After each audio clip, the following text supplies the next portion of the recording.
It took a while to get Ike to agree to my plan, but eventually I wore him down. It was strange. He was a soldier now, with a gun. He had the entire weight of the government behind him.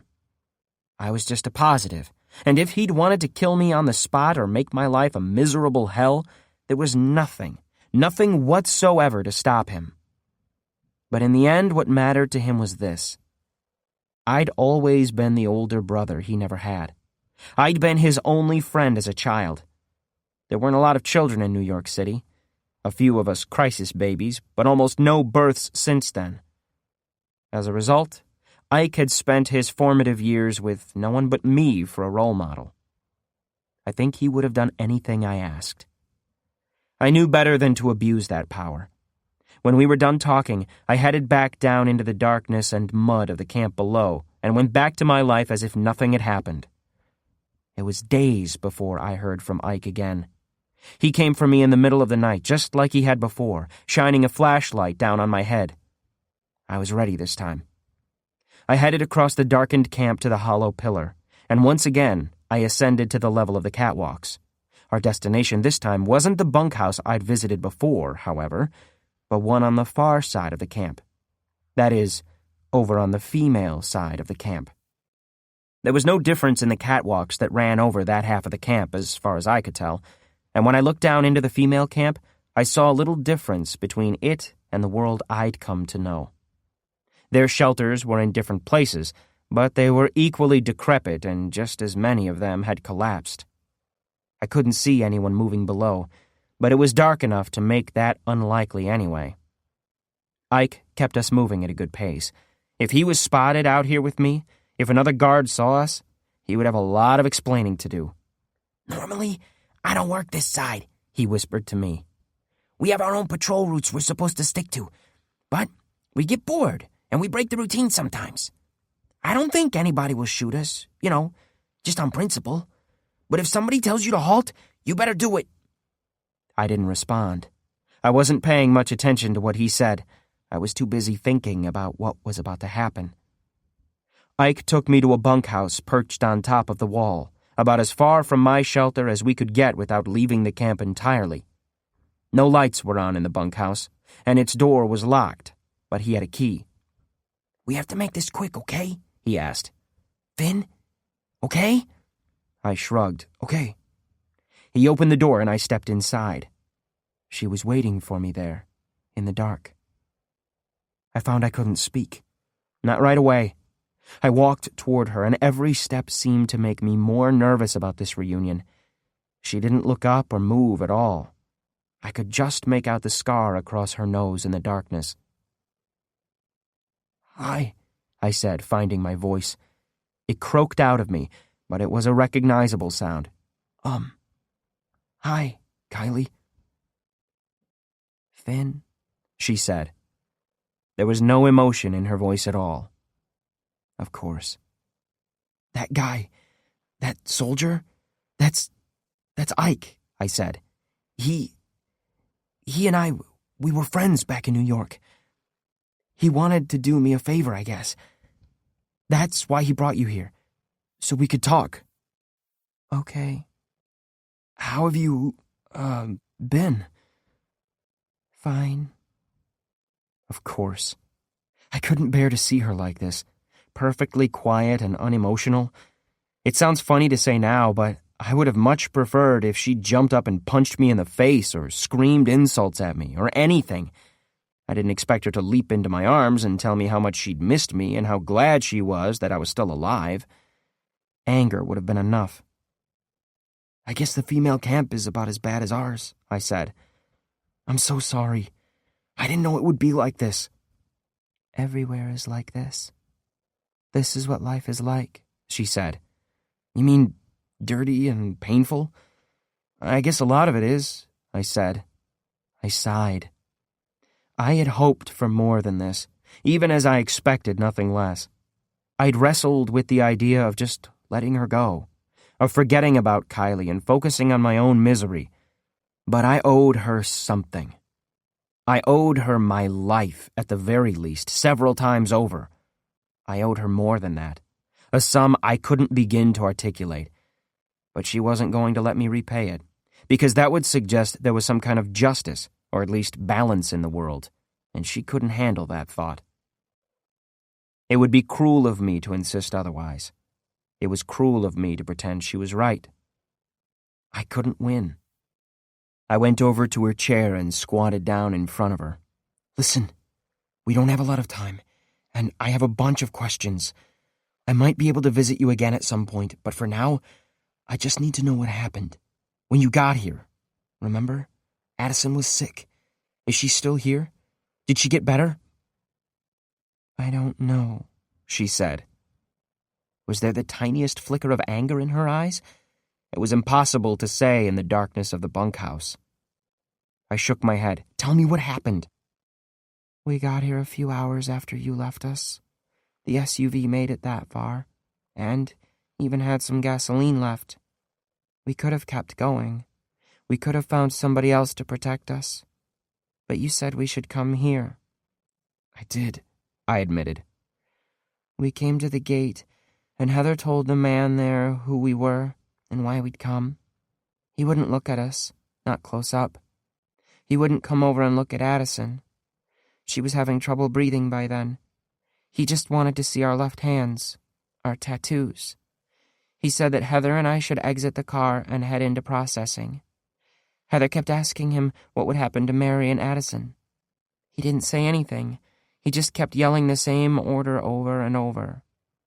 Heather refused to go inside until they'd sent somebody for Addison. Mary was crying. It was very loud. The man had a gun, and he kept threatening to shoot us, but he never did. Jesus, they just split you up? I don't know if I'd hoped Addison and Mary were inside the camp or not. If they were, they would at least be alive. But if they weren't, well, the camp wasn't something to be wished on an enemy, much less a friend. Heather wouldn't move, and the man didn't want to touch her. He couldn't drag her inside because he wouldn't touch her. Eventually, someone else came. They brought a stretcher for Addison, and they took her away. They said that Heather and I had to go inside, into processing. They couldn't take Mary. They could only take positives. I said that Mary was a positive. She just never got the tattoo. You said that? I asked. Yes. I lied. It seemed like the best idea at the time. It was a good idea. Did it work? No. So, what did they do with her? Kylie didn't shrug. Instead, she scratched at her cheek with one hand. They wouldn't let her come inside. They wouldn't let her go with Addison. She had the SUV. It's okay, Finn. Is it? It's okay? Yes. She knows how to drive. I buried my face in my hands. She could drive. She had some gasoline. Exactly how far could she get before it ran out? Exactly where would she go? I had to accept that Mary was probably dead. Have you heard anything about Addison since? I asked. No. I rose slowly to my feet. Kylie, I'm sorry. I don't know what I could have done to make it different. If I was there. But I should have been there. I don't know. I shouldn't have pissed off Red Kate in the first place. Or I should have killed her there on the road. We should have taken our chances so we could at least have all gotten here together and... No, Kylie said. What? No. None of that would have mattered. If you were there or not, it would have been exactly the same. You can't change what happens. Finn. She shot out one hand and grabbed my wrist. Not hard, not soft. Nobody can. I could barely believe it. As far gone as she was trying to comfort me. She was trying to explain how the world worked. I thought back to when we'd met, to when Adair sent the two of us to loot my first house. It had been the same. She'd helped me then. She'd tried to explain things to me, because I was the one who clearly didn't understand how the world worked, the one who still thought it was possible to fight back.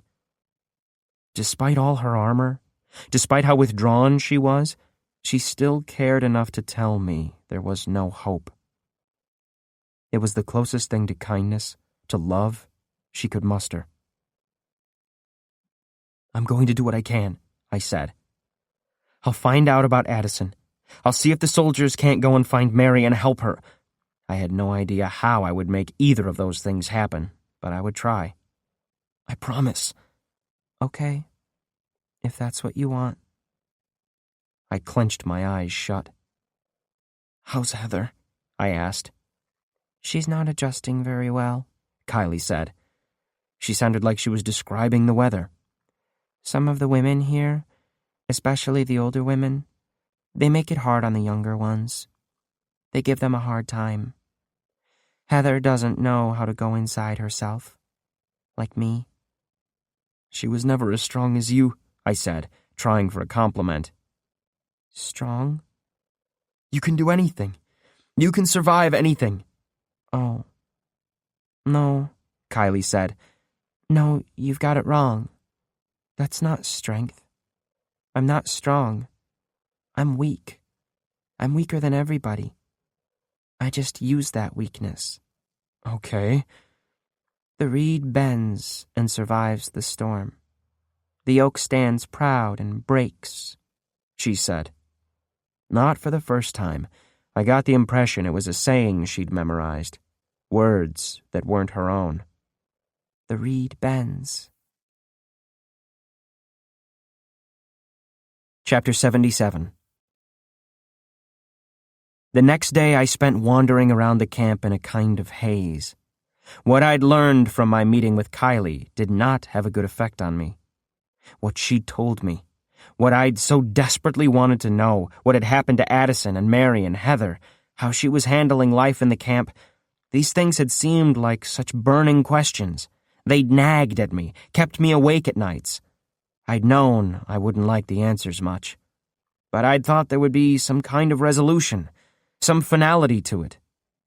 Instead, my guilt, my shame, my fear were all redoubled. I had never asked to be responsible for the girls.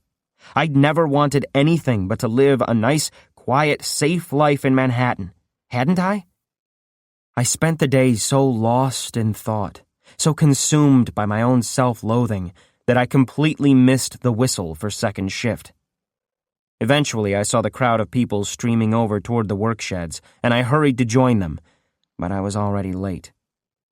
Feder waited for me at the entrance to our shed. I tried not to meet his eye, tried to duck around him so I could get inside. I might as well have tried to tunnel under the camp wall. "You're late," he said.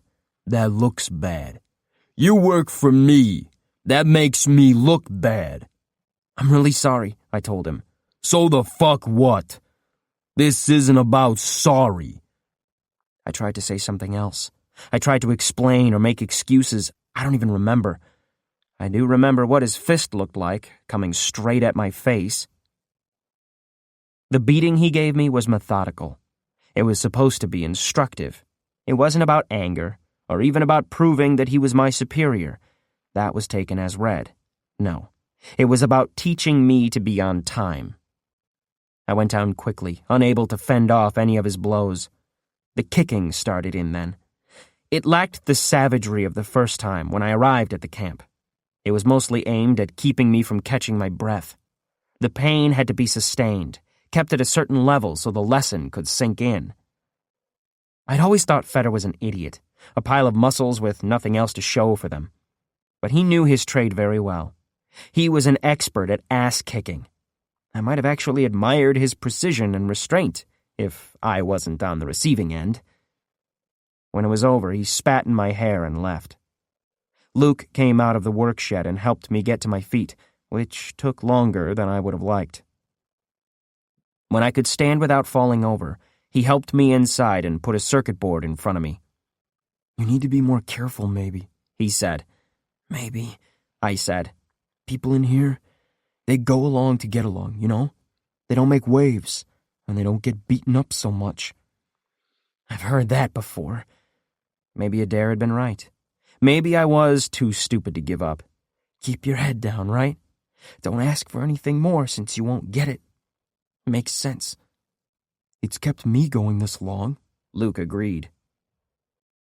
I had trouble sleeping that night, mostly because of the pain. I never slept well in the camp, but that night was especially torturous. It gave me plenty of time to think, which was something I didn't want. Time to think about the 18 months I still had before I could leave that place. Time to think about what could happen to me in that span of time. Would it break me down? Would it finally teach me to keep my mouth shut? Maybe. And maybe that should have been good enough. But there was Kylie to think of, and Heather. I still felt like I owed them. And now Luke, who had befriended me when he had no reason to, and was giving me what I knew was good advice I knew I could never follow. Chapter 78. Ike and I had arranged a system of signals so we could communicate without anyone knowing it. It was a crude code, and it couldn't convey much in the way of information, but it worked. When I needed to send him a message, I would put 3 rocks on the roof of my shelter. He would see them and open the door to the catwalks, and I would sneak up to his guardhouse. We'd set up a signal that he could send as well, one that would tell me Ike needed to talk to me. He had only used it once before, so I was very surprised when I found the empty pouch of an MRE lying in the mud near a certain yellow brick pillar. I glanced upward involuntarily, as if I expected to see him up there, as if I expected him to be waiting for me, waving and jumping up and down. Of course, he wasn't there. It would get him in a lot of trouble to be seen even making eye contact with a positive, much less talking to one. So I lowered my eyes and went about my business. But that night, I told Luke I needed him to run an errand. I needed a new blanket. The one I lay on at night was full of holes. Summer was coming to an end, and the nights were getting colder. I found an unused food receipt and said he could trade it for a new blanket. Right now? It's already dark out, he said. All the stores will be closed. For this, I said, shaking the receipt, they'll open back up. Please, Luke. I nearly froze last night. Maybe he suspected something was up, but he didn't say anything. He left on my invented errand. I really did need a new blanket, but it could have waited, and I hurriedly dressed and went to the door of the shelter to wait for Ike. I didn't have to wait long. Ike shone his flashlight down on me from above, and I moved quickly and quietly to the guardhouse with its televisions and its controls for all the camp's power. It was a room I had become familiar with, just another part of the camp, for all its difference from the shelters and sheds below. This time, Kylie was there, which always made me glad, at least until I got a good look at her. She was sitting on a stool in front of the television screens, her hands folded in her lap. The blue and orange glow from the screens made long colored shadows across her eyes and highlighted the scar across her nose. I couldn't believe how beautiful she looked, just sitting there. But beautiful like a statue or a sculpture. There was no life in her face, her posture. Like an optical illusion, her beauty faded as I studied her. I started to see what the camp had done to her. Her hair was filthy, and her clothes were in tatters. There were fresh bruises on her forearms. "You've been in a fight," I said. "You got bruises like that from trying to protect your head when someone was kicking you. I should know." She glanced up at me. She didn't say anything. She just sat there looking at me, blinking occasionally. She was very far gone.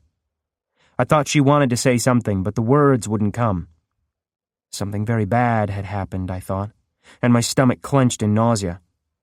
Kylie's armor was nothing new to me. I knew she could make herself a zombie if it meant surviving in a world full of pain and horror. But this was worse than it had ever been. She wasn't just a zombie. She was dead for all intents and purposes. Ike filled me in on what was going on. "After that first time, that time she came up here and you guys talked," he said, "she and I set up a system like the one you and I have. If she ever needed me, she just had to put some rocks out in a certain pattern and I would see it." "Sure," I said. I shook my head to clear it. Thank you, Ike. It means a lot to me that you're looking out for her." He shrugged. "I know you run a big risk every time you contact us," I said. "Believe me, I'd be dead right now if not for you." "I guess. Whatever. As I was saying, I set up the system with her, but she never used it. I would have fed her, got her stuff, whatever, but she never signaled me. Until yesterday. I went down to find her, and she was like this, though. I don't know what she wanted. She must have wanted it pretty bad, but now she can't even tell me what it is. I came and got you because I figured you might know. He shook his head. Listen, we've only got a few minutes before I have to send you back. Maybe you can talk to her. I nodded.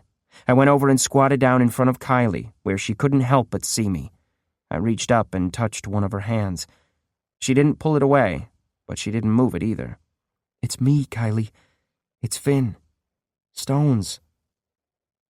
Her face didn't change, but her lips moved. She said, Stones, though so softly I could barely hear it. After a second, her brow furrowed as if she was trying desperately to remember something. Finnegan, she said. Finn. That's right. Finn. I need... She stopped. I waited for her to finish the thought, but she didn't. What do you need, Kylie? What did you want to tell me? Very slowly, she nodded. She had it now. Oh, right. It was about Heather, she said, and she did something very weird. She gave a little self-conscious laugh and reached up and pulled her hair down over her eyes. It was the gesture of a normal teenage girl, maybe one a few years younger than Kylie. I thought it might have been something she would have done before she became a positive, before she was abducted in the wilderness. You know, Heather? Mystified as I was, I knew this had to be important. I do know her. How's she doing? I asked. Kylie had said at our last meeting that Heather was having trouble getting used to the camp. She's sick, Kylie said, pulling her shoulders up around her ears. Something inside her seemed to have broken. She's sick, and I think she's going to die. Oh, and she joined a cult, Kylie continued. I thought you should know. Then she looked up at Ike. He jumped. He didn't know her as well as I did, and I guess she unnerved him. That's all, she said to him. You can take me back now. Chapter 79. She stood up and headed over toward Ike, clearly done with what she'd come for. What? No, wait, I said. I grabbed her arm and pulled her around until she was looking at me. She offered no resistance. What do you mean? She's sick, like with a fever or... I didn't want to say it. I didn't want to ask if Heather was suffering from bad headaches. She was a positive. If she was infected, if she was about to zombie out... Kylie's voice was perfectly flat as she told me what had happened. There were some women who didn't like us. They said we were stuck up. I don't know what that means. They waited for us by our workplace one night and they beat us up. It wasn't too bad. Adair did worse sometimes. I had to look away and bite my lip. I'd brought the two of them here to this place. It didn't matter in the slightest that I'd thought it would be better. I'd gotten them into this. I was okay, but she got it worse. Heather, I mean. She had a big cut on her arm, where one of them kicked her hard enough to break the skin. It was just a cut, but then it got worse. It got all red and purple, and then it started to smell really bad. Then she got feverish, and yesterday morning she couldn't get up. I told her if she didn't get up and come to work, she couldn't eat, but she didn't listen to me. Jesus. I could only imagine how frightened Heather must have been, and with no one there to comfort her but Kylie, who wasn't exactly a model of tact. I went to work without her. My boss hit me because she said I was responsible for Heather, and now we were short a worker. It didn't hurt all that much. Kylie, you said she joined a cult. What did you mean? Yes, Kylie said. She seemed to struggle to get the words out. These people, they worship a skeleton. Some women came and they said Heather was going to die. They could tell. Heather started crying, but they hushed her, and one of them stroked her forehead and told her it was all right. that she was going to die, but that was a good thing, that it could be a wonderful thing. They carried her away. That was the last time I saw her. Then I put the signal out for your friend, except I can't remember why I did that. I looked up at Ike. I have to stop this, I told him. Why are you looking at me? He asked. Take me over there. Take me down into the female camp, right now. Oh, no. Oh, fuck no, Ike said, shaking his head. Oh, no. Do you have any idea what would happen? If I let a male into the female population, I would be court-martialed. Do you even know what a court-martial is? I'm sure it's bad, but Ike, a girl's life depends on this. We have to do it. He started to protest again. There was no time for it. No time to explain to him how much I owed Heather, how much I needed to do this. I rushed out of the guardhouse and across the catwalks, running toward the female camp. Ike came running after me, his rifle in his hands. I think he wanted to shoot me, to stop me, to keep me from getting any farther. But something in our past, our old friendship, stopped him. Which column do I want? I demanded when he caught up with me. I was over the female camp by that point, looking down into the murk. It looked very much like the male camp, of course. There could only be so many possible variations on corrugated tin and scrap lumber. Just like in the male camp, the catwalks ran over every part of it, supported by yellow brick pillars. One of them had to be hollow, with a spiral staircase inside. The guards would need some way to get down there. This is it, Finn. This is it. You stop now! He had his rifle in his hands, and it was pointed at me. I'd seen him shoot my mother, but somehow I knew he would never shoot me. The deal we had? You take another step and that's over. No more MREs. No more late-night visits. You're fucking up a good thing. You can't be over here. You think my CO doesn't know that I help you out sometimes? They know? My bosses tolerate a little bit of rule-breaking, Ike said. They put up with a tiny bit of it for whatever reason, but they won't let this go. Come on, Ike.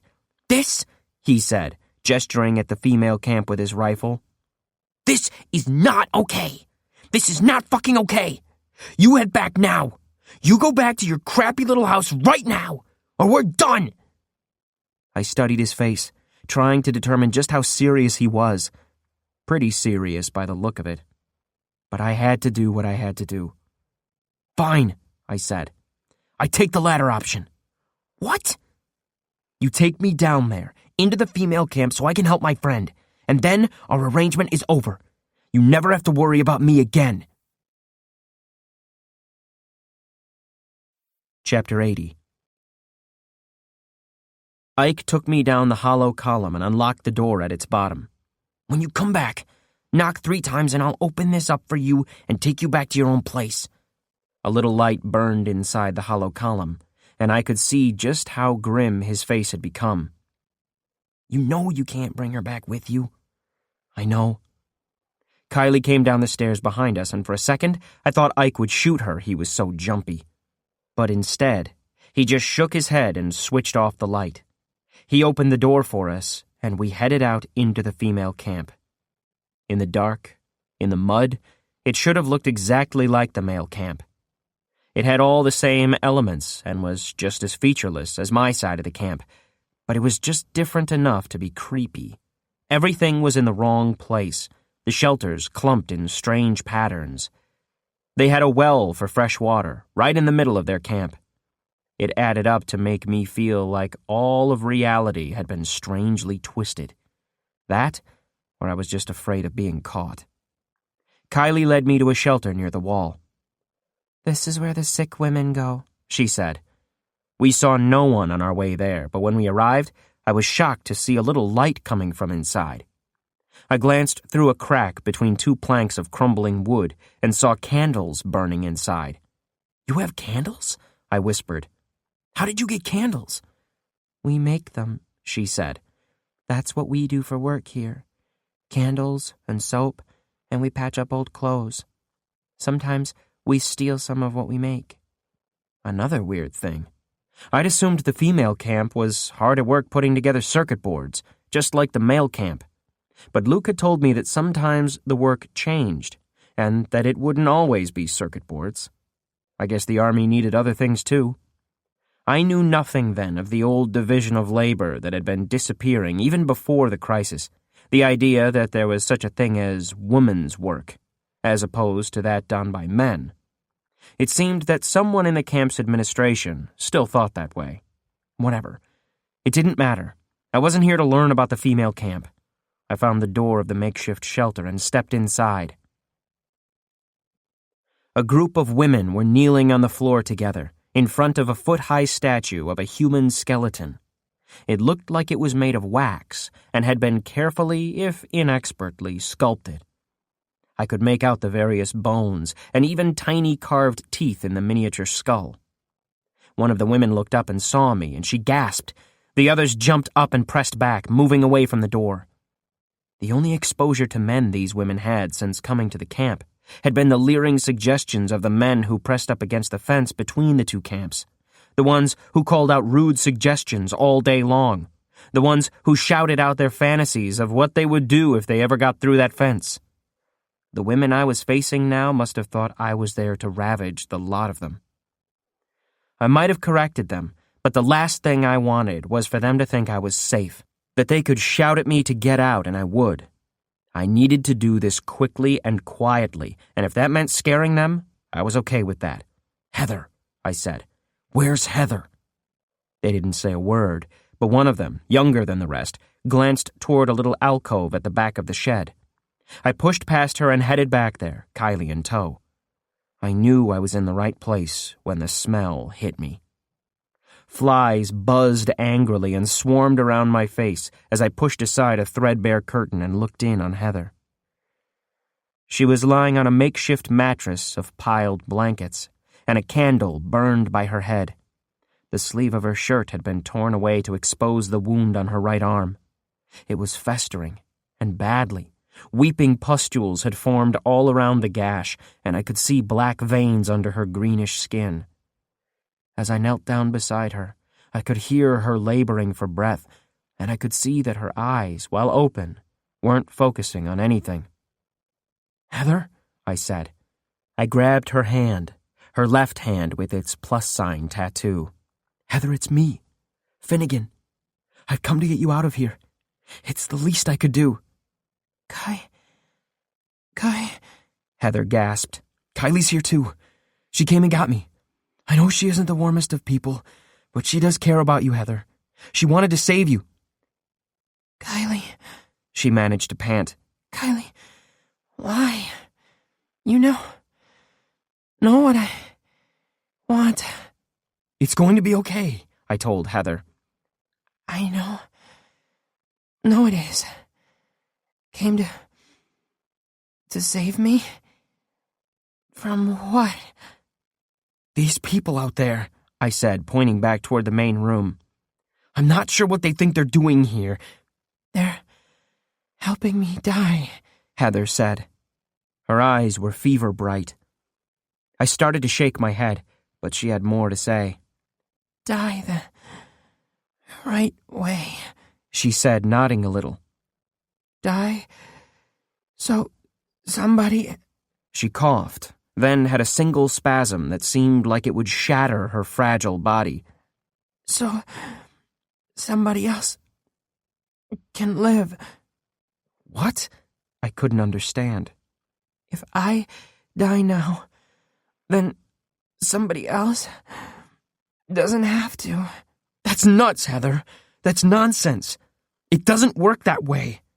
I don't know what they've been telling you, but if you die like this, you just die. But if you fight this thing, if we can get you some medicine, you could live. Make it through your time in the camp, and then you can go home. Don't you want to see your family again? Your old friends?" "Not going to happen. This way I do something good. Something important. Not just survival," Heather told me. She looked so very weak and tired. "Something more. There has to be something more in a life." "These women who taught you that, She squeezed my hand. I could barely feel it, but I could see the angelic smile on her face. They didn't teach me anything. You did, Finnegan. What? When you sacrificed yourself, went with Red Kate so we could get here. You didn't know. You thought this place was safe. I showed me what a life is worth. I tried to argue with her further, but it was no use. Talking had worn her out, and soon her eyelids were drooping, and she stopped speaking altogether. I turned to Kylie then and glared at her. Why hadn't she sent for me sooner? Why had she waited until Heather was about to die? But of course it wasn't Kylie's fault. Kylie was just convenient. I knew if I lashed out at her, she wouldn't fight back. I stopped myself before I could say anything I might regret and hurried out into the main room. The women there were still pressed up against the walls, staying as far away from me as possible. True hatred is a rare thing, even in this desperate world. But I hated those women. I hated everything they believed, everything they'd created. I would gladly have torn down their wax skeleton and stamped on it. If it had been in my power, I would have eradicated their little religion from the earth. She's going to die for nothing, I told them. Your belief is false. Your idol means nothing. Of course, one of them said. It's only an image. Something to focus on while we pray. We know death looks nothing like that. I shook my head. You're full of crap. This idea that you can somehow transfer life, give it to somebody else, it's crap. The woman who had spoken gave me the same sweet smile Heather had shown. You can't know that. You can't prove it. Suddenly I couldn't handle it anymore. I couldn't look at these women and argue with them as if they were rational people. I stormed out of their shelter and back to the hollow column, fuming all the way. I knocked, and Ike let me in. Neither of us said a word as he escorted me back to the male camp. When I got back down to my own patch of mud, he closed the door in the column behind me. I heard its lock turn with a terrible finality, and I was alone. Chapter 81. I could not stop thinking about Heather, lying in candlelight, lying there, waiting to die. I tried to think of other things, but I couldn't get the images out of my mind. Kylie so far gone, she'd lost the power of speech. How long before she stopped eating? Would she go and kneel in front of the skeleton idol? Would she offer up her life? Maybe she'd give it to me. Or Luke, or somebody in California none of us would ever meet. The reed bends. The oak breaks. She was supposed to be a survivor. She had built that armor to protect herself, but maybe even reeds break if the wind blows hard enough. I felt so helpless, so powerless. I knew I had to do something to help Heather, to convince Kylie that there was some reason to hope, to keep living. But what could I possibly do? It was hard to concentrate on work. My productivity dropped, and twice I broke a circuit board by plugging the component into the wrong slot. The first time, Feder refused to let me eat. The second time, he said I was in for a beating. A bad one this time. I thought about the last one, which barely left me able to move. I was filled with the need to attack, to run at Feder and hurt him before he could hurt me, as stupid as I knew the impulse was. I considered running away, but there was nowhere I could go, nowhere I could get away from him. As he stomped toward me, every muscle in my body cringed, and I thought, no, thought is the wrong word. What went through my head then was nothing short of animal instinct. I ducked my head, put out my arms, and threw myself at him, aiming my skull right for his stomach. I think I was trying to knock the wind out of him, but that suggests I had some kind of plan. In my brain, there were visions of getting him on his back and tearing into his guts with my fingernails, tearing out his still beating heart and holding it over my head like a prize. The reality, of course, was a lot more prosaic. I did hit him, and I did knock the wind out of him, but Feder had strength to spare. He wrapped one arm around my waist and picked me up like a bag of potatoes. I'd lost a lot of weight in the camp, and I don't think he even had to strain to carry me like that. He stepped outside the work shelter and dropped me on my head in the mud. My head bent forward under my own weight, and I saw black spots swim before my vision. I managed to twist around, enough that I could look up. All I could see was Feder's massive boot, caked in stinking mud, lifting up over my face. He was going to do it. He was really going to do it this time. Stomp on my face. Maybe crush my skull. When he'd beaten me before, it was almost clinical. I think that when I stood up to him, when I attacked him, I'd finally made him mad. Now, I was going to pay for it. Maybe with my life. Except it didn't come to that. Feder! Someone shouted. The boot lowered to the ground beside my head. Feder looked to his right. Fuck off, Mackie. This is none of your business. Don't be so hasty. A new guy walked into my field of view. I'd seen Mackie before, though I'd never spoken to him. He was a big guy, like Feder, maybe not quite so big. He was a boss with his own work crew. That was how you got to be a boss, by being big enough to thrash your workers. Other than that, I knew nothing about him. How about I take this kid off your hands? Mackie asked. How about he comes to work for me? Looks like you're through with him. I'm not through until he's a puddle of blood and guts, Feder said. Yet I could tell he had some respect for Mackie, that he wouldn't kill me until they'd finished their negotiation.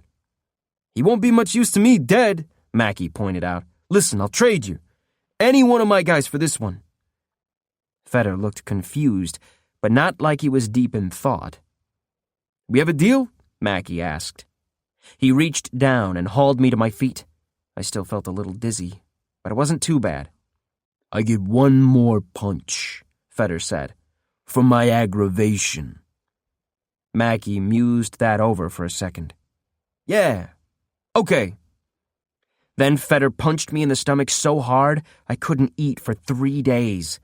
I fell backward and landed on my ass in the mud and just lay there vomiting for a while. When I was done, Feder was already gone. Mackie dragged me to my feet and took me back to his shelter, where he told me to lie down until he came for me. I tried very hard to go to sleep, because you don't feel pain when you're asleep. The problem with that idea is that if you're hurting enough, it keeps you awake. By the time Mackie came for me, the boredom was almost as bad as the pain. He stepped inside the shelter and looked down at me, frowned like he wondered if he'd made a good deal with Feder. Then he shrugged and helped me stand up. Come on, he said. Where are we going? To talk to some people, he told me. People who are very interested in you all of a sudden. Chapter 82. He took me to a shelter, a big one. You could stand up straight inside. There were no beds in it, just a table with some mismatched chairs. A deck of cards lay on the table, and I immediately thought of Luke's deck with its missing card. I wondered if Mackie might want to trade. But that wasn't why he'd brought me there. At first, we were alone inside the shelter, but soon it started to fill up with other people. They were big guys, covered in muscles, so well fed. Some of them had noses that looked like they'd been knocked to one side or bad scars. They'd been in lots of fights. None of them looked scared or tired or sick. I soon realized who they were. They were the bosses of all the work crews in the male camp. All of them. Feder came in last of all, scowling at me, but he came. Mackie nodded at each one of the bosses as they came in. He slapped a couple of them on the back, shared a laugh with one. It was clear to me he'd summoned his fellow bosses in for a meeting, and that I was the only item on the agenda. "This is him," Mackie said. That was it. No preamble, no small talk. "This is the guy who went up on the catwalks." I lifted my hands in protest. "What? No way," I said. Mackie gave me a significant look. It was clear that if I lied to him now, there would be consequences. Maybe he would give me back to Feder. "You were seen," Mackie said. "A couple of nights ago. One of my workers was out taking a piss. He saw you up there. I don't know how you got up on the catwalks. Maybe they have a pole with a hook and they lift you up there." One of the other bosses, I didn't know his name, broke out laughing. "That's impossible," he said. Mackie gestured at me, as if it were my turn to talk. I just blinked at him. I'm sure he wanted me to say how I got up to the catwalks, but I kept my mouth shut. There was a lot of muscle in that room. I'll admit to being intimidated. "Obviously, it's not impossible," Mackie said. "We know it isn't. We've seen girls up there sometimes." "What?" The boss, the one who had laughed, asked. Mackie ignored him and turned to me. "You know one of the guards, right? Is one of the guards gay? Are you fucking a guard?" "You watch the catwalks at night?" I asked, instead of answering. Mackie frowned at me, like I'd disappointed him. "We run this place, and there are people who'd love to see us eat shit and die, so we keep our eyes open. Okay? Now answer the damn questions. You know a guard up there?" "Yeah, a friend of mine from before I came here," I admitted. Mackie nodded. "Now we're getting somewhere." "Finnegan's the guy you were talking about?" Feder asked. "You could have told me it was one of mine." "Why? So you would have known not to trade him to me? He's mine now," Mackie pointed out. "So shut up." He looked around at the gathered bosses.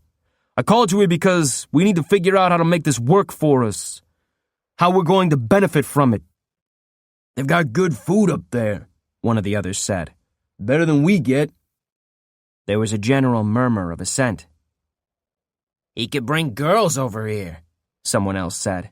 "I mean, if they can go up on the catwalks, they can come down on this side, right?" "I won't do that," I said.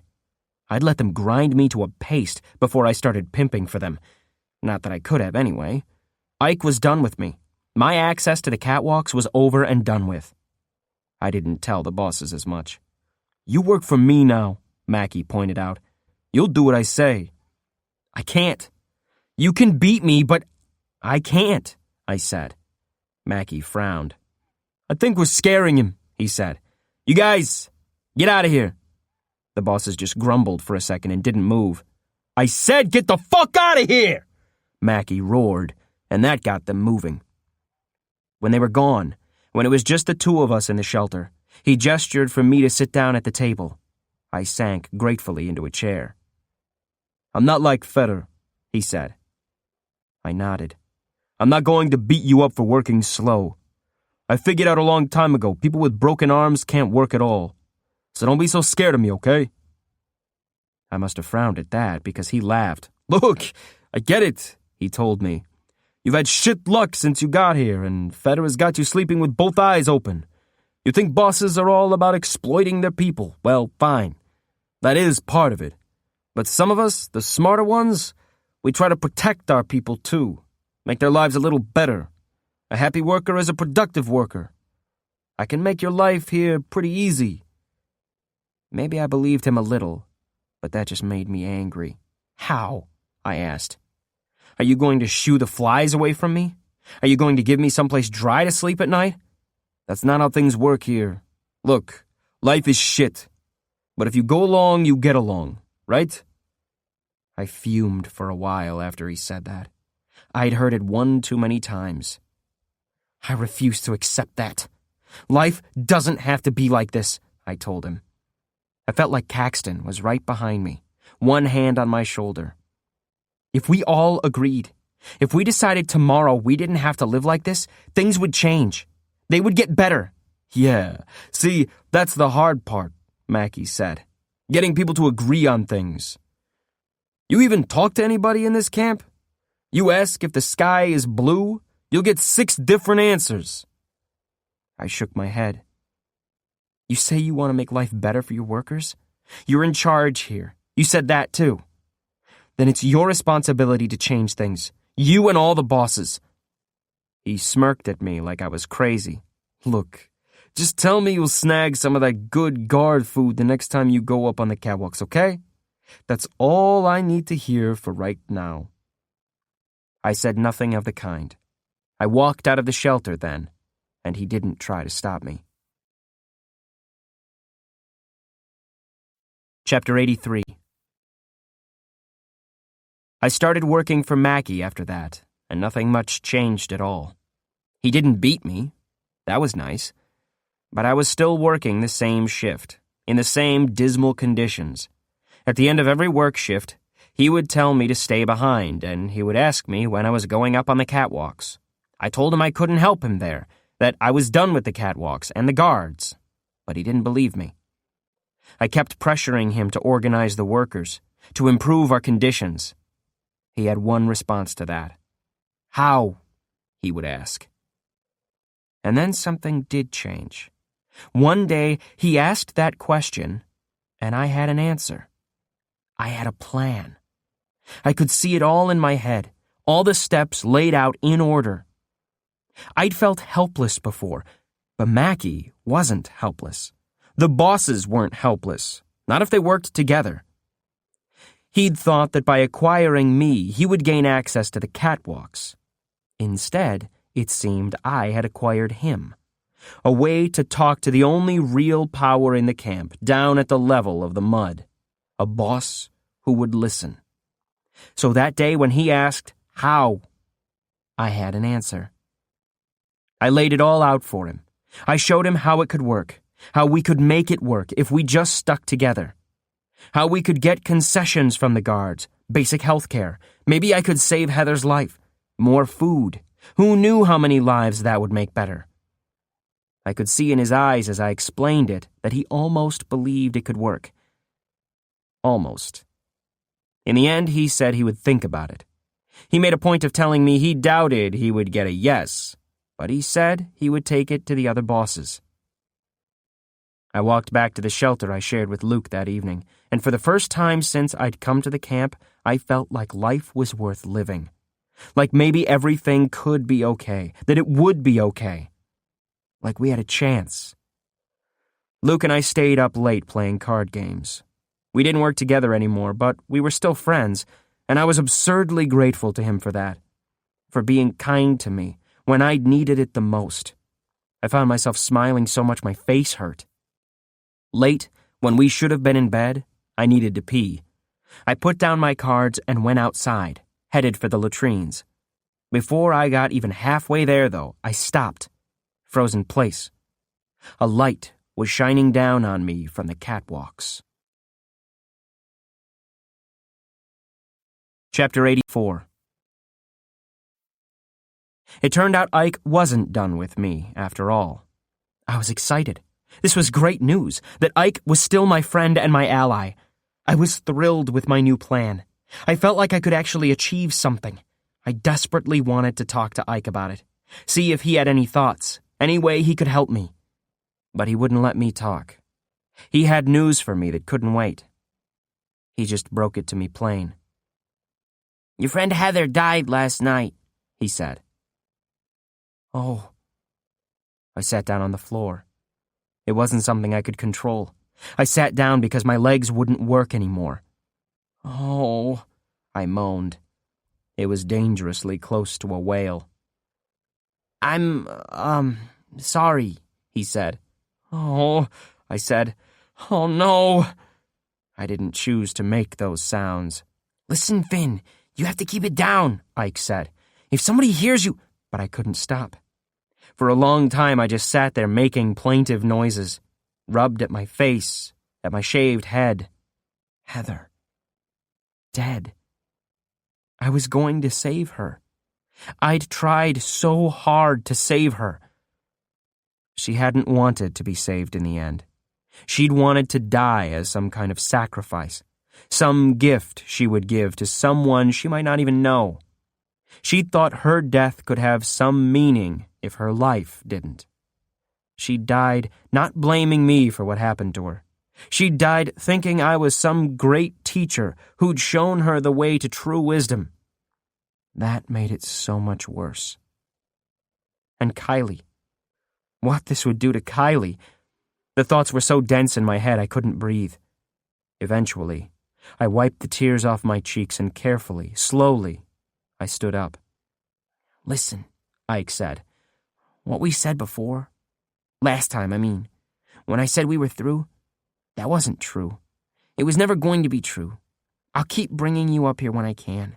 I'll keep helping you however I can.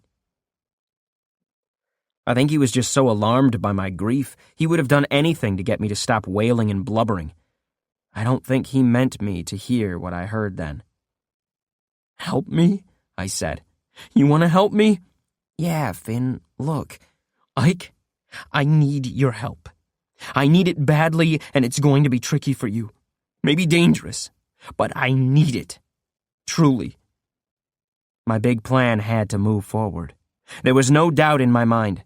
Heather's death just made it all the more important, more meaningful than ever. And if it failed, and I got myself killed in the process, I would take Ike down with me if I had to. No more going along to get along.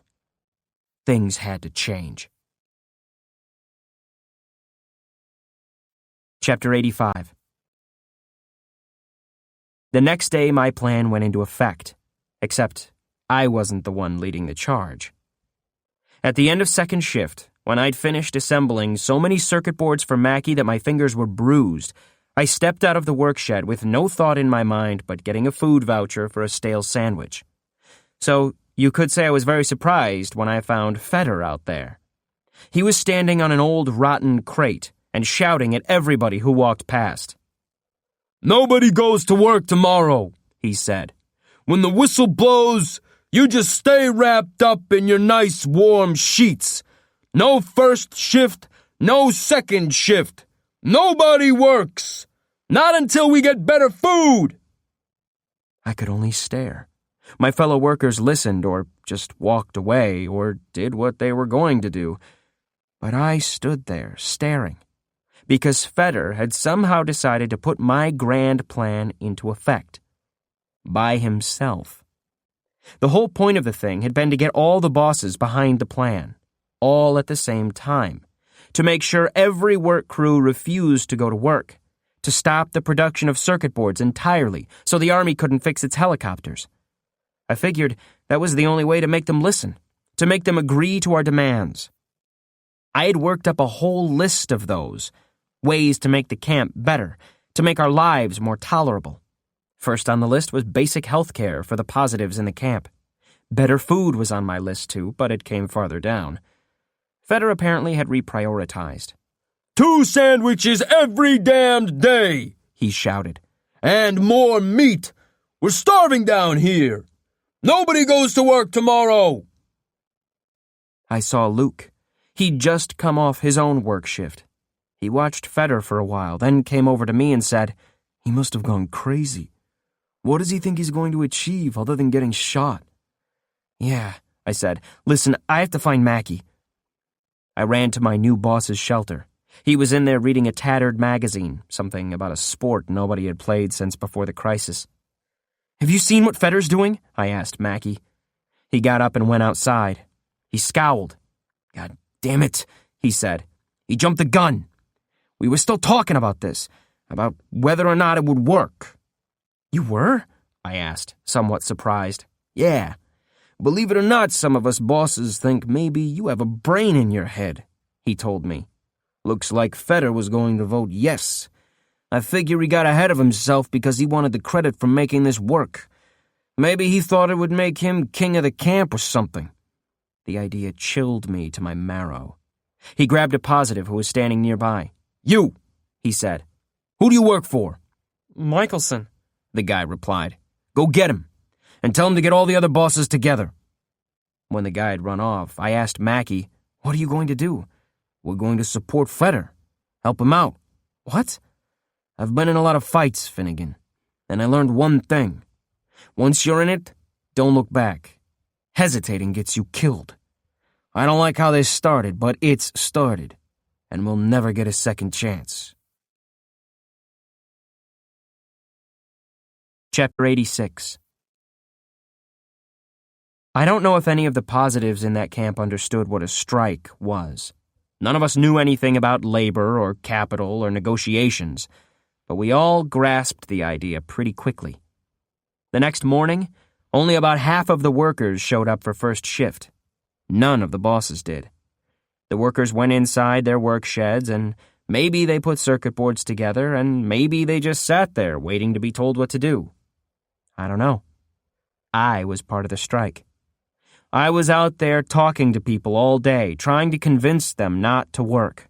I went from shelter to shelter, wherever they would let me in, and explained what we were doing and what we hoped to gain. A lot of the positives I talked to just stared at me like they didn't understand, like it made no sense. Some were supportive, though not very many. Still, when the whistle blew for second shift, only a trickle of workers headed over to the work sheds. Mostly, it was the older guys, the ones who barely knew where they were. But among them were most of the shopkeepers, I noticed. The guys who ran the local economy, trading food vouchers or old magazines for clothes or toilet paper. I saw the guy who had sold me my shoes, and the one who had refused to give me clothes when I was naked until Luke vouched for me. "Why aren't they on our side?" I asked. "They have as much to gain as anybody else." I was over by Mackie's shelter at the time, taking a quick break, eating an old sandwich so I would have the strength to continue my rabble-rousing. Mackie came out and leaned on the wall of his shelter and stared down the shopkeepers. One of them even turned around in shame and went back to his store.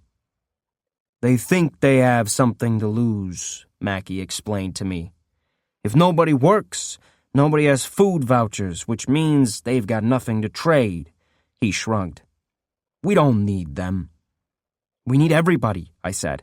"We won't get everybody, but maybe we'll get enough." The next day the first shift whistle blew, and less than a quarter of the positives obeyed its call. Second shift was even less receptive. Feder stood on his crate and shouted up at the catwalks that we would work only if they listened to his demands. His personal demands. Feder was quite clear on that. There was a lot of groaning and complaining. People who didn't work didn't get food vouchers. They threatened Feder, but of course he just thrashed a couple of them and they quieted down. Others came to me and asked if I actually thought this was going to work. They went to Mackie and asked him if I was crazy. Somehow, people had figured out this wasn't just Feder's game. In a quiet moment, I asked Mackie if he'd been telling people as much. He just smiled and said, "Somebody's coming out of this as king of the camp. Somebody you know real well, Finnegan. Don't worry. Your part in this won't be forgotten." I didn't care. I had no desire to be remembered as some great agitator. I just wanted to make sure nobody else died like Heather. The next morning, we all stood around waiting for the first shift whistle to sound. It never did. Instead, the guards responded to us. Chapter 87. Loudspeakers blared to life all around the camp. A wail of feedback made sure every single positive would be listening. "Due to the recent breakdown in discipline," a voice told us, "there will be no work shifts today. There will also be no food distribution." A few of the positives shouted back, nothing coherent, just defiance or rage. The things people called out had nothing to do with having their rations cut off. Something had changed in the camp. Something ugly was building just below the surface of things. It was going to take only one more push to make it come out in the open. That push came, but not in any way I expected. "Will Patient Feder please present and identify himself at the center of the male camp? He will be given 15 minutes to do so." That shut people up. The loudspeakers had drawn us all out of our shelters, and now we were standing around in clumps and knots of filthy humanity. We all craned our necks around looking for Feder. Where was he?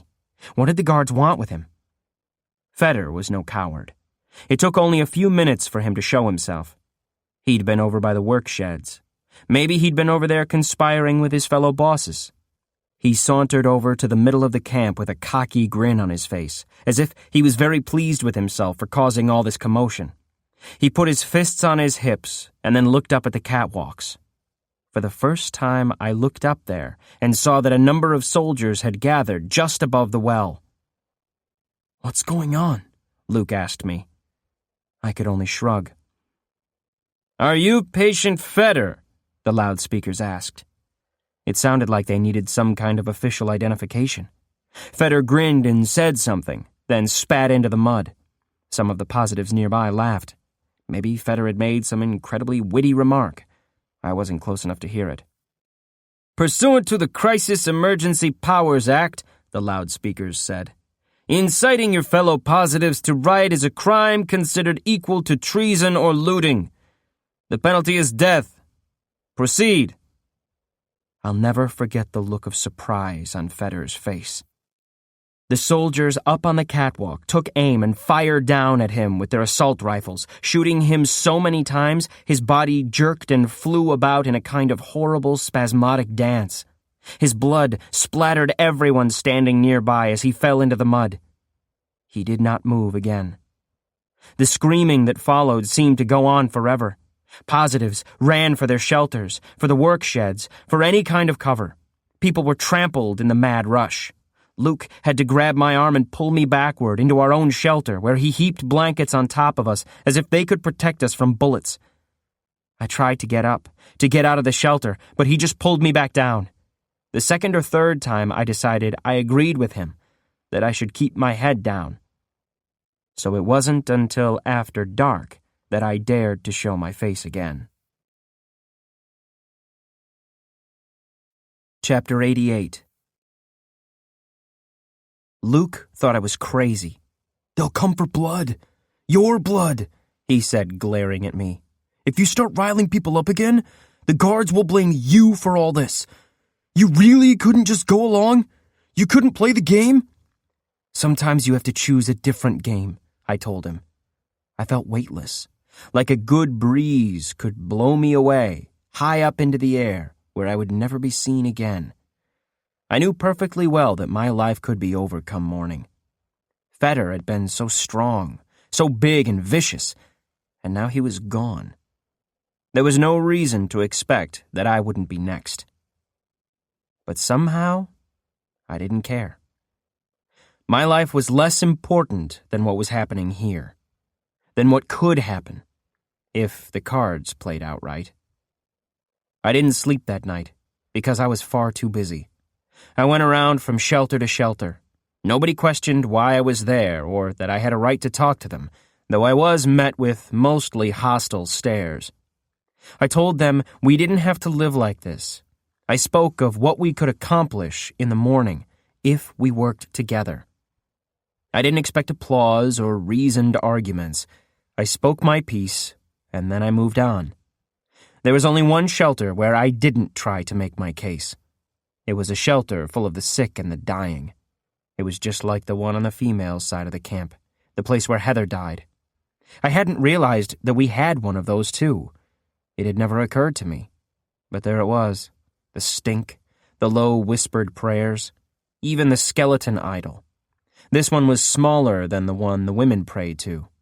Instead of carved wax, it was made of twisted wire broken off old circuit boards with 3 little holes in its face. Eye sockets and a grinning maw. The skeleton worshippers had collected Feder's body from the mud. His corpse lay in state, just below their pathetic little skeleton idol. Positives on their knees prayed before him, maybe for him. Somehow his death, his sacrifice, meant more to them than just any death. Somehow his spectacular public demise was going to mean life for lots of people. I turned away in disgust. But when I turned to go, a boy of no more than 12 grabbed my arm to stop me. "When you die, we'll bring you here, Finnegan," he said. It sounded like a promise. "Your life will help others." "You mean my death," I told him. I knew better than to argue with their faith. They didn't need evidence that their prayers worked, that they had the power to barter with death. They didn't need reasonable arguments to know what they were already sure of. Nor did I ask if they were with me or against me. I would find out soon enough. I moved on. I went to the next shelter down, where a bunch of positives I didn't know were huddled, scared of the night, more scared of what the morning would bring. I gave them my message, like I'd given it to everyone else. I want things to be better, I told them. That's all. I want us to have a chance to make lives for ourselves. We deserve better. We deserve a chance. I explained very carefully how I was going to try to make that happen. They listened, but said nothing. I hadn't expected them to. The whole time, overhead in the catwalks, the guards looked down at us, rifles in their hands, watching me go about my business. Chapter 89. In the morning, the work sheds stood empty. The mud around them was deserted. A few positives were out by the stores or the latrine pits, but almost everyone remained inside, in the shelters. For an hour, nobody stirred. I doubt that very many of them were sleeping in. They were just afraid. I couldn't blame them. Especially when the loudspeakers cut through the morning air, just like they had the day before. I wasn't exactly surprised to hear what they had to say. "Will Patient Finnegan please present himself at the center of the male camp? He will be given 15 minutes to do so." Jesus, Luke said. I thought they would call for Mackie next. I forced a shrug of nonchalance I didn't quite feel. Maybe they want to hear our demands. Are you kidding? They're just going to shoot you. They're going to shoot anybody who stands up to them, and then what? What will any of it have meant? Things will go back to the way they were. They'll... I don't know what he saw in my face then, but he stopped talking. "It's all right," I told him. I got up and started moving toward the door. "Finnegan, please, don't go out there," he begged. But I had to. I had to say what I was going to say. "It doesn't matter," I told Luke. "They can drag me out of here by force if they need to. They could send their dogs for me. Better this way." I stopped at the entrance to our shelter and looked back at him. "Luke, you've been a good friend. That's such a rare thing in this world. I want you to know I appreciate it." He nodded.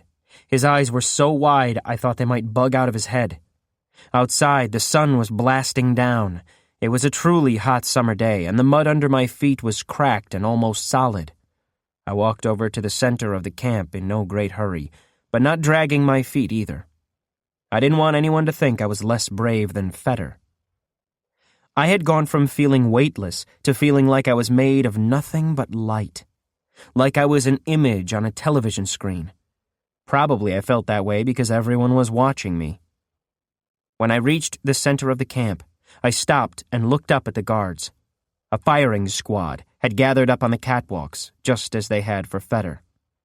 If this was how I was going to die, I figured I'd get one last speech in. Or at least I would try. I would keep talking until they shot me down.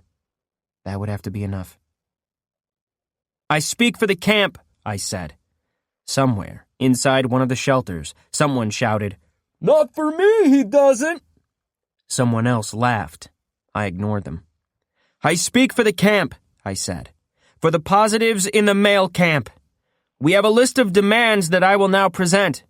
Pursuant to the Crisis Emergency Powers Act," the loudspeakers said, just as they had before Fetter was killed.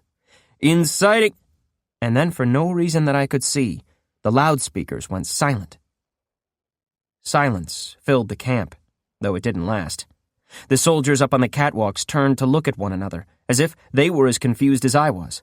Positives started emerging from their shelters, looking at me like I'd worked some kind of miracle. It was strange. It made no sense. If I started thinking about it, I knew I would start getting scared.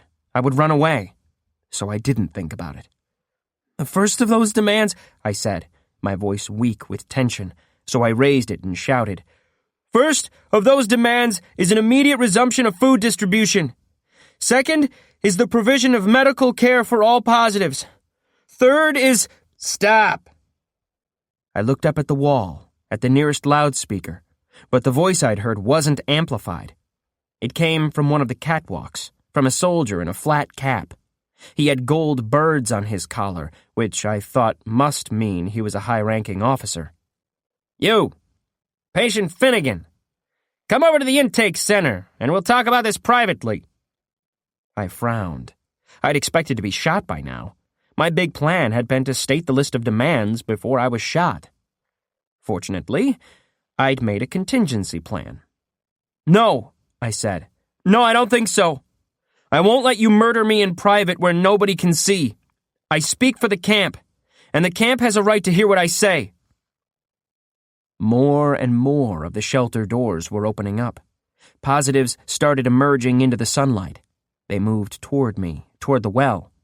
Not all of them. I hadn't convinced everybody, but at least half the work crews came. Mackey's crew was there.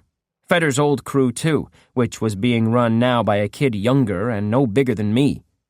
Plenty of others. They moved to stand around me. They didn't shout or cheer or chant slogans, and they didn't make any show of violence. They just came and stood with me, there in the line of fire. Hundreds of them. I speak for the camp, I shouted. We have a list of demands. First of those demands is an immediate resumption of... The officer lifted an arm, as if he was going to issue the order for my execution.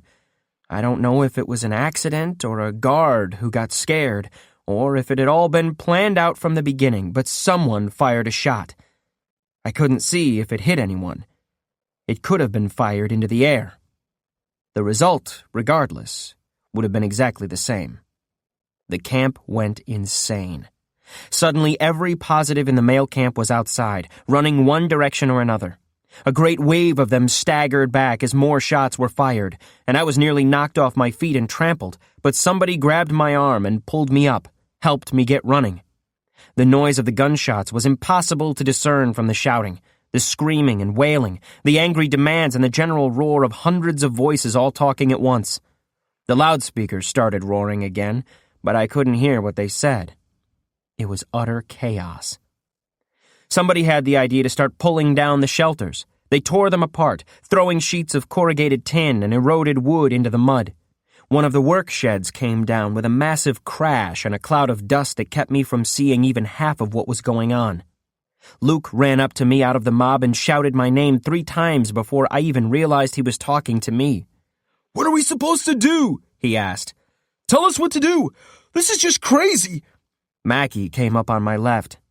If they keep shooting, they're going to kill half of us in the crossfire, he said. You got some plan to keep us from all getting killed? I could only stare at him.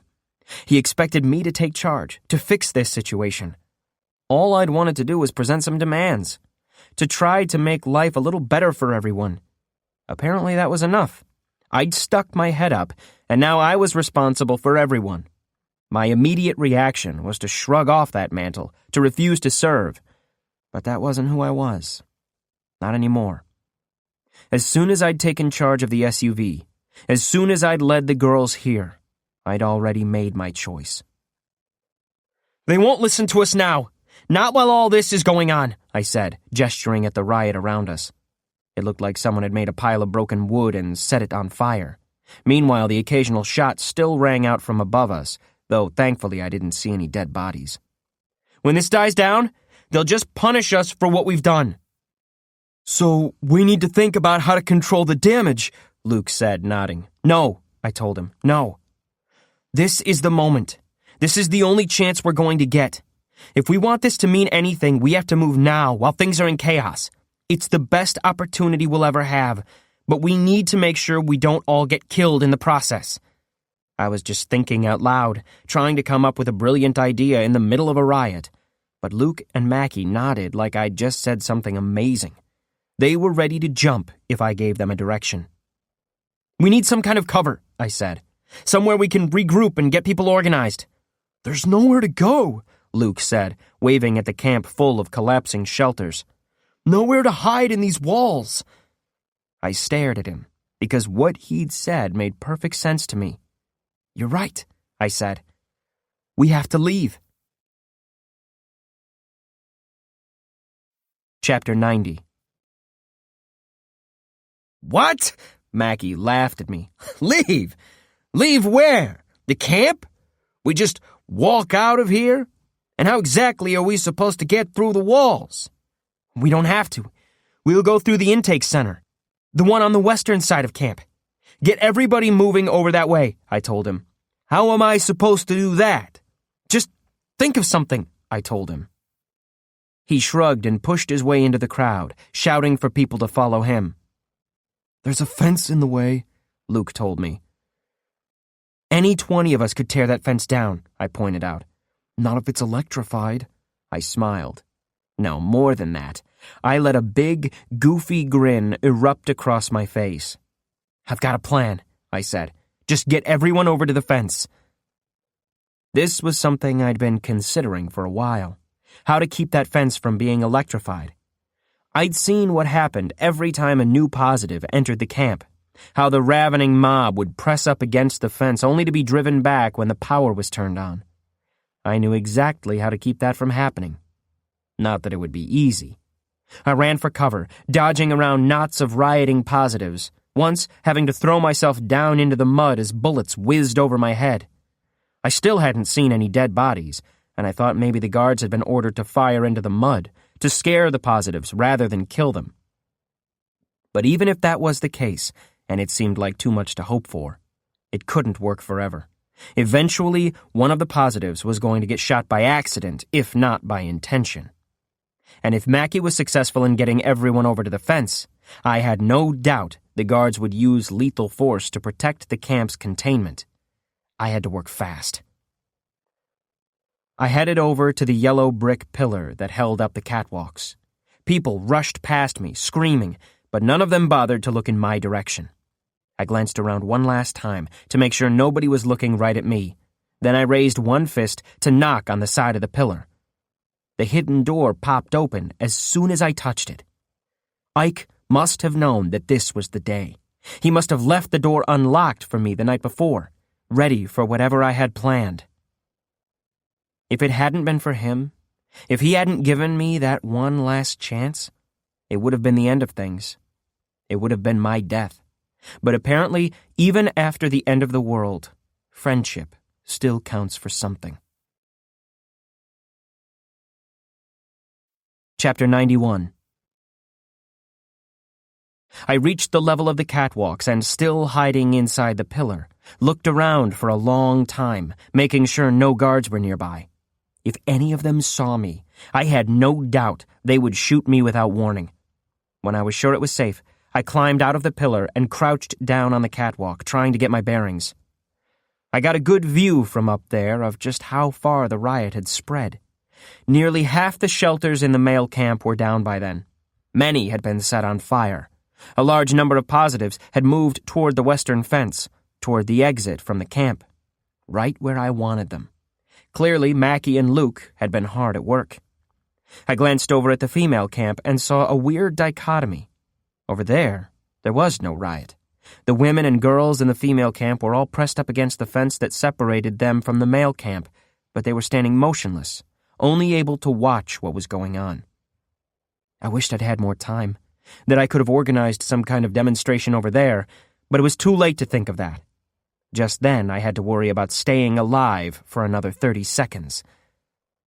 I could see a dozen or so guards from where I crouched. None of them were looking at me. They were far too busy watching what was happening below them, their rifles trained on the rioting positives. I kept low and moved fast, weaving a circuitous course that would take me as far from them as possible while still heading toward my main goal, the guardhouse, where Ike had fed me MREs from a hot plate, where I'd gotten to see Kylie. I had to cross half the camp to get there, but my luck held. None of the guards so much as glanced in my direction. Inside the guardhouse, I breathed a sigh of relief. The little room full of television monitors was empty, all the guards having been called out to quell the riot. I was alone, with a dozen views of the camp playing out in silence on the screens. More important, I was alone with the controls that operated the electric fence. They were simple and clearly marked. There was a switch to turn on the power and a knob to control its voltage.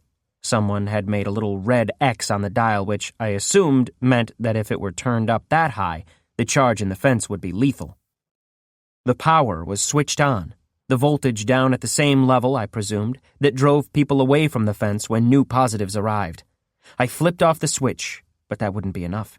I had to make sure the guards didn't turn it back on as soon as I left the guardhouse. I cast about the room, looking for something with which to smash the controls, and quickly I found a fire extinguisher big and heavy enough to do the job. I picked up the extinguisher and carried it to the controls, raised it over my head, but that was when my luck ran out. "Stop right there!" Someone shouted from behind me. It was a guard's voice, definitely. Then a shot rang out, and a television screen near my head exploded in shards of glass and sparks. I dropped the fire extinguisher, then turned around to see who had captured me. It was Ike. Chapter 92. "Ike," I said very calmly, very low, intending on somehow talking my way out of this situation. "Ike, you unlocked the door for me. I knew—" "Save it!" he said. I didn't understand. "Ike, I just need—" That was when I noticed he wasn't alone. A couple of dozen soldiers were behind him, all of them trying to cram inside the guardhouse. Ike gave me a funny look I couldn't quite figure out. I frowned, and that just made him roll his eyes. "You had your chance, Finn. You could have been set up for a nice cushy time here. You could have waited a couple years and gone home." I tried to smile. I doubt it looked very realistic on my face. "Things have gone too far for that now." "No shit. Come on, step away from there. I know you, Finn. I know you'll try something stupid and heroic and make me kill you, just like I had to kill your mom. That's becoming kind of a pattern, isn't it?" Was he trying to anger me? Maybe he wanted me to run at him, to give him an excuse to shoot me. I refused to give it to him. I lifted my hands. He sighed and lowered his rifle, just a hair. "Okay, come with me." I nodded, not daring to break eye contact. "What are you going to do with me?" "I don't make decisions. I'm a soldier. I do what I'm told, and I was not told to explain things to you. Come on." He gestured with his rifle, indicating I should walk out of the guardhouse in front of him. Before we left, he switched the power to the fence back on. He turned the voltage knob all the way up, well past the lethal level. If I'd had a way to contact the rioters below, I could have had them tear down that fence while the power was off, but it was too late for that now. I'd failed. I stepped outside and saw half a dozen rifles aimed right at me. Had they known the whole time that I was up on the catwalks? Had the soldiers wanted me to come up here, where they could get me alone, where they could shoot me and nobody would see? That didn't seem to be the plan. Ike marched me through the cordon of soldiers, each of whom did nothing but scowl at me. We stepped outside onto the open catwalks, where I could hear people screaming in pain below. The soldiers didn't seem to notice the sound. At least they weren't firing down into the camp anymore. The officer, the one with birds on his collar, came out of the guardhouse and stared at me. He nodded at Ike, who saluted back. Then he came and leaned over me until our faces were only inches apart. "We've kept this camp in good order for 20 years now," he said. "Did you think you were the first rabble-rouser with a list of demands?" When I didn't answer, he shook his head. "You are not. The people down there have rights. You can't make them live like this." "I can't?" he asked. "I can't? I have to. This camp is a necessity, patient. Segregation of positives from the healthy community is the only way we will ever eradicate the crisis pathogen." He sounded like he was reciting something he'd memorized, just like Kylie sounded sometimes.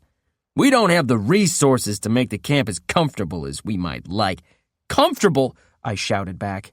"This place is hell." The officer lifted his chin. "Well, at least you won't have to endure it much longer." "You're going to kill me?" I asked. "Oh, no. That would just make you a martyr. It would probably start a whole new riot. So no, I'm not going to kill you. There's another camp like this one out on the West Coast. I'm going to ship you there. Make you their problem. I couldn't believe it. I'd been ready to die. I didn't want to die, but I'd accepted it could happen, and that it would be worth it if it improved things in the camp. But to be shipped to the other side of the country, away from everyone I knew, away from Kylie, somehow that seemed worse. Luckily for me, it didn't come to that. The officer started to turn away, started to issue an order to his troops. They didn't get to hear it, though. There was a noise just then, as if a lightning bolt had struck the catwalk under my feet. It made everybody flinch and look around in terror. I happened to look over at the nearest guardhouse, and I saw a funny thing. All the television sets in there had gone dark. It was like they had lost electric power, as if Ike kicked my boot. I looked around at him and saw him gesture with his head. He was telling me to... what? I shook my head in confusion. Finally, he had to whisper to me, "Fence is down." The officer had lost all interest in me for the moment. He was pointing at the guardhouse, shouting for his soldiers to go and see what had happened. I didn't waste any more time. I leaned out over the catwalk and saw all the positives down there. "The fence is down!"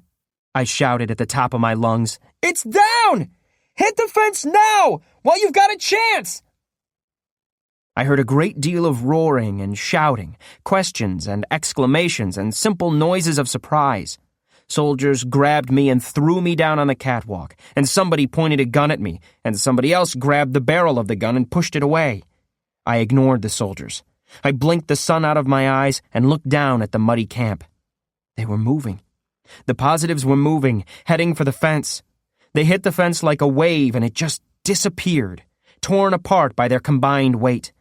They started flowing out into the processing center in a great stampede. I saw the fence come down on the female camp side, too, and was glad for it. I hadn't thought to give that instruction. Someone had just thought of it on their own. Perfect. Then a bullet hit the catwalk right between my feet. Not so perfect. Chapter 93. I looked up and saw every soldier in the camp aiming his rifle at me. The officer had said I wasn't going to be killed, but apparently somebody had rethought that decision. Bullets scored the air, and if I had waited even a fraction of a second more, they would have cut me down, torn me to pieces with sheer firepower. I threw myself over the catwalk, knowing perfectly well that no matter how squishy the mud was below, it could still break my neck. Knowing only that my chances were better that way than if I just stood there and waited to be shot. I caught one of the luckiest breaks of my lucky life right then. Directly below me wasn't just mud, but the corrugated tin roof of a shelter, one of the few that hadn't been torn down. I hit it hard with my shoulder and felt something crack in my arm, but my head was safe. I rolled down the slope of the roof. I had no choice, and down into the mud. Bullets were still whizzing all around me, chopping up the mud on either side of me. At any moment, one of them could have hit me, and I knew I would be dead. There was no use thinking about that. I got up, and I ran, straight for the gap where the fence had been. By the time I arrived, the positives were gone.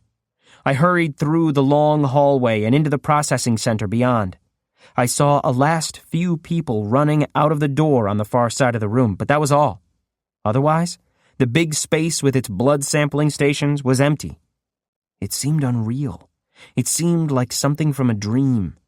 This room looked exactly like the one I'd seen when I first came here, the last place I'd ever felt safe. I think I paused for only a second, for one last look around the place. Maybe I was too terrified to leave. I can't speak very accurately about my mental state at that moment. The point is, I was totally unprepared when someone came out of the door behind me, the door leading back into the camp. I was completely unready for that person to be Ike. He had his rifle in his hands, but at least it wasn't pointed at me. At the same moment, there was a noise like something heavy being dropped, and then lights flickered on high overhead. It looked like power had been restored. The blood sampling machines hummed away for a second, and then all their computer screens lit up. Ike came over toward me.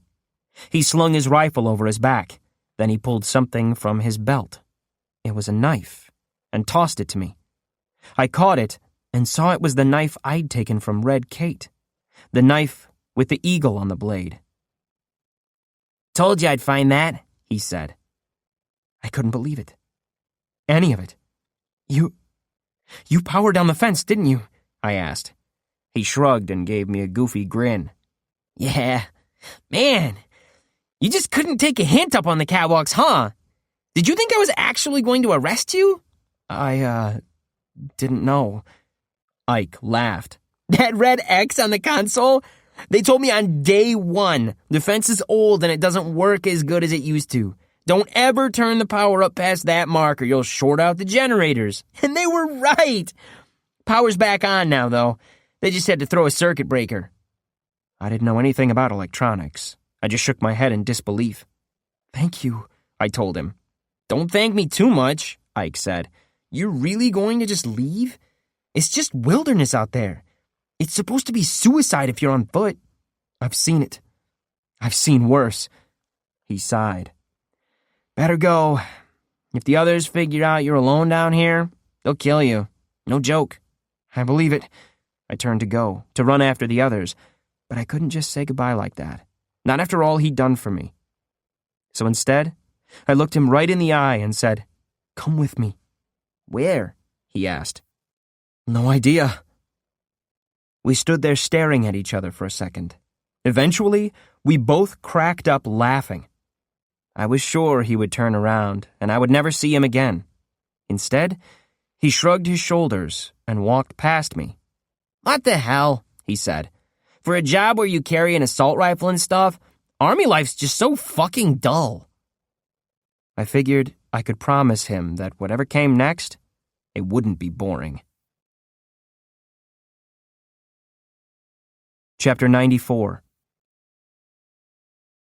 Outside the camp, the positives had torn apart the guard post. This side of the wall, the western side, looked exactly like the place where Caxton had dropped me off. The positives had gathered maybe a quarter-mile away, out of range of the soldiers up on the camp's wall. Ike and I hurried out to meet them. Nobody shot at us. Maybe they were too confused about what had just happened. When we met up with the others, there was a great deal of hooting and hollering and slapping me on the back. People flinched away from Ike's uniform until he tore off his shirt and threw it in a ditch. Then he grabbed me up in a hug and everybody cheered. Luke and Mackie both found me and whooped with me and said they couldn't believe it. They couldn't believe I'd broken them out. They told me not everyone had come with them. A lot of the older positives, the first generation mostly, had stayed behind. A lot of the women from the female camp had stayed, but several hundred had run when they got the chance. All told, nearly 500 of us left the camp that day. There was one person I really wanted to see. I kept asking if anyone had seen Kylie. I worried she would have been one of the ones who stayed behind. Her emotional armor might not let her take a big, risky jump like fleeing the camp. I was worried I would never see her again. Luke kept asking me questions. "What are these people going to eat? Are you really thinking we're going to walk out of here? What about the zombies? What about the army? Where are we going to sleep tonight? They're in a great mood right now, and they love you, but how long do you think that's going to last?" "A scar across her nose," I kept saying. "Longish hair, and a scar across her nose. Have you seen her?" Mackie came up to me, laughing and whooping.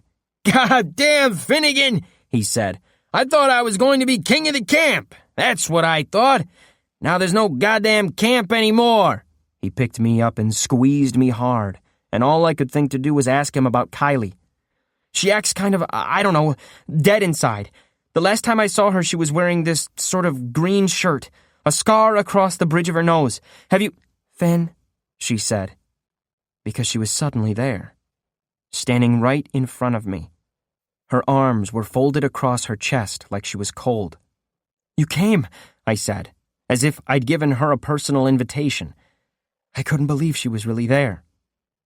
"Finn," she said again, her voice flat, emotionless. "Finn, Heather's dead. She died, Finn." "I know. I'm so sorry." She nodded once, Then she hauled off and punched me across the jaw, knocking me down. The crowd couldn't seem to decide if this was the funniest thing they'd ever seen or if they wanted to tear her apart for striking their hero. "That's for bringing me to that place," she said. I got up, slowly, unsure what she was going to do next. She rushed forward and grabbed my face and kissed me, deeply, passionately. She was all there. The armor was down, maybe for the first time. Her arms wrapped around my neck, and I felt her tears running down between both our cheeks. "That's for getting me out," she said. Part 4. Hearth. Chapter 95. And so we headed west. On foot. There were no cars for us, no SUVs to ride in. We went on foot in a land where that was supposed to be suicide. We walked out of that camp because that was the only way out. The positives didn't need any rousing speeches. They didn't need to be told why we were doing this. I led, and they followed. There didn't seem to be any question that I was in charge. Even Mackie just nodded when I gave him commands. I was the miracle worker, the great liberator. I had absolutely no idea what I was doing, but I tried not to let on about that. I'd spent so much mental energy figuring a way to make these people's lives better. I'd been willing to sacrifice myself to free them from the horrors of the camp. It turns out that dying in a blaze of glory is surprisingly easy, but living on, after your moment of triumph, is the hardest thing in the world. Nobody asked me any questions at first. No one asked why I'd taken us west when the majority of the positives had come from cities in the east. If they had asked, all I could tell them was that I'd seen what Pennsylvania was like now, and there was nothing for us there. Pittsburgh, any walled city, would have at best turned us away. A mob of potential zombies knocking at the gate? Most likely, they would have opened fire on us. West was potential. The unknown. Anything could be out there. Red Kate had said the government didn't exert as much control out there, that people could be free in the West. Maybe there was a way to make a life out there. A life for positives. Maybe a better life than what we'd left behind. Maybe. I started walking, with Kylie and Ike and Luke by my side. The rest followed. If they had any ideas about where we should go, what we should do, they didn't share them. They seemed to think I must have something great up my sleeve, some secret plan. I'd given them freedom. I wondered how long that would be enough. Chapter 96. I knew I would never have more goodwill and trust from the positives than I had that first week out of camp. I needed it. I knew a little, just a little, about surviving in the wilderness, but nothing at all about what 500 people were going to need, or how to procure it. Luckily, I wasn't alone.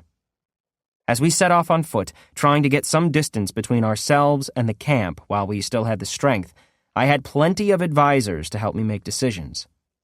I kept being surprised that none of them just pushed me aside and took charge themselves, considering how much more effective they were.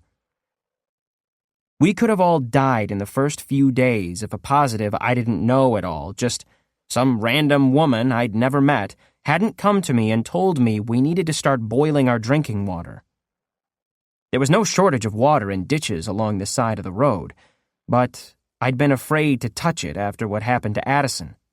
Boiling the water couldn't make it completely safe, but it killed all the germs and parasites, things I'd barely known existed. Other advisors, some of whom I knew, some I was just meeting for the first time, had their own great suggestions. But the ones I listened to the most often, the ones I came to count on, were the people I already had come to trust with my life. Ike was the big surprise. He'd never seemed very practical-minded to me, but once we were underway, he was simply indispensable. That first night, when we found ourselves standing in a mob on the highway watching the sun go down, it was Ike who said we needed to set up a camp. But we don't have any shelters, or even tents, I pointed out. I think I had planned on just walking through the night. It was what I would have done on my own. The funny thing about a herd of 500 people, though, is that they move much slower than a single man.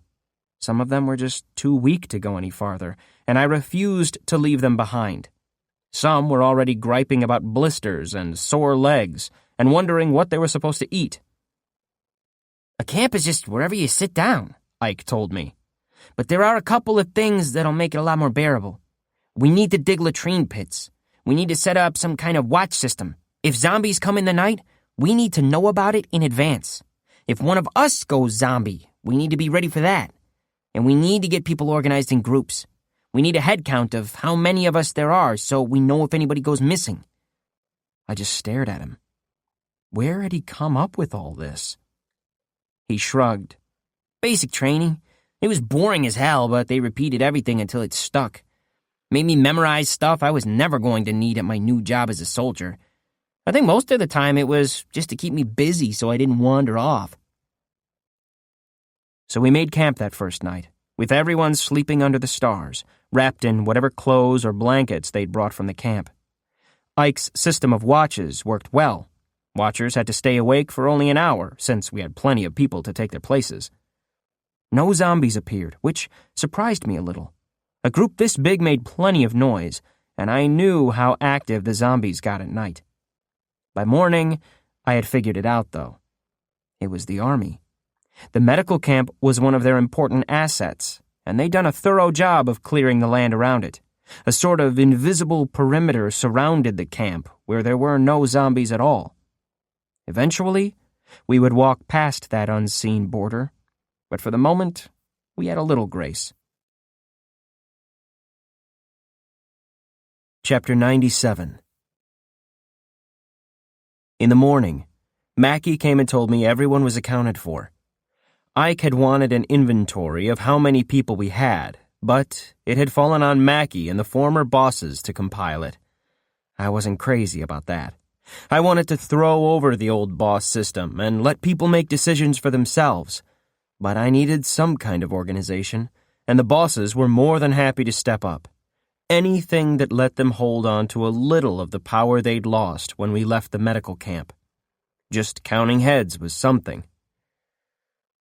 "We can get work crews together if you tell us what we need to get done," Mackie told me. When he'd bought me from Feder, he'd seen me as a useful tool, somebody who could help make him stronger. Now, he treated me like I was the boss, and he was the worker with bright ideas.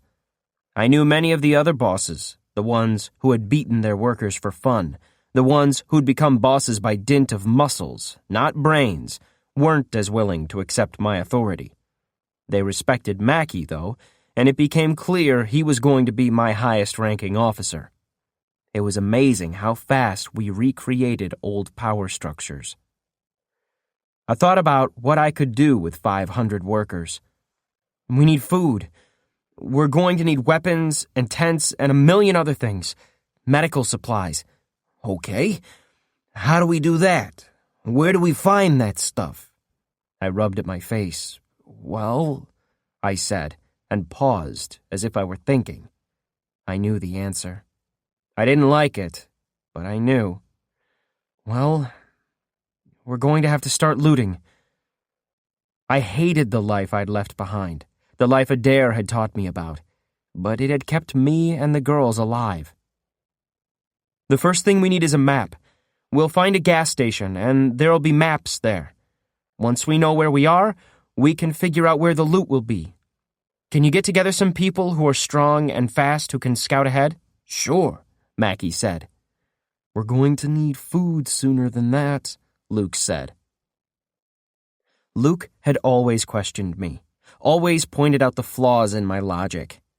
I'm only human, and sometimes it annoyed me to no end. But he was almost always right, and I knew if I listened to him, I could avoid some costly mistakes. Plans that made perfect sense in my head rarely worked out smoothly in the real world, and I needed somebody to keep me on my toes. There'll be houses around here somewhere, I said. I stood up in the road and peered north and south. The land here was so flat, I could see for a fair distance. On either side of the highway, I saw nothing but overgrown fields, stretching away to the horizon. They could have been great prairies of weed, except for the way they were divided into enormous rectangular plots.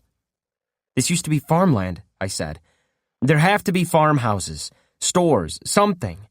Mackie, I want you to get together 2 more groups. Pick people who are sharp, the kind who will keep their eyes open. Send 1 north, 1 south to look for any sign of houses. There'll be canned food there, stuff we can still eat." Something caught my eye, and I looked at the fields again.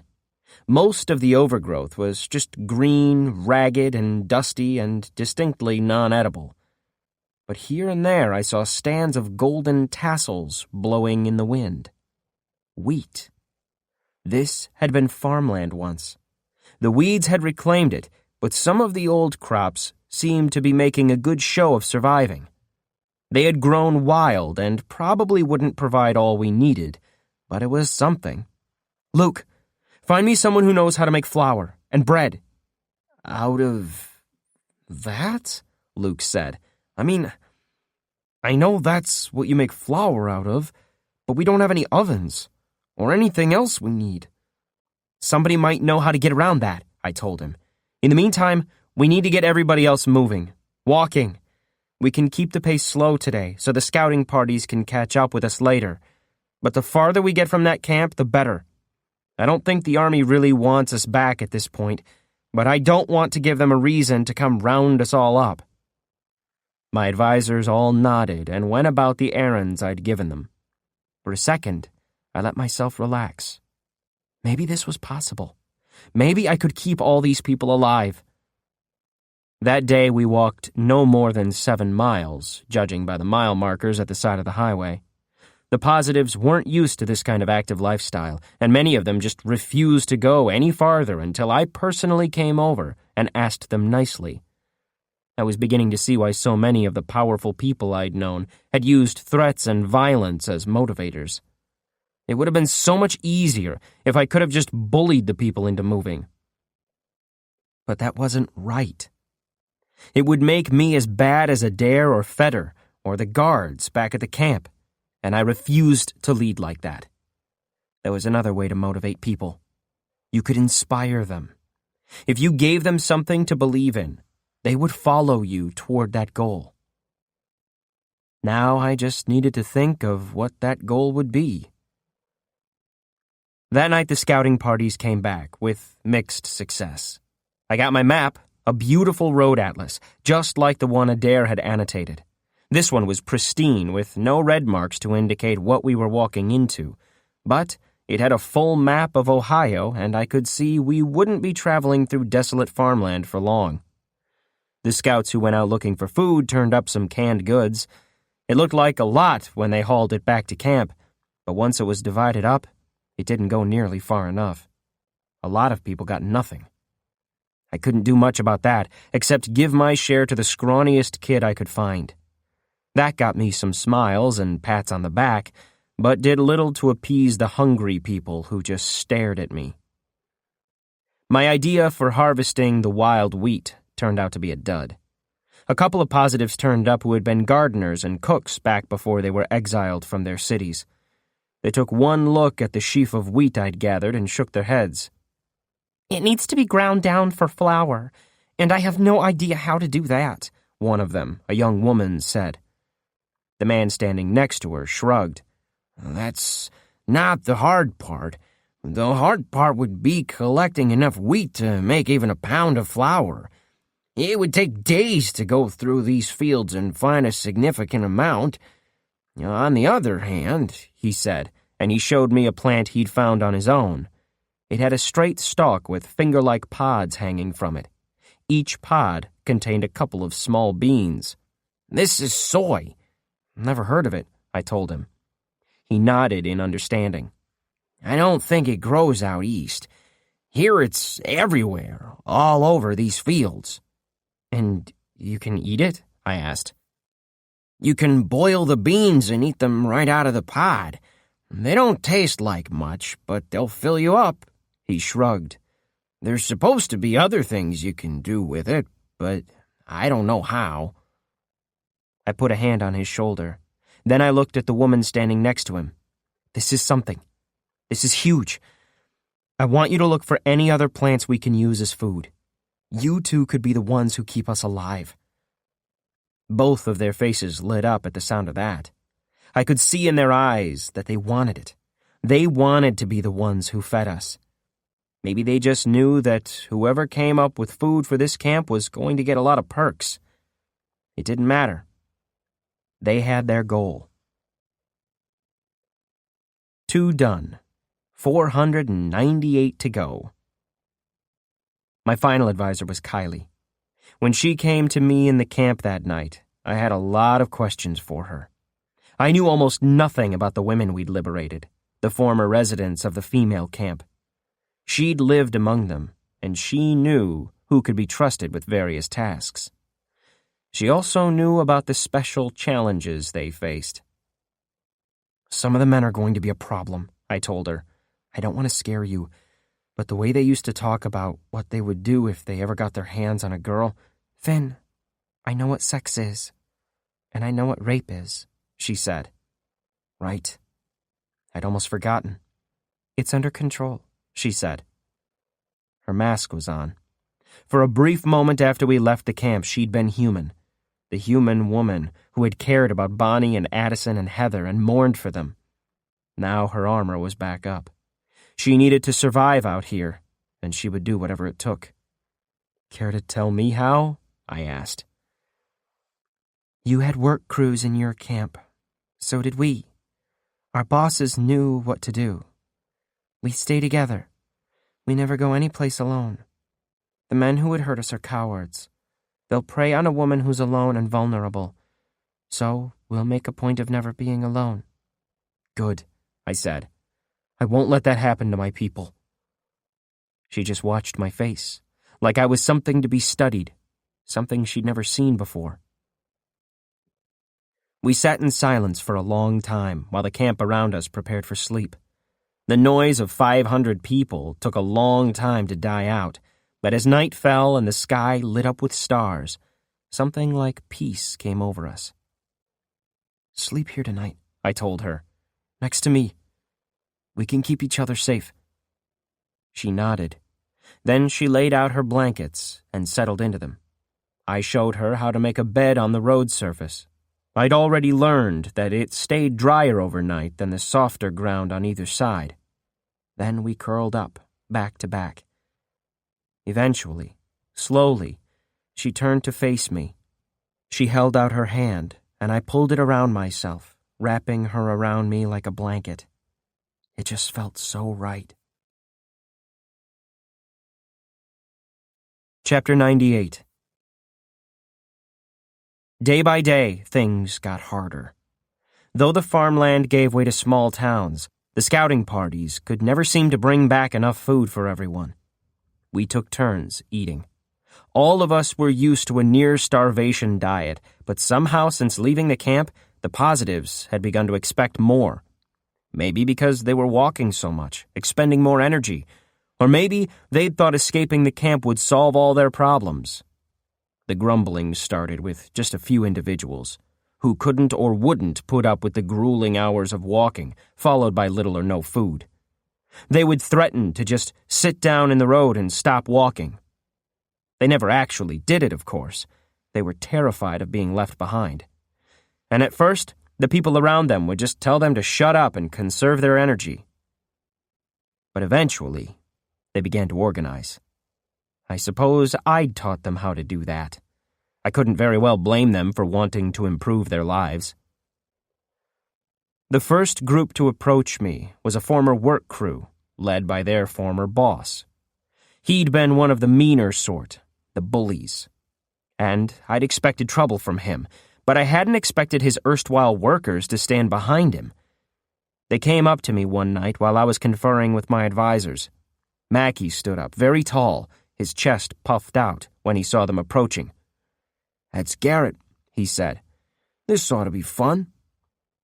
I looked up from my road atlas and gave Garrett a wave. He wanted a confrontation, so I figured I would make it seem like this meeting was my idea. I need to hear what you're thinking, I told him. A momentary look of confusion crossed his face, but then he glanced over his shoulders at his workers, and that seemed to restore his bluster. We need more food. We all do, I said. Did you come up with some idea how we can get some more? Because I'd love to hear it. No. My group here, specifically, we need more food. We need to eat every day. We're already getting weaker, and you need us. I need everyone. I need all the help I can get, I said. I could see him getting frustrated. We're strong. We want to stay that way, so when the zombies come or whatever, we can fight them off. You're going to need fighters. I nodded agreeably. Absolutely. In fact, I've been thinking I need a group to scout ahead and check for threats. We're going to start seeing zombies sooner than we expect, and there could be more human dangers, too. What do you think, Garrett? Are your guys tough enough for the job? It gave me a priceless moment of entertainment to watch him squirm. He desperately wanted to say no, but doing so would make him look weak and invalidate his argument for more food. Eventually, I decided to ease up a little. Of course, while you're scouting ahead, you're likely to come across plenty of canned food in the houses you pass. You'd be welcome to whatever you could find. Garrett wanted to say no, but he'd made the mistake of not coming alone. His workers shouted him down. As they walked away, discussing plans among themselves, Mackie laughed and turned to me. Nicely played, he said. And so I got a vanguard and neutralized a threat to my authority. Sadly, it wasn't always that easy. A woman came to me to tell me her friend was sick and getting weaker by the day. She couldn't walk anymore, and she needed to eat or she was going to die. I gave her a can of 20-year-old creamed spinach out of the day's pile, far more than one sick person ought to have received, but I remembered how I felt when I heard Heather was sick. Make sure nobody sees her eating this, I said, or they'll be jealous, maybe dangerously jealous. The woman looked a lot less grateful than I had hoped. Even worse, later on, I found out I'd made a sentimental mistake. Kylie came to me that night and told me the truth. There had been no sick friend. The woman had eaten the entire can herself. Unused to so much food in one sitting, she'd thrown most of it back up. That can could have fed 4 people if it was parceled out correctly. That episode hardened my heart against people claiming sickness, which also turned out to be a mistake, because people really were getting sick.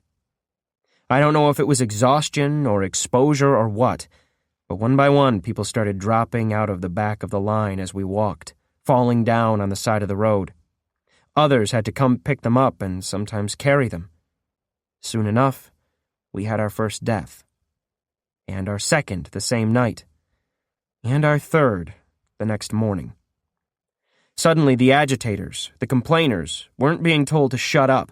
They were getting nods and muttered agreement. A big cohort of them wanted to turn back, to return to the camp. We were only marching to our death, they said. I was leading them nowhere. I was insane.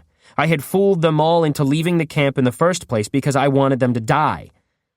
At one point, we passed a car that had been abandoned on the road. Its tires were just rotten tatters, and its chassis was rusted through, so I ignored it.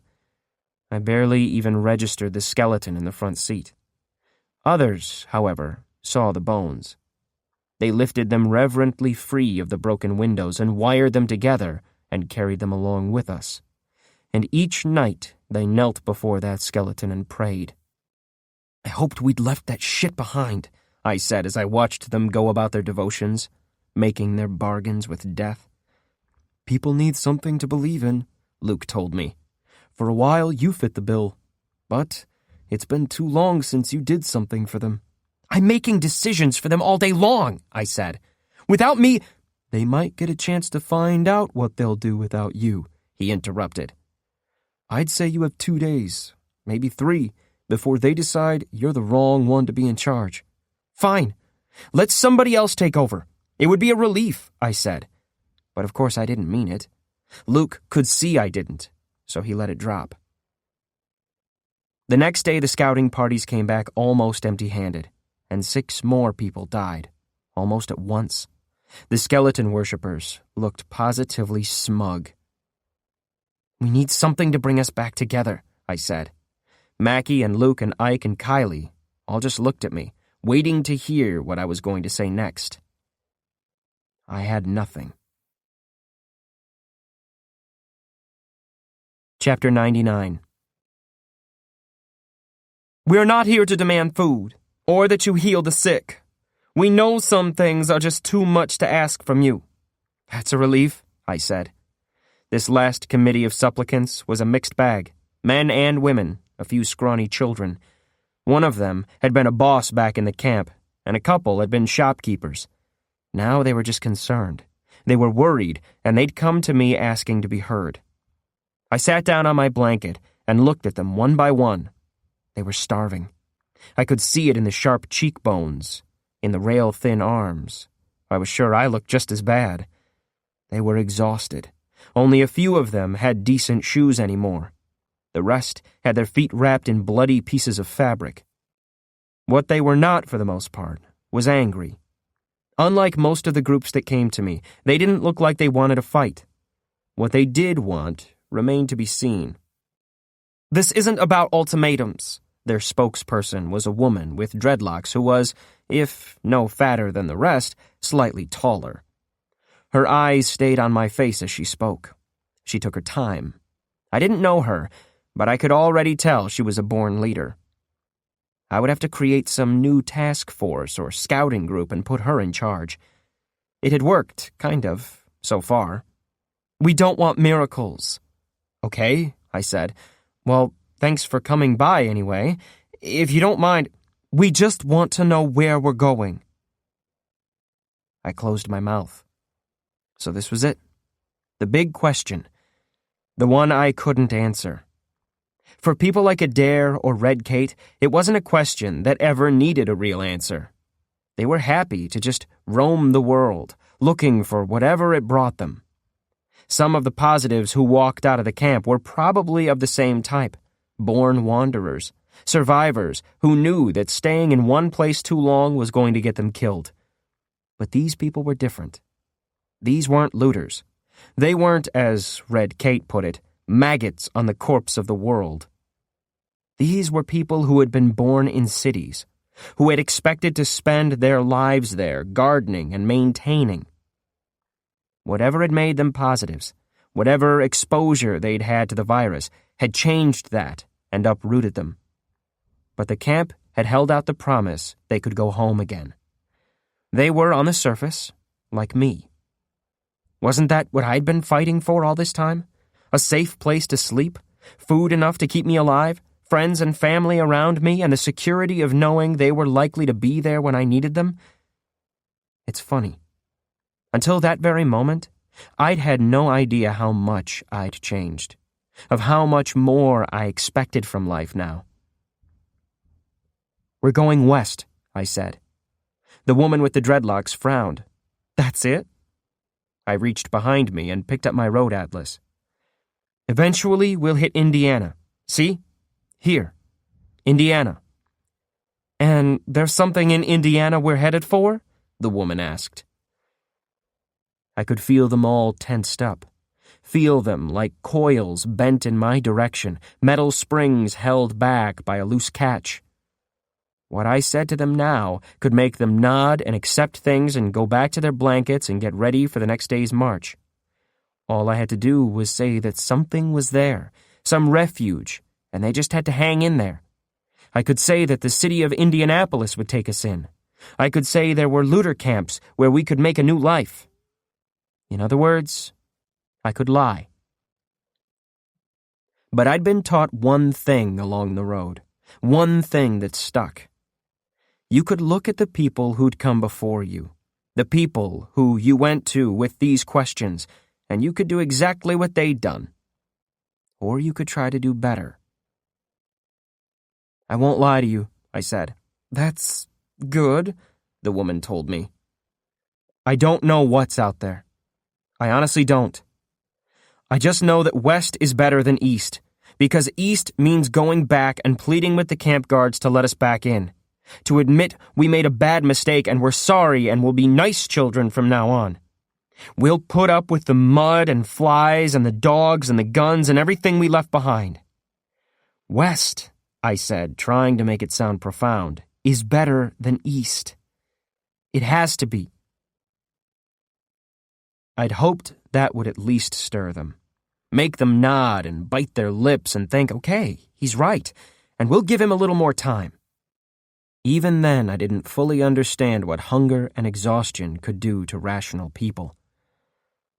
Many of us think east is better than west, she said. What do you think, personally? I think we got food back there for our work, she told me, which wasn't a real answer. That was the point, of course. I had tried to single her out and make this about individual decisions, and she was here to present a unified front. She knew how the game was played as well as I did. So all I could do was give her more honesty. It was the one thing I had in good supply. I'm not your boss, I told her. I'm not your CO. You walk with me because you want to. If you want to be in charge and lead these people back east, it's up to you to convince them to do that. Looks like you've got a head start. One or two people in the crowd chuckled. Well, that was something. I'm going to ask you for a favor, though, I told her. Give me one more day. Walk with me tomorrow. Walk like we did today, to the west, and then tomorrow night, you can make up your mind. She never did say yes.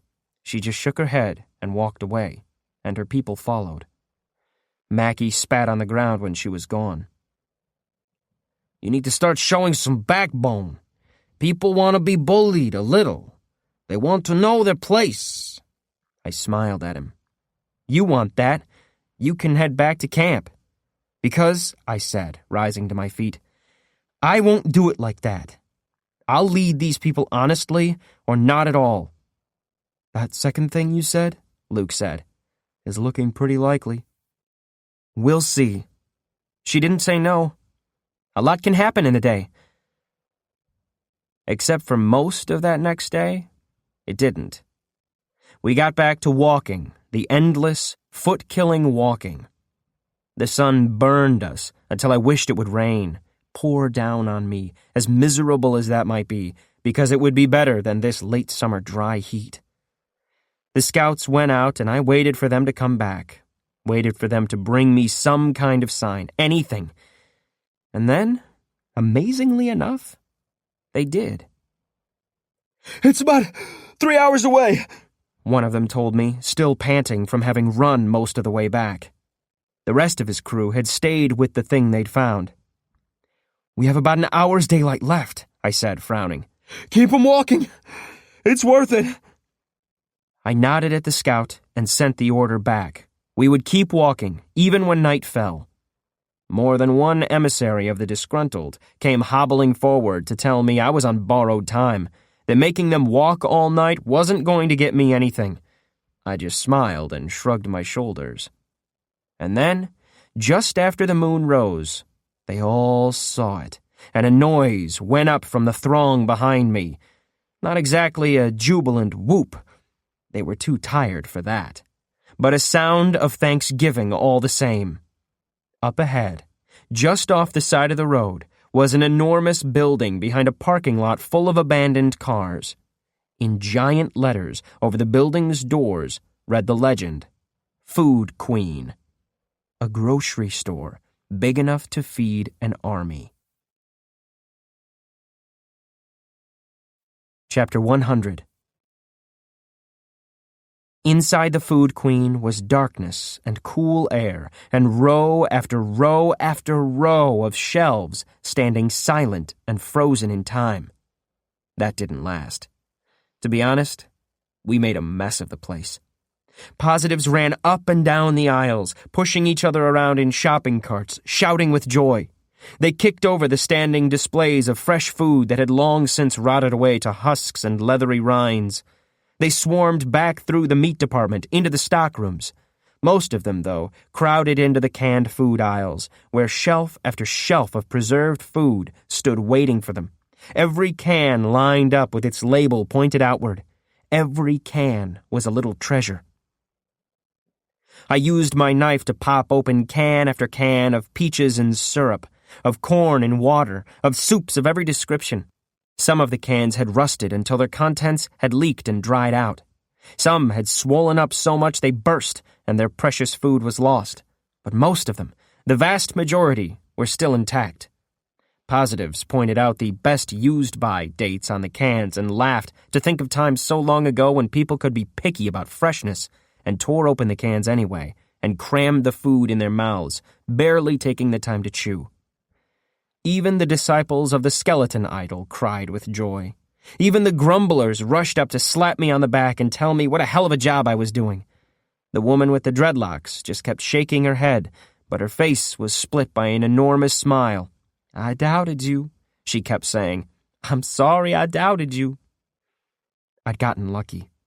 Far luckier than I deserved, and I started to protest, to say I couldn't take the credit, that I didn't make the food queen appear, but Ike pulled me hastily aside and told me to shut up. "Everybody knows that," he said, "but you don't have to remind them." He had a can of creamed spinach in his hand, and he shoved green goo in my mouth, and I nearly choked as I laughed. I did my best to stay in charge of the party. "Don't eat so much you get sick," I told people. "This haul has to last us a long time." But it was no use. The people had been hungry for so long they wouldn't stop now. Eventually I gave up and just walked the aisles, giving a word of encouragement here, sharing a bit of excitement there. In one aisle, a couple of positives had set up some empty plastic barrels and made drums of them, beating out a wild and exuberant rhythm. Some women were dancing around them, swaying their hips, lifting their hands in the air. I joined in, and everybody laughed as I tried to keep up with the dancers.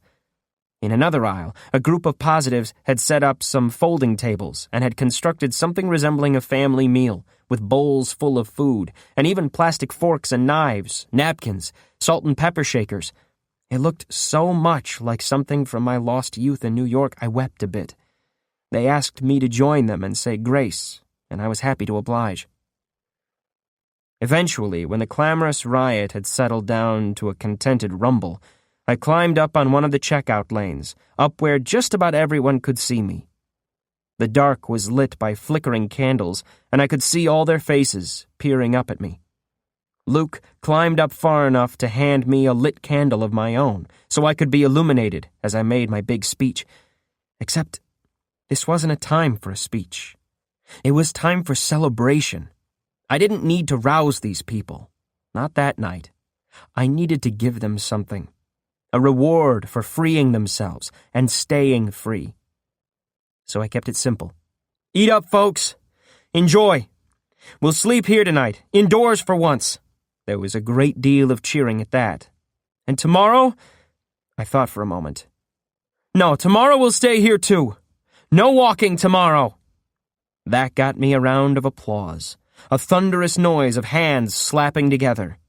They loved the idea of being off their feet, if only for a while.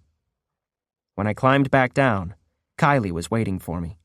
She took my hand and led me to one side of the store, through aisles of glass cookware and kitchen gadgets, few of which I understood.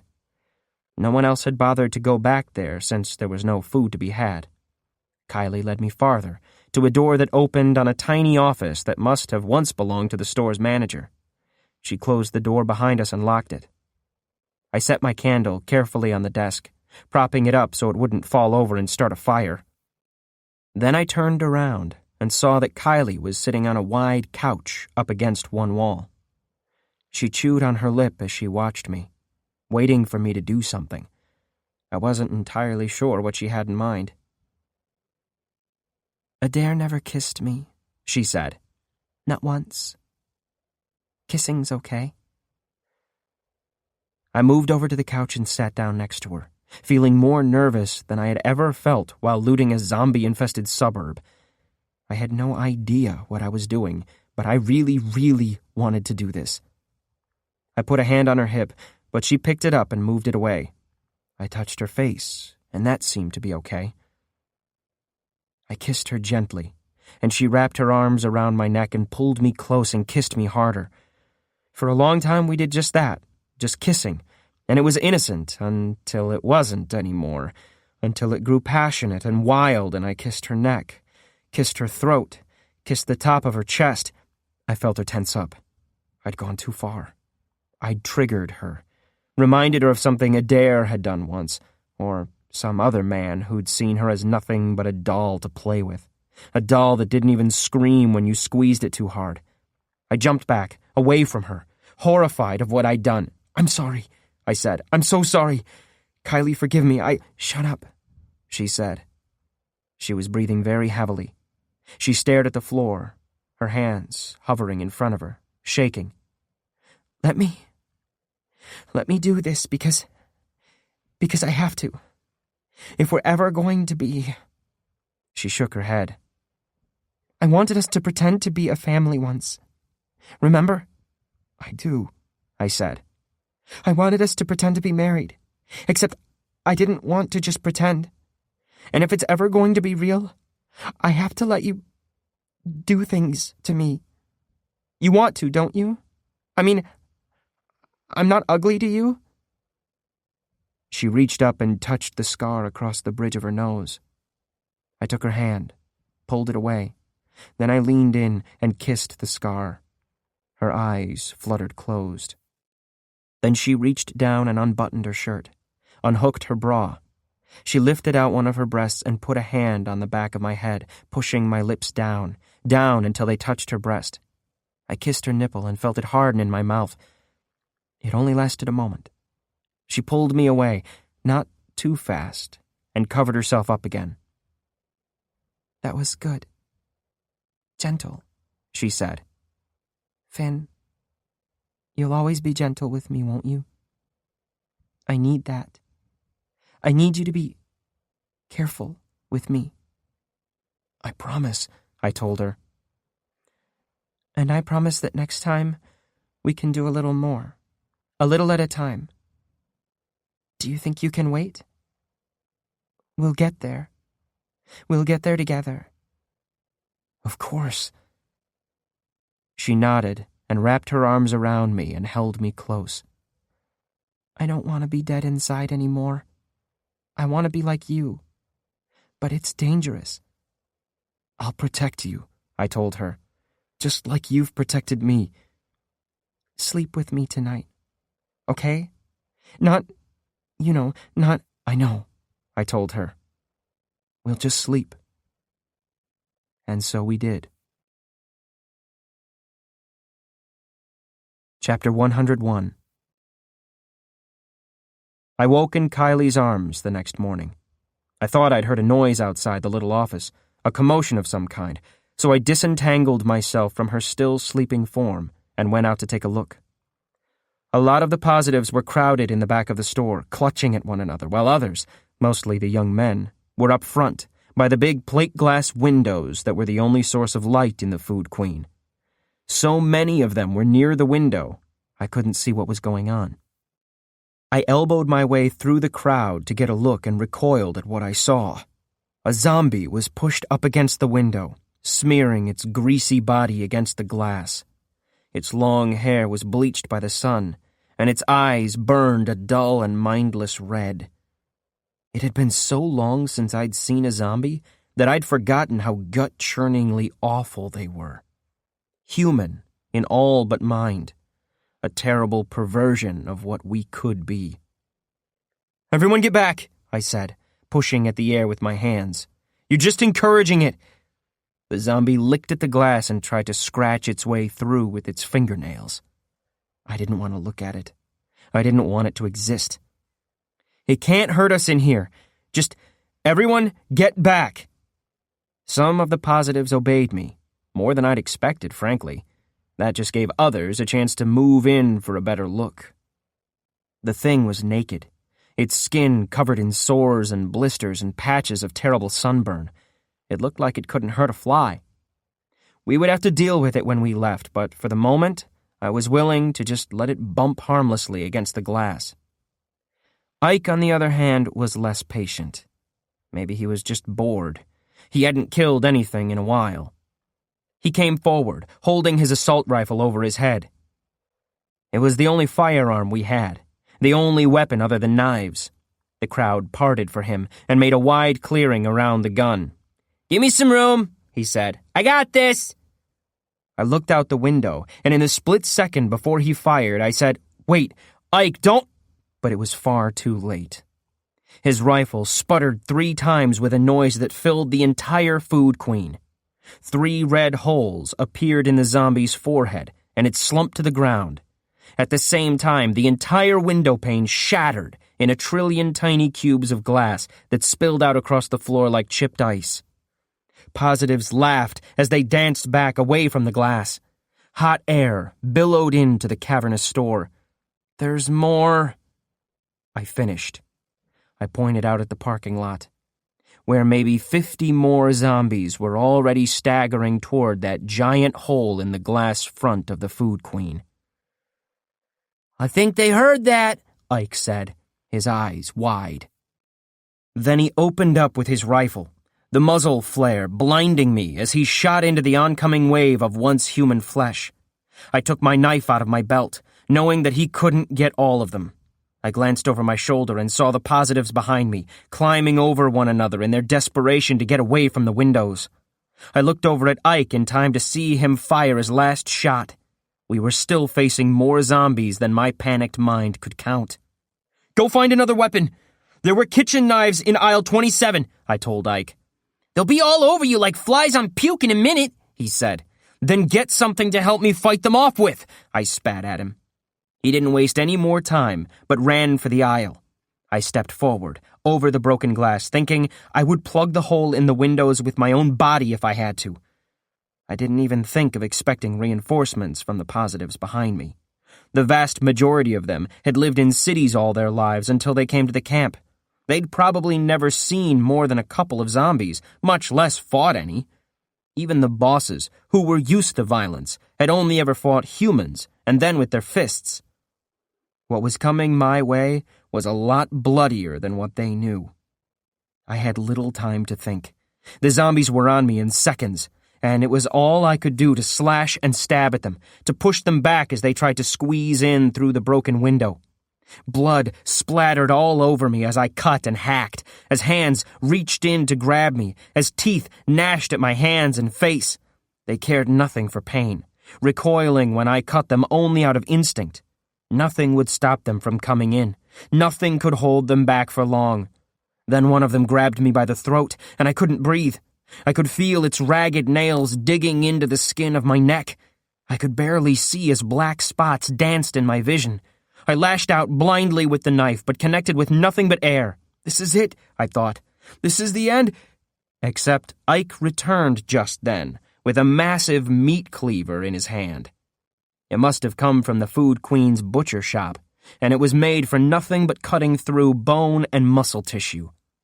It took the zombie's hand clean off at the wrist, and suddenly I was free.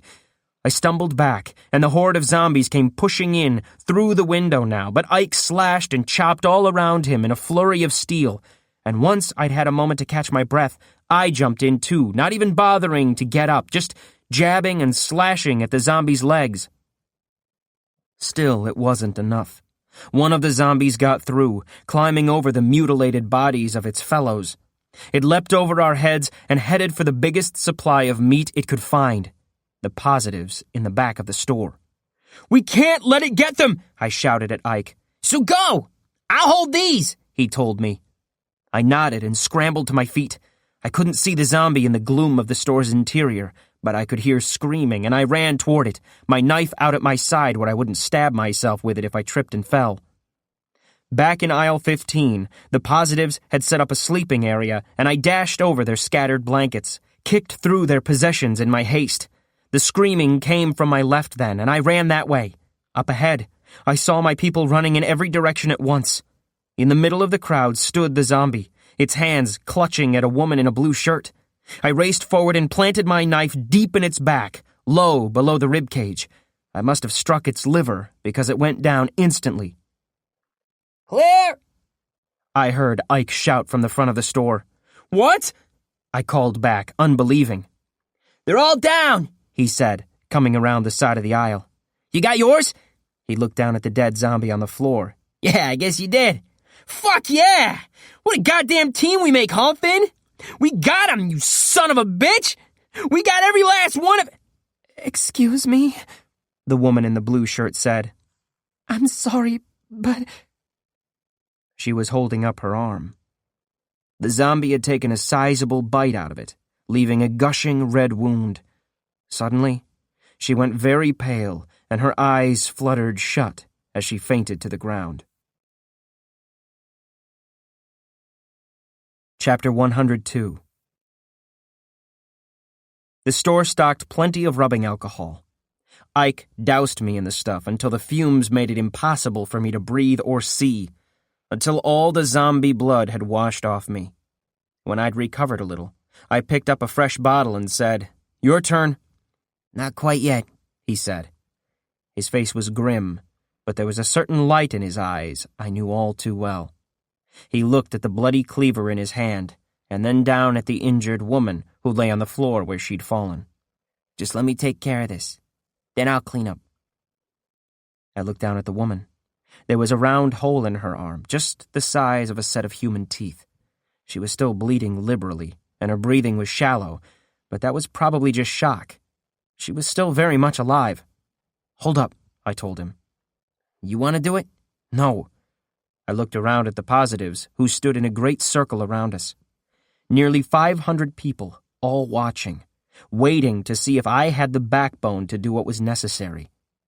Or rather, what they'd always been taught was necessary. "No," I said. Thinking of Bonnie. Thinking of my father. Thinking of everyone I'd known who was killed because they were infected. There was no law requiring it. None was needed. In all the civilized places in America, even in the looter camps, everyone understood. This was what you did.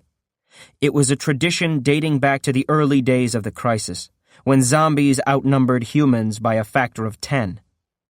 It was how we had survived as a species. If there was a chance you were clean, you got the plus sign tattoo, and you became a positive. But if there was no question, if you were definitely infected, you had to die. It was, I realized in that moment, an outdated custom. "No," I said again. "No, we're not going to kill her." "Are you nuts?" Luke asked. He pushed his way forward through the crowd. "Finnegan, I know you want to save these people, but you think she's going to zombie out. Except you know how it works. The virus can take 20 years to incubate. 20 years. That's a lifetime to some people. That's 2 decades of life, and you want to take that away from her." "It can take 20 years or 20 minutes, Luke pointed out. "Then that's 20 minutes she wouldn't have otherwise." He started to say something else, but I shouted him down. "This is who we are," I said, holding up my left hand. "We're positives. Society has pushed us out because they're afraid of us. Are we going to be afraid of each other?" I could see from the looks on their faces, they thought the answer should be yes. But leadership isn't just agreeing with everybody. It's not just about consensus. Sometimes you need to make new rules, new laws. "I brought you here, out of that camp. I fed you. I protected you with my own life." I held up my knife for them all to see. It was still pink with diluted blood. "And I say she lives." They didn't nod or murmur agreement. They didn't cheer for me, but they backed off. Ike put away his cleaver. Under his breath, he spoke to me. "If she zombies out tonight while we're sleeping, or tomorrow in the road, I'm going to finish it." "Yes, once she's a zombie, she's not human anymore." "And people will say you're crazy, that you're going to get us all killed." "Then I'll have to hope she doesn't zombie out tonight or tomorrow," I told him. "Here," I said to Luke, "help me get her sitting up. We need to get her awake so we can move out." He didn't want to touch her, but he did as I'd asked. For all his doubts and questions, Luke always stood by me. Everyone seemed to have forgotten that I'd said we could rest for a day in the Food Queen, I think they wanted to be away from that place as quickly as possible. Within the hour, we were walking again. Walking west. Chapter 103. We set out to the sound of rattling wheels. There was so much canned food in the Food Queen that we couldn't carry it all. Luckily, the people who'd built that place had provided us with a perfect means to convey their bounty. Wire shopping carts, still as shiny and bright as the day they'd been made. Some had wobbly wheels, and a few collapsed when we tried to push them, but dozens of them worked just fine. I can't help but smile when I remember the horrible, rumbling, squeaking noise they made as we pushed them down the highway. It was annoying as hell at the time, but now I think of that time with a certain nostalgia, despite the constant danger, despite the uncertainty of the people I led. I had made a new law, and I was proud of it, proud of what it meant for us. Of course, you can't just declare something true and it becomes a fact. Someone will always challenge you, and that led to one of the hardest things I've ever had to do, but one of the most important. It took 2 days before anyone questioned my law. Only 2 days. I watched, feeling helpless, as the woman in the blue shirt moved about the camp at night, the wound on her arm like some terrible new kind of tattoo. Like the plus sign on her left hand, it became a mark of shame. As much as I wanted people to accept her, as much as I tried by sheer willpower to make them take her in, she was shunned. No one would eat with her or let her sleep near them. I brought her forward and had her sleep next to me the first night, but she didn't seem to find that acceptable. I could see why. If she was under my direct protection, that meant she was in danger, and she could never feel comfortable at my side. I watched it happen. I consulted with my advisors about what to do, but no one had any ideas. I watched the whole thing, ready to move at a moment's notice, but when the time came, I wasn't ready. I'll always blame myself for her death. She was found one morning with her throat cut. The culprit wasn't hard to discover. He was a big positive, one of the old bosses from the camp, and he was proud of what he'd done. He showed everyone the razor he'd used, still red with her blood. "I protected us all," he announced, and plenty of people murmured agreement around him. "Everyone knows it has to be done. Just because Finnegan says otherwise, we know the world we live in. We know the rules." Ike and Mackie stood on either side of me as we listened to him crow. I think they believed I was in danger, that at any moment my leadership was going to be overthrown. Maybe it was. But I wasn't afraid just then. I was enraged. I didn't see red. I couldn't hear my heart thumping in my chest. This was a much purer, colder anger, an indignation I'd never felt before. I'd made a law, and this man had violated it. If I'd been the boss of a work crew, or the leader of a gang of road pirates, or a dare, or some warlord of the wilderness, I would have stalked over and slaughtered that man where he stood. I would have ruled by death and violence, and it would have been over. But my anger wouldn't let him off that easily. So we had a trial. I had him brought before me. He came readily, perhaps thinking this was his big chance to push me off my throne. I could see the excitement in his eyes, and it made me sick. Instead of having him beaten or killed, though, I asked him to tell me his story, his side of things, to describe in vivid detail what he'd done and why. He was happy to. He laughed as he described cutting the woman's throat. When asked for his justification, he simply said, "She was infected, and everybody knows it," and left it at that. "You heard me when I laid down the new law, didn't you?" I asked. "Yeah, of course I did." "So you knew this wasn't acceptable?" "All right. It's time for judgment. I could simply pronounce you guilty, I suppose. But in the old days, before the crisis, they didn't like to do that. And I can see why. It shouldn't be up to just me." He shot me a quizzical look. He couldn't seem to understand. "When you broke the law," I said, You didn't just hurt me. You hurt all of us. All of us should have a say in what happens to you. I turned and looked at the positives gathered around us. Pretty much everybody had come to see what would happen. I think this man is guilty of breaking our law. Everyone who agrees with me, raise your hand. I had assumed that every hand would go up, or that none of them would. In fact, it looked pretty evenly divided. A lot of people kept their hands down. A lot of people turned their faces away, like they didn't know what to think. Luke started running around the crowd, counting raised hands. "More than half," he said when he was done. I nodded. The condemned man jumped up and tried to run for it. Mackie had already moved behind him while the votes were tallied, and now he tripped the man and knocked him to the ground. "You're guilty," I said. "Maybe not all of us agree, but more than half." "You can't kill me for this," the man shouted. "I only did what I was supposed to do. I did what anyone would do." "Apparently not anyone," I said. "Not everyone. Not us." Ike lifted his cleaver. "I'll do it," he said. "No." Everyone turned to look at me. Their eyes said, "What now?" "No. We're not going to kill him. Blood doesn't answer for blood." "Then what are we going to do with him?" Luke asked. "He broke our law.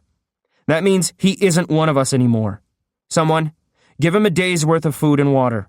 There was a lot of commotion at that, a great deal of confusion, but it was done as I said.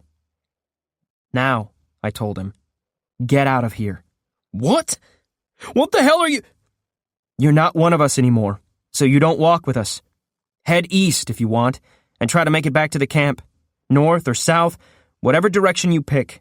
But start walking. Don't follow us, and don't come near us again, or we will kill you." He protested. He spluttered with rage. He threatened me. "I'll be dead by nightfall," he said. "The first zombie that comes along will get me. You're killing me. You just want to keep your hands clean. You're just too chicken shit to do it yourself." "No." I drew my knife and held it up. "If you prefer to die, come here and kneel before me, and I'll cut your throat myself." I would have done it too. Eventually, he walked. Chapter 104. The rest of us moved on, and we survived. We made do. We moved from one supermarket to the next. There were, it turned out, plenty of them. Most had been looted. We were well outside the military control zone at that point, but a few still had shelves of canned food just waiting for us. We supplemented this meager diet with game when we could.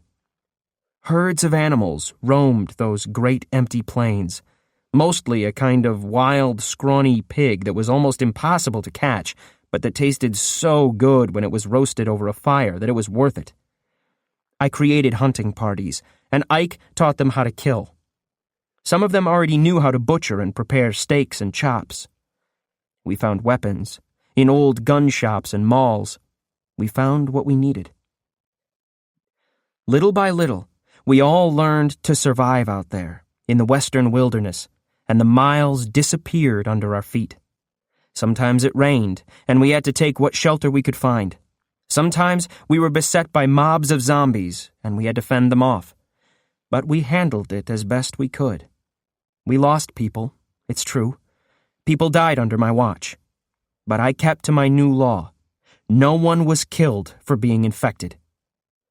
Those who zombied out were another matter, of course. And some of us did. We were positives, after all, and some of us had been infected for years. When it happened, it was always bad. But the crazy thing was, when someone did zombie out in the night and bit half a dozen of their neighbors before they were put down, the people didn't turn on me. They didn't blame me for lax hygiene. They worked together at putting the zombie down. They grieved together, and they swore to be more alert, more cautious in the future. It actually brought them closer together. I was learning what every leader since time immemorial has probably known. People will tear one another apart when they're safe. They'll bicker and argue and fight among themselves. But if they have a common enemy, an external threat, They will bond so tightly together, nothing can drive them apart. We walked all through the end of that summer and well into the autumn, and we were okay.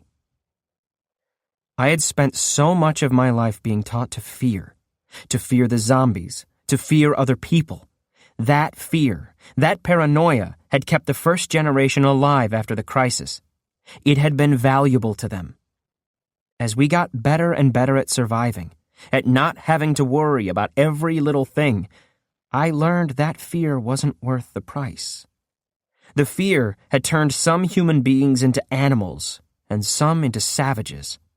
It had turned good people bad and had turned a country inward until it was feeding on itself. There was hardship and horror behind us, and more to come.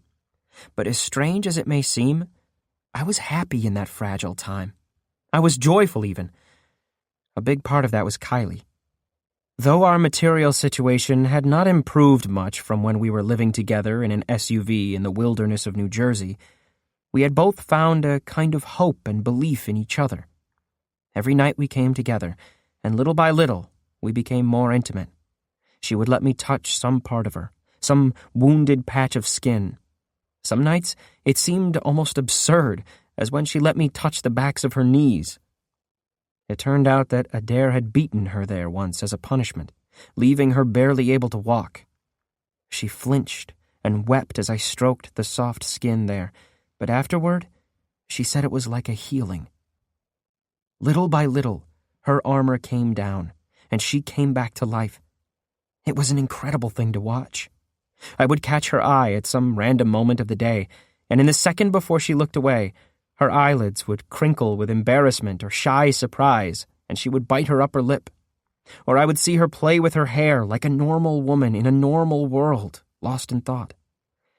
Most of the time it was just seeing her smile, a cautious, furtive smile. Sometimes it was seeing her weep with the other women, the ones who had lost someone dear to them.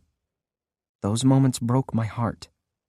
The funny thing is, sometimes you have to let your heart break to remind yourself it's there. I didn't understand at the time what we were building, she and I.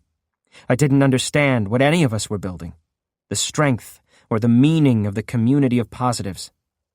Most of my days were spent just keeping us alive. But with every step we took to the west, things got just a little better, a little brighter. It felt like not the end, but the beginning of a world. Chapter 105. You can't really understand the scale of this country until you've walked across it. You can't grasp the scope, the sheer magnitude of the pre-crisis world until you've crossed its ruins. There was a highway cloverleaf somewhere in Indiana, I think. It has to have been before we saw Indianapolis. A thing of concrete with great arching ramps that lifted over our heads, carrying roadways so wide 50 men could have walked them abreast. The way they soared up, then whirled around to tie into knots, made me dizzy. It took us most of a day to walk from one end of that cloverleaf to the other. Villages could have nestled in the great loops of concrete serpent that draped across the ground. It was impossible to imagine why such a thing was needed, to comprehend just how many cars must have headed every day for just how many destinations. How quickly they had moved. It took us weeks to walk from one end of a state to another. Weeks while we burned through our food. People died along the way. We'd met our fair share of zombies along the way, but we'd seen no sign of other human beings. I'd been a little surprised we hadn't seen any looter crews at work, though we stayed far from any developed areas and any structures big enough to be used as looter camps. As for real civilization, we gave the walled cities of Columbus and Dayton a very wide berth, knowing there was no point even trying to make contact with them. They were never going to let us in, not with the plus signs on our left hands, and at worst, they might call in the army to keep us away. Indianapolis was another story, though. I spent a lot of time studying the maps, looking for a good way around. but the highway seemed to go right through the city, and I didn't want to traipse around it through endless fields of overgrown vegetation where any number of zombies might be hiding, waiting for us. Luke, Ike, and I huddled over the road atlas, studying how to proceed. Here are some surface roads that'll take us around, Ike pointed out, but I shook my head. Kylie and I tried that outside of Trenton. It didn't go so well. These main highways are still in good shape, but the smaller roads have fallen to pieces, and they'll be cluttered with abandoned cars, and zombies love to make their nests in abandoned cars. What about this ring road? Luke said, pointing at Route 465, which joined up with other roads to make a rough circle around the city. That was my first thought, I said, but we don't know how much of the city is walled off.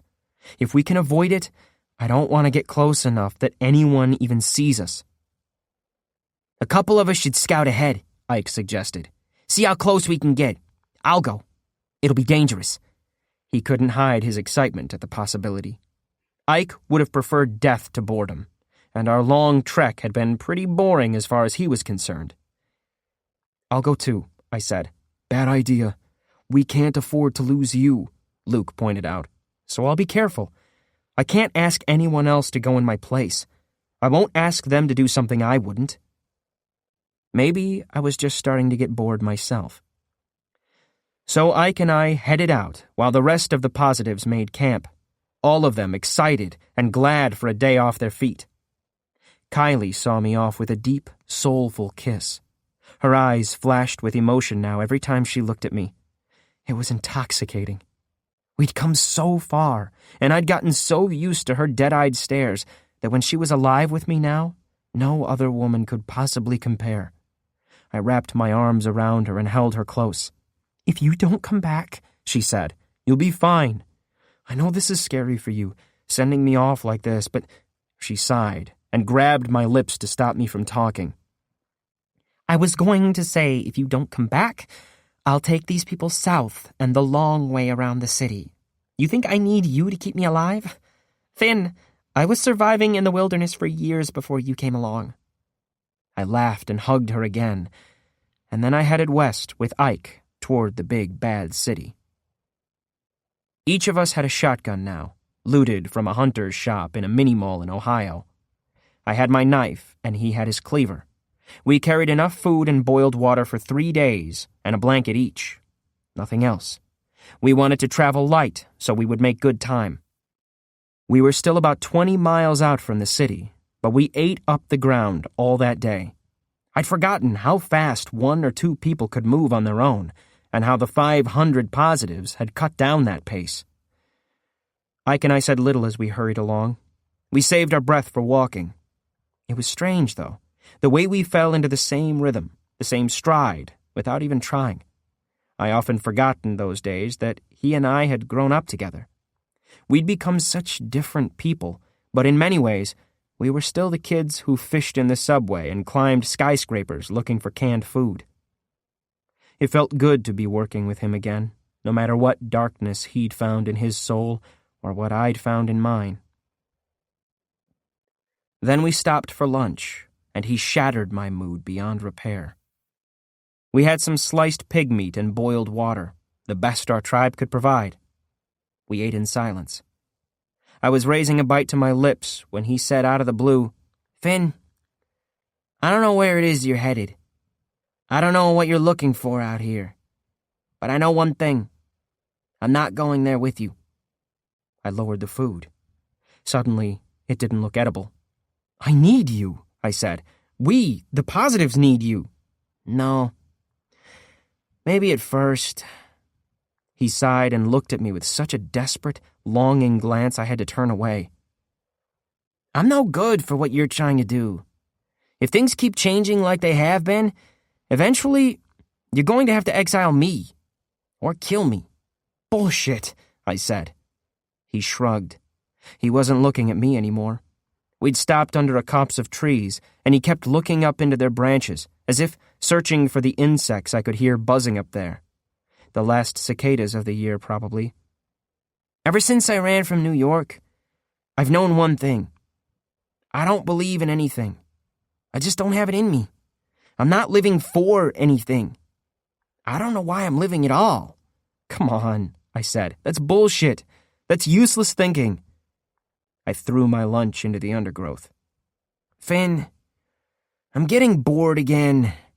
Helping people learn to hunt was okay, and fighting zombies is good, but boiling soybeans, making laws, it just feels like death to me to sit through all that crap. There's something inside me, something maybe I don't like so much, but it's part of me.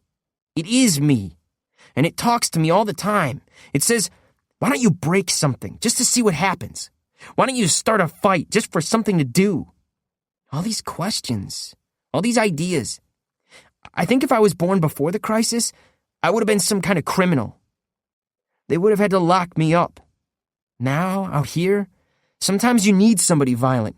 Somebody who isn't afraid to fuck things up just for fun. But when you get where you're going, I'm just going to be a liability. I had no idea what else to say. We sat and listened to the cicadas for a very, very long time. Neither of us speaking, neither of us looking at the other. When he did speak, I was so lost in thought I barely heard him. It was funny, huh? You and me finding each other again, after what happened. I mean, what are the odds I would get assigned to that camp? About as good as the odds on me surviving long enough to get there, I said. He nodded and got to his feet. You're like the one thing in my life that didn't completely suck, he said. You're going to make me cry, I joked, though I wasn't feeling very humorous. I said completely. There's plenty of times I wanted to kick your ass. Still do, kind of. Just on principle. He laughed. You could try. He kicked at a fallen tree branch and sent it whirling off into the brush. When I took care of your mom, tell me something. Was I doing you a favor? Or was I hurting you? Both, I told him. We were past the point of lies. Uh-huh. He picked up his pack and started back toward the road. I jogged after him. Clearly our lunch break was over. When the time comes, I'll just go, he said. I won't take the time to say goodbye or let you talk me out of it. I did not reply. We spent the rest of that day moving fast, staying clear of the highway in case it was being watched. On either side, the green tides of overgrown fields shimmered and shook in the autumn sun, and their movement was hypnotic enough to keep me from thinking too much.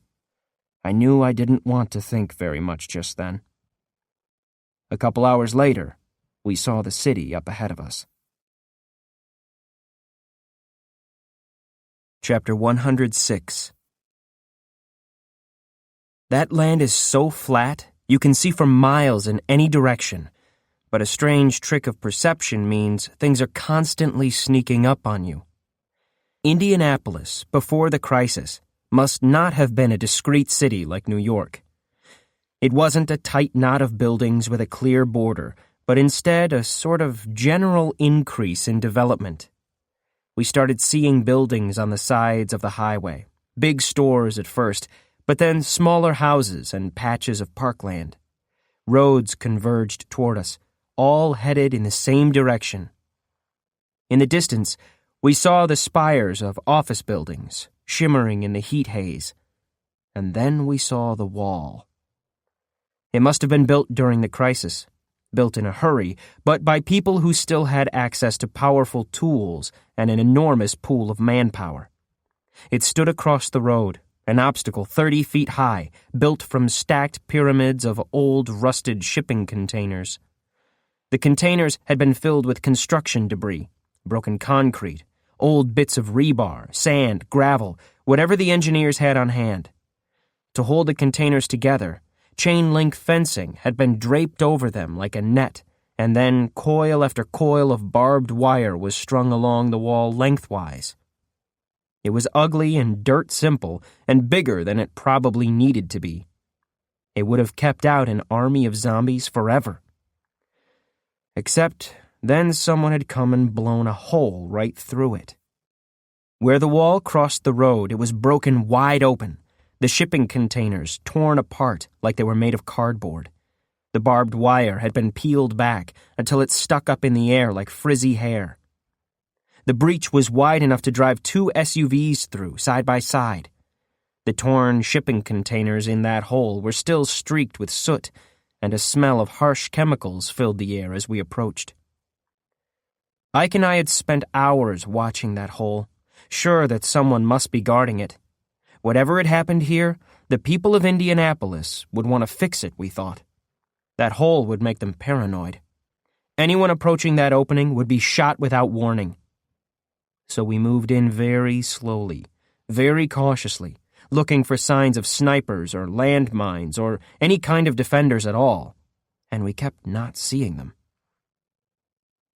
"Something's wrong here," I said when we were no more than 100 yards from the breached wall. I mean, a hole in a wall like that is wrong enough, but there's something worse. Something really bad going on here. I really wish I knew what it was. "One way to find out," Ike said as he jumped up from our hiding spot. Before I could stop him, he ran forward, straight toward that wall, waving his arms over his head. "I'm not a zombie!" he shouted. "I am not a zombie!" Nobody shot at him. Nobody shouted for him to turn back or get down or just fuck off. I didn't see any heads pop up from concealment along the wall. I didn't see anything moving anywhere, except for Ike. He walked right up to the hole in the wall. Then he walked through. "Jesus, Ike!" I said, jumping up from my own hiding spot. I ran after him, intending to grab him and pull him back, pull him out of there, before the good people of Indianapolis figured out just what kind of horrible death he deserved. But when I reached the wall and looked in through the breach, I knew that wasn't going to happen. The people of Indianapolis weren't going to kill Ike, because there weren't any people in Indianapolis. The place was deserted. No, that isn't the word. It had been sacked, razed. Inside the wall, every building had been burned. Wooden structures were leveled, leaving only pits of ash and charred beams. Stone structures were black with soot, their insides gutted and left to collapse. I'd seen destruction on this level before, in Trenton, but their plant life had 20 years to climb over the ruins, softening the sharp edges, hiding the worst of the damage. This was like looking into a mouthful of broken teeth. "We shouldn't be here," I said to Ike, but he was already hurrying forward, deeper into the city. As reduced as it may have been, Trenton had not been uninhabited. Much to our chagrin, Kylie and I had seen what people living in a ruin were capable of. I was terrified that any moment someone would appear and start throwing rocks, and this time I didn't have an SUV or a driver like Kylie to get me out of there. I couldn't just leave Ike in there, however. I desperately wanted to take the shotgun off my shoulder and hold it in my hands, if only to reassure me, but I was worried if anyone saw me like that, they would assume I was a looter looking for an easy score. So I kept my hands where they could be seen as I raced after Ike. I needn't have bothered being so cautious. Maybe Ike had already sensed it. Maybe, attuned as he was to death and destruction, he could sense that this place would not hurt him. More likely, he just didn't care. I followed him deep into the center of the city, where its buildings grew up straight and tall from the earth, too tall to be burned down. Someone had still tried. The lower stories of the office towers were blackened, their windows shattered. The destruction had a sort of haphazard quality there, though, whereas the outlying buildings must have been systematically and methodically destroyed. Here, it looked like someone had sprayed fire indiscriminately, almost as an afterthought. As I chased after Ike, he took me right into the center of the city. The buildings fell away to reveal an enormous circular park. It must have been acres wide, surrounded by a broad street. Trees had filled that open area once, but they had been cut down to stumps long ago. Now the ground was open, surrounding a monument 250 feet high. It had the form of a massive obelisk, almost as big, I thought, as the Statue of Liberty. At its top was a bronze statue that I could barely make out. It didn't matter what the monument might have commemorated once. It had since been repurposed. Up and down the length of the obelisk, someone with a lot of paint and plenty of time had created an image of a skeleton 200 feet high. Some attempt had been made to give its rictus grin a cheerful expression, but that attempt had failed. It could not help but look sinister. Its bony hands beckoned us to come forward. At the base of the obelisk were 4 square fountains, one on each side of the obelisk. It was here that we found the missing people of Indianapolis, or at least we found their bones. They must have been piled in the fountains in great heaps, then doused in some kind of fuel and set alight. The skeletons in the fountains formed pyramids twice as high as a man, wider than some of the buildings around us. So many bodies. So many people. It staggered me, literally made me stumble as my knees failed me. The bones were blackened and broken, collapsing to ash as we watched. The stink was overpowering, not the stink of death, which I was used to. This was the stink of burning, and it was still so strong it made my eyes water. "Oh, God, no," I said. "Oh, no." There could be no doubt that whoever had done this, whatever mad army of zealots, had burned an entire city's people as a sacrifice to their god, worshipped the same deity as the death cultists from the camp. The little skeletons I'd seen, of wire and wood, of sculpted wax, of a dead man dragged out of an abandoned car, had just been tiny images of this 200-foot icon. But where the cultists I'd known had been happy to bargain with lives that were already slipping away, the worshippers here had taken it further, so much further. And they'd done it recently. The bodies I saw couldn't have been lying in those fountains very long.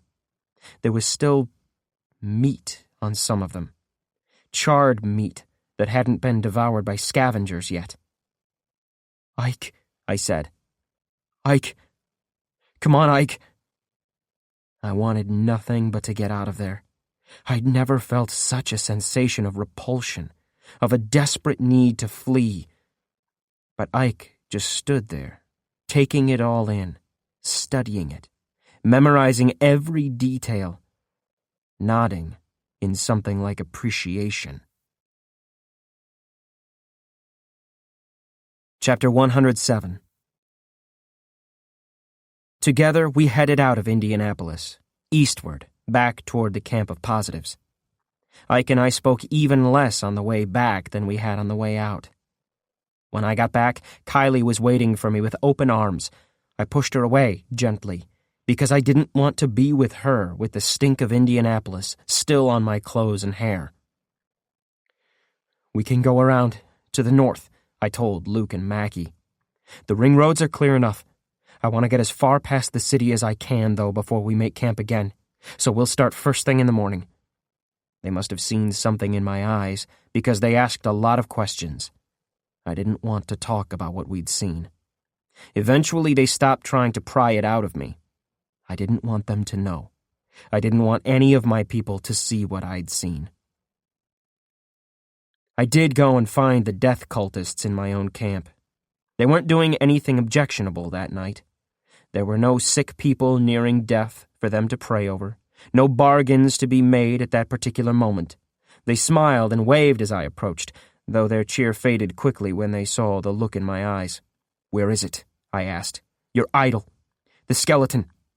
One of them pointed to a little tent off to the side, sheltered from the wind between 2 shopping carts. I pulled back the flap and looked inside. The skeleton was lying on a blanket, with another blanket rolled up as a pillow for it. Across its torso, they'd laid garlands of wildflowers braided together into chains. I grabbed the skeleton by its ankles and hauled it out of the tent. It flopped crazily as I dragged it out into the road, its lower jaw flapping back and forth as if it were making comical protests to this rude treatment. I had brought a hammer with me. I took it from my belt now and used it to smash the thing to dust. I started with the skull and worked my way down. I felt a little bad for whoever it had belonged to. Whoever it had been, they'd done nothing to deserve this. They'd just died in the crisis like so many others. But the skeleton had stopped being a person a long time ago. I shattered every bone of it, down to the tiny knuckle and toe bones, until it was nothing but fragments and yellowish-white powder. The worshippers did nothing to stop me. They didn't say a word, just stared at me, open-mouthed, as I crushed their idol. I was worried later that there might be repercussions, that they would try to kill me in my sleep, or that they might just gather themselves up and leave, head east or north or south, refuse to stay with me. But no one ever said a word to me, and no one did anything rash. It seemed like they were completely fine with me destroying their idol, especially since, within 2 days, they found a new one. Chapter 108. Other than that, I pretended like nothing had happened, like I hadn't seen anything in Indianapolis, like Ike hadn't revealed anything to me there. Maybe I watched him a little more closely. Maybe I worried. I tried not to let on. We kept moving because that was what we did. We walked across Indiana as the nights grew colder. We walked through Illinois and into Iowa. It took longer and longer in the mornings for things to warm up, for the days to become bearable. Walking helped, it kept us warm, but it was tough getting going each day. We spent more time sheltered in abandoned big-box stores and supermarkets, whether they held anything we could loot or not. Luke and Mackie kept asking what we were going to do when winter came, and I didn't have a good answer. Find somewhere to hunker down, I supposed. Mackie insisted that we start stockpiling food, and I agreed that it was an excellent idea. We had learned by then how to smoke the meat of the wild pigs, so it stayed edible for a long time. For every 3 cans of food we ate, we set one aside. Most of the time, I was all right. When I was with Kylie at night, everything was okay. In her arms, I had peace, and I could stop thinking for a while. I could just be with her, breathe her in, kiss her skin and feel her relax bit by bit. It was somewhere in that stretch of time that we found ourselves naked together, wrapped up in a blanket, kissing for hours until suddenly we were enmeshed more deeply than we'd ever been before. Our bodies joined together, and I stopped, afraid, worried about what was happening, worried what it would do to her.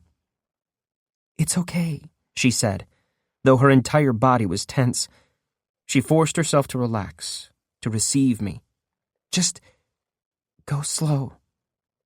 Adair was always in a rush. If you're slow and you keep kissing me and you tell me you love me—" "I love you," I said with no hesitation. "If I say stop, you have to stop, okay?" "Okay," I told her. Okay. She didn't say stop. Afterward, she pulled away from me and threw her clothes on and ran out into the cold night, and I knew I shouldn't follow her, even though I desperately wanted to. She went and slept alone that night, and for 3 nights after that. The 4th night, she came back to the tent we shared, and we made love again. And that time she didn't run away. She never ran away again, and she never told me to stop again. She became a refuge for me, and I for her. A safe place, a haven in a dangerous world. I suppose that's the story of every pair of lovers since the world began, but I also think that for every one of those lovers, the story was new, different. What Kylie and I shared was sacred to me. Which is not to say it made everything perfect. There were still constant problems to deal with. Fights broke out between various groups of positives. One man tried to steal food from our winter stores. We didn't exile him, but the jury was split almost down the middle. So instead, I put him in one of the hunting parties, even though he'd never gone out after the pigs before. It kept him away from the food stores, and it meant he would help replenish what he'd pilfered. Luke thought that was a good solution, though Mackie thought we should have beaten him as well. "No," I said. "That was how things worked in the camp. We aren't like that anymore. We aren't those people anymore." "Then who are we?" he asked. A lot of my people still thought of themselves as escapees, as people who had fled the intolerable conditions of the medical camp, but who were just biding their time until they could go home again. They thought of themselves as having a home, away from our little tribe. Maybe, I thought, maybe some of them would leave us and go back and try to take up their old lives exactly where they'd left off. I knew I was never going back to New York. I asked Kylie, and she said she couldn't imagine going back, that she couldn't even remember what Connecticut had been like. The answer was in front of me, a puzzle I could solve. I had most of the pieces, but I never bothered to put them all together. But when the time came, it would seem like the most natural thing in the world. "Seeds," I said one day. "We need seeds." Luke frowned at me. "The plants out here are already dying. It's a little late to start gathering seeds. What are you thinking?" "We need seeds. There will be some left. Soy seeds, corn seeds, wheat, tomatoes, lettuce, and turnips, potatoes. Anything we can find." "I don't think potatoes even have seeds," he told me. "Find someone who does know. Get all my gardeners together. Ask them. Ask them how we can get seeds now. This is important." "But why?" Luke and I were walking side by side, trudging along like we had been for many weeks. We didn't even think about what our feet were doing anymore. We'd walked so far. "I guess you can eat seeds, but—" "You plant them," I said, as if he didn't know that. "You plant them, and food just grows right up out of the ground." Ground. Just like that. I had it. "We're going to stop walking," I told him. "We're going to find a place, and we're going to make it our own." Chapter 109. Easier said than done. Finding the right place meant leaving the highway. The small towns we'd passed through on our march west had all been woefully inadequate to our needs. They tended to be spread out along the road, a couple of roads huddled around the wide open highway. We needed someplace compact, someplace we could fence in to keep the zombies out while we huddled down for the winter.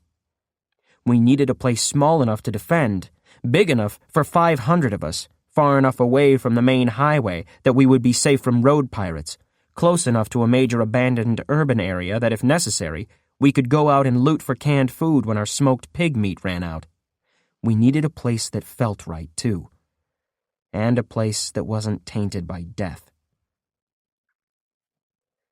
Kylie and I typically went out with the scouting parties now, looking for a new home. I would have preferred to leave her back at the camp where she would have been safe, but she would have none of it. Now that she'd come back to life, to herself, she insisted that she be part of every decision. I think she wanted to make sure I picked a place she liked. It was going to be her home too, after all. After my initial reticence, I was glad to have her along. It felt good to be with her out on the plains, out in that wide open landscape. It was a strangely romantic landscape we covered. I will never forget those silent places where the wind blew in straight lines for hundreds of miles, where the moon rose so big on the horizon it looked like an arched portal into a silver world. The houses we saw with windows that hadn't been opened in 20 years, and the way the first tentative fingers of wind would stir the ancient dust inside.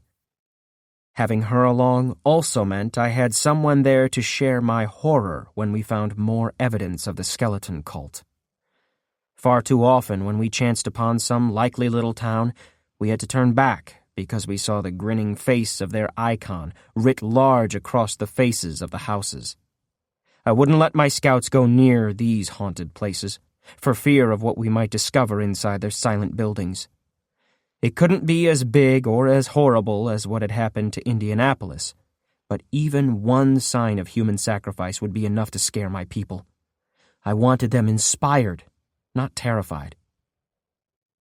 The skeletons were a message, one I could read. The cult that killed Indianapolis wasn't done. They were sweeping through the west, wreaking their havoc wherever they went. Whatever madness possessed them had not yet been sated. We found a house sitting on a low rise of earth, standing up straight and square against the blue sky. The whole side of the house had been turned into a giant mural of a grinning skull. I didn't like to look at it. Kylie hated the skeletons as much as I did. "These are the same people who took Heather," she said. "They think the same way, just bigger." A little of the old armor crept into her voice. The deadness. The place inside herself where she could retreat to keep away from the horrors. Except now it seemed different. It seemed like she was in control of it, that she could put that armor on or take it off as she liked. "Yeah," I said. "I don't know how the cult got into the medical camp."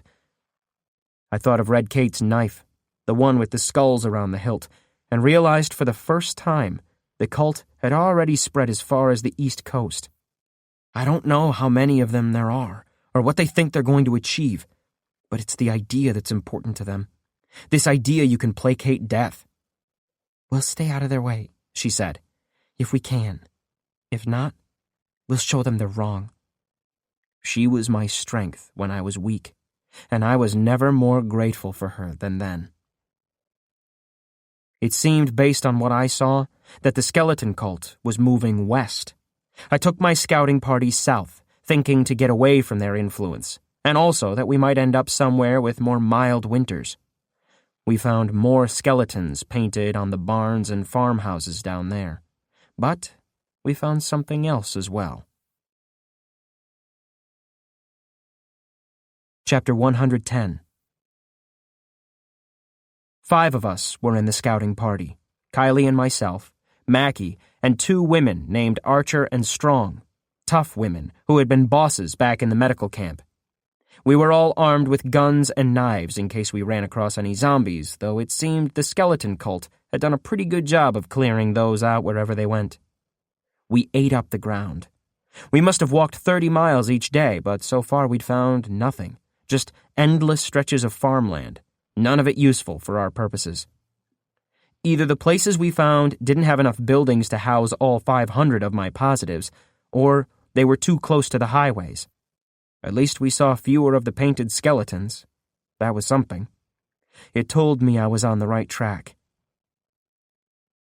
The year was growing old, and the days shorter, and I had to call a stop earlier than I'd wanted that day because it was getting dark, and we were likely to stumble into a nest of zombies if we couldn't see where we were going. In the last daylight, I climbed on top of a low rise to get an idea of what lay ahead. From there, I could see an old farmhouse just off a decaying road, about a 20-minute walk to the south, and I announced we would hole up there for the night. The others seemed happy to hear it. Up ahead, on the side of the road, stood a couple of abandoned cars. We would need to clear them out if there were any zombies inside, so I sent Strong and Archer forward to take a look. I wasn't expecting any trouble. We hadn't seen a zombie all day. My shotgun was slung over my shoulder, so it didn't bang against my hip while I walked. I stopped well clear of the cars and took a drink of water from my bottle, then turned to hand it to Kylie. As she reached for it, something exploded with a loud, flat bang, and I was thrown backward, landing on the road surface on my shoulder. I looked up and saw a puff of black smoke rising from one of the cars. Archer was stumbling around in a circle, clutching her face. Bright blood covered one of her arms. "What the hell just happened?" Mackie demanded. He was down on the ground too, crawling on his belly. "Archer's hurt," Kylie said, and she ran forward, toward the cars. I shouted at her to come back, to stay clear, but she wasn't listening. I rose to a low crouch and ran after her, thinking I would grab her arm and pull her back.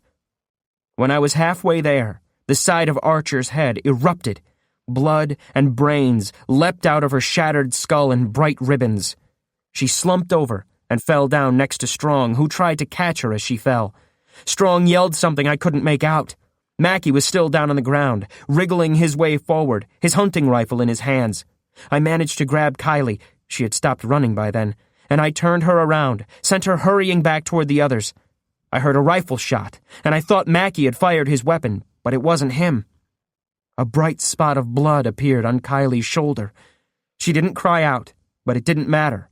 Someone was shooting at her. I grabbed her and shoved her down onto the road surface and covered her with my own body. Just as another rifle round dug into the pavement, right next to my head. "Sniper!" Strong kept bellowing. "Sniper!" "Shut up!" Mackie said and took his shot, and then silence. Silence for way too long. "Mackie!" I called when I couldn't take it anymore, when I had to know what was going on. "Mackie! What just happened?" He came up behind me and yanked me to my feet. "Come on, boss. I know you don't like fighting, but I don't think we have a choice right now. I got that sniper, but there may be others inside." I looked down at Kylie lying in the road. She was breathing heavily and her face was pale. She didn't make a sound, but I could see from her eyes that she was in pain. I wrestled my shotgun around until I could hold it properly. I thought about the time back in Adair's SUV, when we'd been besieged by road pirates and I hadn't fired a single shot. How I had exiled people from my tribe rather than executing them. I thought about how much I hated killing, and I thought about how the stupid fuckers in the farmhouse had shot my Kylie, and how I would cut them to pieces with my own 2 hands. "Come on," I said, and ran toward the farmhouse. "I'll cover you," Strong said, bringing her own rifle up. I didn't fucking care. I ran right up to the door of the house, Mackie running along behind me saying something about finding cover, about being smart and taking this slow. I kicked in the door and shoved the barrel of my shotgun through into the darkness inside. A hatchet came down out of the shadows, aimed right at my head. I brought my shotgun up and yanked the trigger. The burst of light showed me a man with a very surprised look on his face, crumpling to the floor. A woman with a revolver came at me next, but Mackie knocked her down with the butt of his rifle. We stormed inside the door and pressed our backs against the wall. "Please, boss, slow down," he whispered. I could feel my heart thudding in my chest. My adrenal glands told me to kill every person I saw. I forced myself to calm down, just a little. I lifted one finger and held it against my lips. There were no lights on inside the house, but I could make out a few details. I saw a big front room with a staircase at its far end, stairs leading up to the 2nd floor. I couldn't hear any footsteps. I pointed at the stairs. Mackie moved forward slowly, careful not to make a sound until he was standing directly below the stairs, his rifle aimed upward at the top of the steps. I moved around to one side until I could just see up the length of the stairs. If anyone came down from there, we would have them in a crossfire. I saw something in the corner of my eye. I looked over and saw a stone fireplace set into one wall of the big room. The embers of a fire still burned there, shedding a little light on a skeleton idol about 2 feet tall. Maybe it was just the firelight, but it looked like there was blood on it. Someone took a step upstairs, a step toward us. Mackie fired a bullet straight up, not even trying to hit anyone. I heard a scream, but a scream of fear, not pain. It sounded like the scream of a child. "We did what you said!" Someone else, an adult, shouted. "We were faithful! You said you would leave us alone!" My bloodlust drained away as fast as it had come on. "I don't know who you think we are," I called back, "but you're wrong." You're not stalkers? Then why are you killing us?" "We didn't start this," I said. "One of my people walked up to a car outside, and it blew up in her face." "That was one of our traps. We got 'em all over the place for taking care of zombies. That wasn't meant for you." "Yeah, well, then you shot 2 more of us." "What choice did we have? Stalkers or not, nobody comes out this way to be nice." I glanced over at Mackie. He gave me a nod.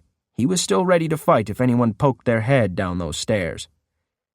"You worship the skeleton," I said. "You want to explain that?" "You want to explain how come you don't?" This wasn't getting us anywhere. "Come down from there, one at a time with your hands showing. If we see a weapon, we'll shoot." "How do we know you won't shoot anyway?" I growled with frustration. I didn't want to do this, but I couldn't see any choice. You killed one of us and wounded one more. I've got plenty of reason to just burn this place to the ground with you in it. Instead, I'm talking to you. Now. One at a time. Hands showing. Starting now. Chapter 111. Kylie's wound was shallow. It bled a lot, but as long as it didn't get infected, she would be fine. Archer wasn't as lucky. Most of her head was gone. The bomb in the car, just a can of gunpowder mixed with nails, triggered when she tried to open the car's door, had torn her up enough she probably would have died even if the sniper hadn't finished the job. As for the people from the farmhouse, they'd taken their own losses. The sniper was dead, killed by Mackey's bullet. The man I'd peppered with my shotgun blast was still alive, though it looked like he might not last the night. The woman Mackey had hit with his rifle butt might have a concussion, assuming she woke up. The rest of them were unharmed. None of the children were hurt. There were 6 kids, all of them kneeling in front of the house with their hands on their heads, in a row from oldest to youngest. The youngest couldn't be more than 5. A little apart from them, his hands tied together behind his back, was their father, a man of about 40 with a shock of white hair that had never thinned.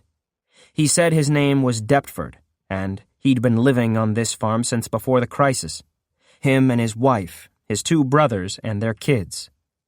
I got the impression that some of the kids were fathered by each of the 3 men, and nobody had bothered to keep too careful track who was whose. I had no problem with their domestic arrangements. The world was too big and too empty for those kind of judgments. Their religion was another matter. But it turned out that wasn't their fault, the way they told it anyway. I dragged the skeleton idol out of the house and confronted the father with it. He just looked away. In the last light of sunset, I could see I'd been right. There were bloodstains on it. "What the hell are you doing with this? And whose blood is this?" "I got nothing to say to positive trash," the man told me. He looked like he expected me to smack the truth out of him. "We didn't come here looking for trouble. We just wanted a place to spend the night. You asked if we were stalkers. What the hell is a stalker?" That made him look at me. He seemed legitimately surprised. "Them outriders. You know, from Michigan Mike's set." I glanced over at Mackey, but he just shrugged. Whoever this Michigan Mike was, neither of us had ever heard of him. "Stalkers, they call themselves. They come on motorcycles, 20 of them at a time," the father told me. "They find where people are and they tell them they've got a choice, sacrifice or be sacrificed. They come by again a couple weeks later to see if you done it. You're not supposed to see them a 3rd time. That's who we thought you were. But we done what they asked, so we didn't know why they'd come for us. And so we got a little jumpy, that's all." I looked over at the dead body laying out next to the bombed-out car. That's all, I thought. A woman dead. Another wounded. This Michigan Mike, he's the head of the skeleton cult? The father grimaced in annoyance. "You don't know shit, huh? Michigan Mike's just one of the lieutenants. The head of that cult, he's called Anubis, sometimes the Jackal. He's out west somewhere, supposed to be. Maybe Colorado, maybe Montana, someplace big and empty. Got an army 10,000 strong. Even the government is afraid of Anubis. He's got religion on his side. He's got a god working for him, the death god. Everybody either worships his god or they end up on his altars. Where the hell you coming from? You never heard about this. It's been going on for years." I thought of Indianapolis. I thought of thousands of bodies dumped in a fountain and set on fire. Maybe I'd made a terrible mistake leading my people west. Maybe we would have been better off going back to Pennsylvania, where Caxton worked tirelessly to clean up her state. I ground the ball of my thumb into my eye socket, suddenly very tired and scared. I started to turn away, but then I thought of something. "You made a sacrifice, right? That's where the blood stains on your idol came from?" The father stared at me. "Who did you kill?" When he didn't answer, I leaned close and shouted in his face, "Who did you murder for them?" Finally, he looked scared, like he should have all along. "Listen, I just did what I had to keep my people safe." "Who was it?" My daughter, the lazy one. She wasn't pulling her weight anyhow, and daughters is easy to come by. You can always make more." That time I did hit him, smacked him so hard he fell sideways and buried his face in the dirt. Then I turned and strode away, anger and bitterness filling every nook and cranny in me. I had to close my eyes and wait for it to subside. When I opened my eyes again, Mackie and Kylie were standing in front of me, watching me carefully. I glanced over and saw Strong still watching the prisoners. She looked pissed. I'd known that she and Archer were lovers, and these people had taken that away from her. I remembered how I felt when they shot Kylie. If I gave the word, Strong would have killed the entire Deptford clan then and there. "What do we do next?" Mackie asked carefully. He must have seen the rage on my face. "He's right," I said. "What?" Mackie asked. Kylie gave me a guarded look. She was very, very interested in what I was going to say next, and how this was going to play out. "He did what he did to protect his family. We might have done the same thing if his people came snooping around our camp." "Oh, come on, Finnegan. This is..." Mackie's eyes went wide with disbelief. "This is completely different." "How?"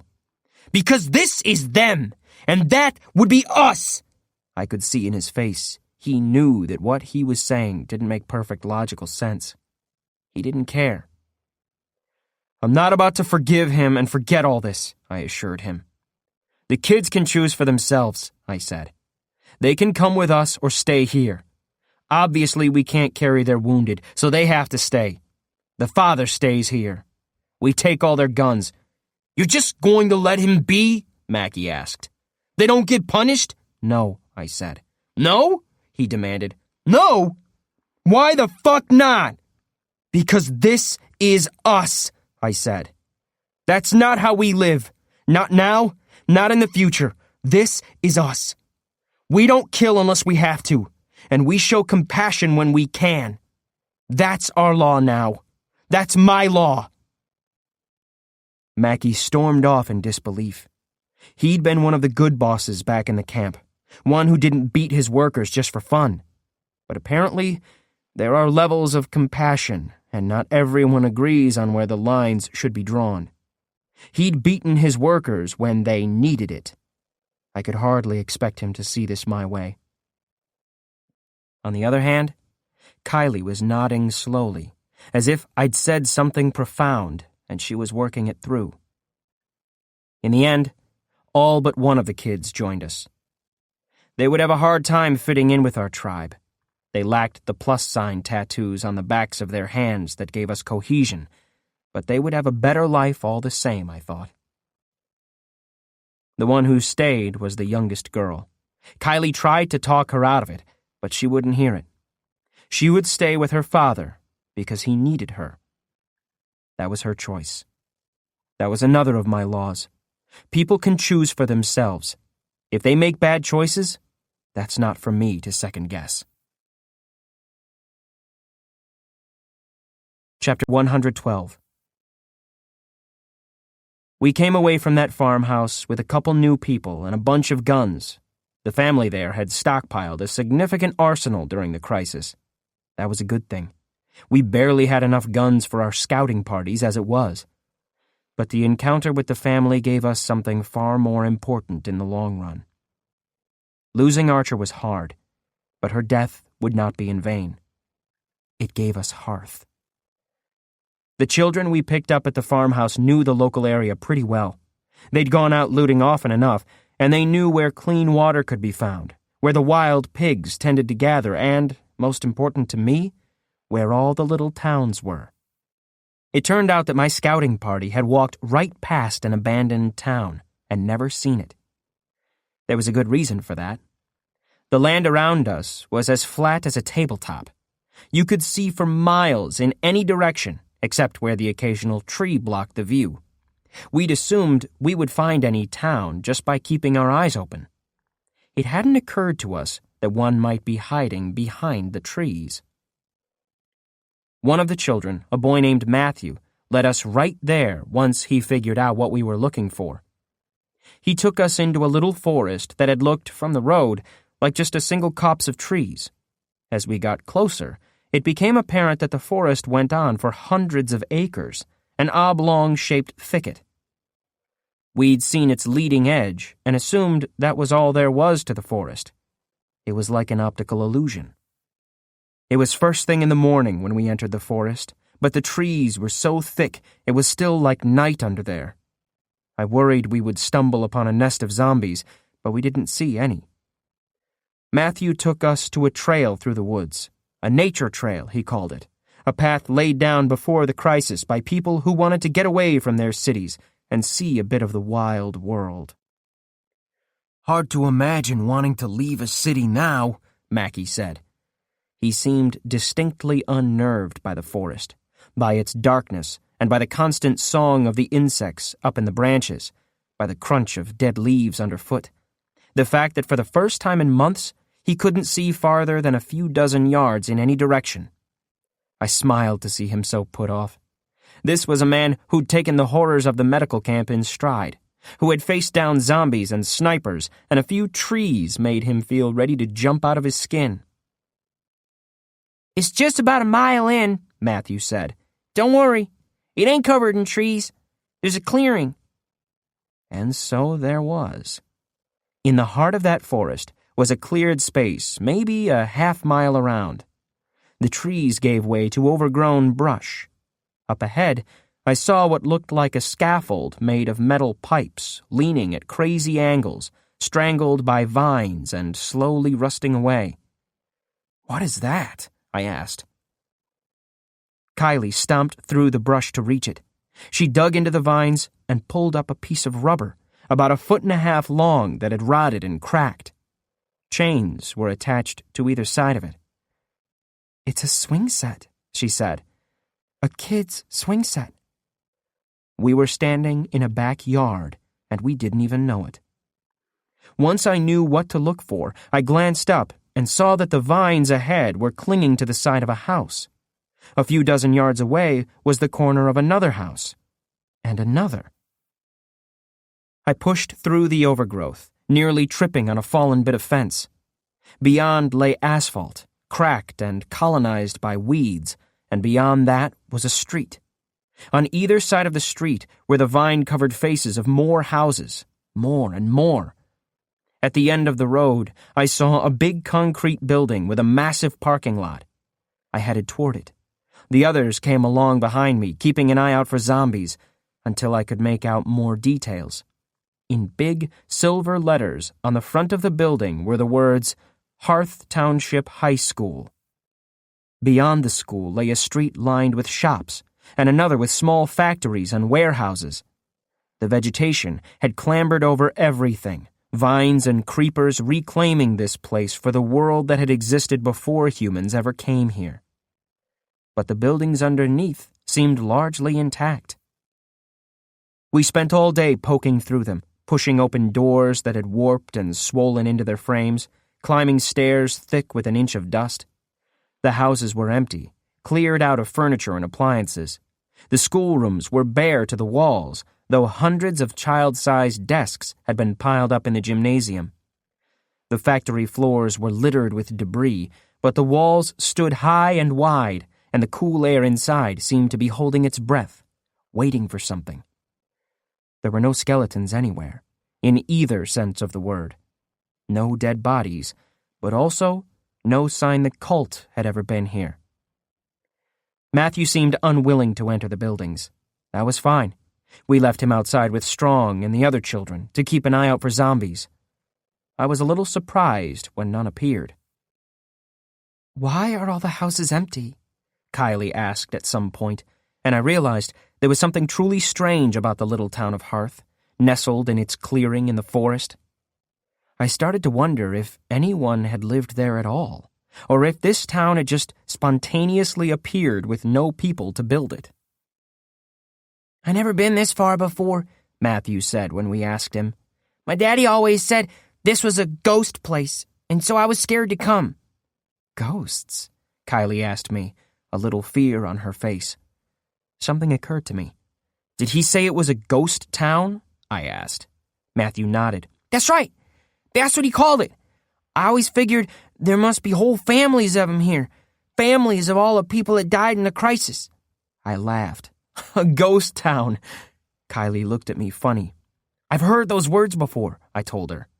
I don't know, a story my dad told me about towns out west, built around gold mines or whatever. When there was no more gold, the people just up and left, leaving the buildings empty behind them.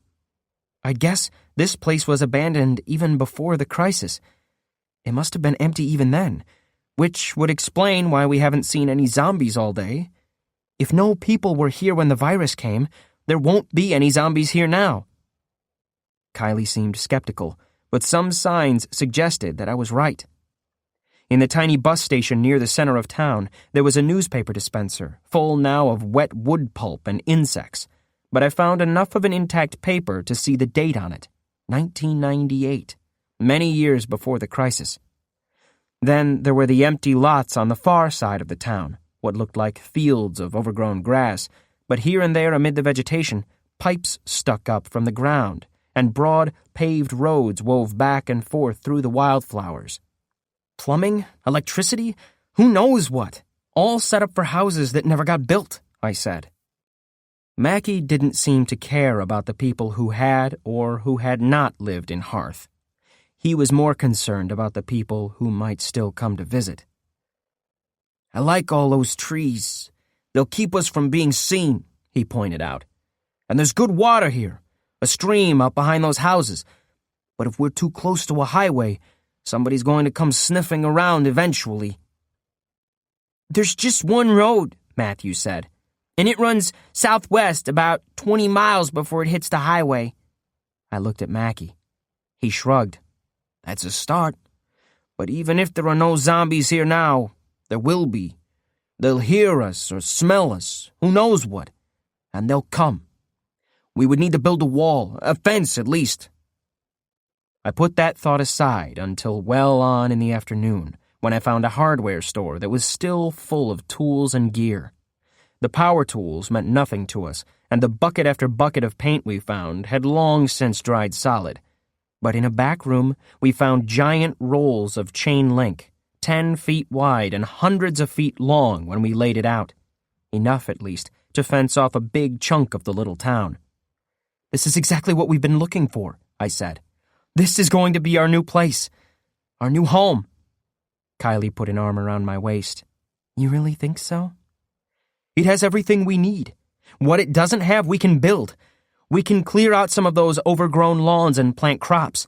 We can hunt for pigs when we need meat. We'll have water all year as long as we boil it, and there's plenty of firewood for that. This place is perfect." They still weren't sure. We'd seen so many little towns that couldn't be defended, towns that lacked water or were too close to the highway or that were tainted by having skeletons painted on their walls, towns full of zombies, towns that were the wrong size, too big to defend, too small for comfort. We'd been searching so long, they'd pretty much given up. But not me. I'd found the place. I'd found Hearth. My Hearth. At the very center of town stood a municipal building, not exactly an old-fashioned town hall, but it served that purpose. It had a big meeting room, dark now because it lacked windows, but we could get half of the positives in there all at once. It had a combination police and fire station, full of old electronic gear that would never work again, but with walls strong enough to survive anything. It had a little library that was surprisingly fully stocked with books, all of them lined up neatly on metal shelves. And, on its top floor, it had a suite of offices clearly meant for the people who once ran this town. Offices for people with titles that sounded important, comptrollers and treasurers and school supervisors and, the biggest of all, the mayor. I took that room as my own. I was the mayor of Hearth now, because I said so. I put my things inside, my scant possessions. Then I turned and left the office and found Kylie and Mackie and the rest. "This is the place," I told them. "Tomorrow we'll go back and fetch all the positives. This is their new home." Chapter 113. We moved the positives down into Hearth in waves because Mackie was worried that somehow a horde of zombies was waiting in the trees, biding their time until there were enough of us to make a decent meal. Zombies don't think that way. They don't think at all. But the fact of it was that the strongest and healthiest of us came first, and we got to work immediately. All day long we hauled fencing around and bolted it to high steel poles, filling in the gaps between houses, bracing the fence with wooden supports. We built a big gate where the one road led into town and strung up barbed wire along its top and built sniper nests up there. And in time, eventually, the place was safe. Maybe not as safe as Mackie would like, but it worked for me. The second wave came in, and we started cleaning. It seemed like there wasn't a single house or building in Hearth that nature hadn't invaded. We found whole troops of ants marching in long supply lines across the factory floors. Piles of leaves 5 feet deep in the basements of houses. The school building was infested with bats in its roof. Thousands of them, all sleeping up there in the day, flocking out at night to eat bugs. "Maybe we just don't use this building," Luke said. "We'll find a way to get rid of them." "But not today," Luke suggested. "Yeah," I said, mentally adding it to my list of things to do. "Not today." Some of the buildings were just too far gone, too far along in their decomposition, and we had to pull them down. It was always a moment for excitement and laughing and hooting when a wall came down in a puff of dust and a clattering bang. I hated seeing the houses go. It was like pulling teeth out of a mostly healthy jaw. But I made sure we saved whatever wood and brick and glass we could. In the spring, we could build new houses, new homes. There was so much work I had to spread it around, give people authority over things I wished I could supervise myself. Ike took over the little police and fire station in the municipal building. It was a good place to keep our small arsenal of guns, where they wouldn't be a danger to anybody when they weren't in use. It had a jail cell, too. Just a room with a securely locking door, and I knew we would eventually need that. I asked him to be our sheriff, like in an old western, and he agreed. "See?" I told him when we were alone. "You said you wouldn't be here when I found what I was looking for. But here you are." "Sure," he told me. "It's not like I'm going to set off on foot with winter coming on." It wasn't exactly what I wanted to hear, but it would do for the moment. Mackie built a kind of firing range and started training more of us how to shoot. He insisted that the snipers' nests be occupied at all times, day or night. I thought that was a waste of manpower, but he couldn't sleep until he knew we were safe. "It was one thing when we were on the road, walking, moving around like that. You aren't in one place long enough to get mobbed. This place is a death trap if even a couple of zombies get through the fence." By the time dark fell every night, I was exhausted and ready to collapse into my bed, still just a nest of blankets in one corner of the mayor's office. Some nights, I was asleep before Kylie even came in. Some nights, she was there, asleep before me. There was just so much to do, and so few days left before it snowed. Chapter 114. There wasn't enough time, and so much work to do, so many meetings to discuss our plans. Winter came on like the wrath of an angry god. It started snowing in mid-November, and it didn't let up for weeks. The first couple of days, it was actually fun. Snowball fights kept breaking out spontaneously, and eventually I declared that everybody could have a day off so we could have one epic battle in the square in front of the municipal building. I put a whole haunch of smoked pig meat in the lobby and said whoever could get it without getting hit by a snowball could keep it. Soon the building was being stormed from every direction. Kylie and I built a wall for cover and pelted anyone who tried to get close, but Ike beat us all. He climbed up on the municipal building's roof and took us all out with an aerial bombardment. As Kylie and I succumbed, half buried under a constant fusillade from every side, I kissed her cold lips, and she was laughing even as she flinched and threw her hands up to fend off the incoming missiles. When the snowstorm entered its 5th day, however, spirits began to sag. We ran through our supply of firewood, mostly old, broken furniture, faster than I had thought possible, and that became a new chore we had to complete every day, running out to the woods to gather up whatever had fallen from the trees. Soon, I knew we would have to start chopping them down. That worried me. One of our principal advantages at Hearth was that we were nearly invisible, hidden inside our forest. If we ended up clearing out all those trees, anybody passing by would see us right away. It was bad enough we had so many fires going, with plumes of smoke writing our presence across the sky. We made do, as we always had. Most of the positives spent the early winter turning the abandoned houses into homes. In New York, the first generation had all wanted to live on top of one another, filling up just a few dozen blocks of Midtown. The vast majority of the positives were second generation, however, and everybody wanted space of their own. Hearth, at the height of its glory, had a population of more than 3,000, so there were plenty of houses to go around. I stayed in the mayor's office with Kylie. We made a bed of blankets and a little kitchen in the break room down the hall. We might have been more comfortable in an actual house, but I wanted to stay in a central place, so everyone would be able to find me easily when problems arose, as they did constantly. As the people were forced to spend most of the short days and long nights indoors, tempers started to flare. Grudges and grievances that had started out on the road but had been put aside in the name of mutual survival suddenly revived and came back stronger than ever. I spent hours each day listening to people tell me how someone else was stealing from them, and then listening to the accused party explain in laborious detail how the stolen property in fact belonged to them. We had fights break out over romantic triangles, and one man beat up another over a woman who seemed disinterested in either of them. People argued over whose turn it was to fetch wood or water or stand guard up in the snipers' nests, where the wind blew right through you. I made sure to take a turn up there myself. I wanted to know just how bad it was.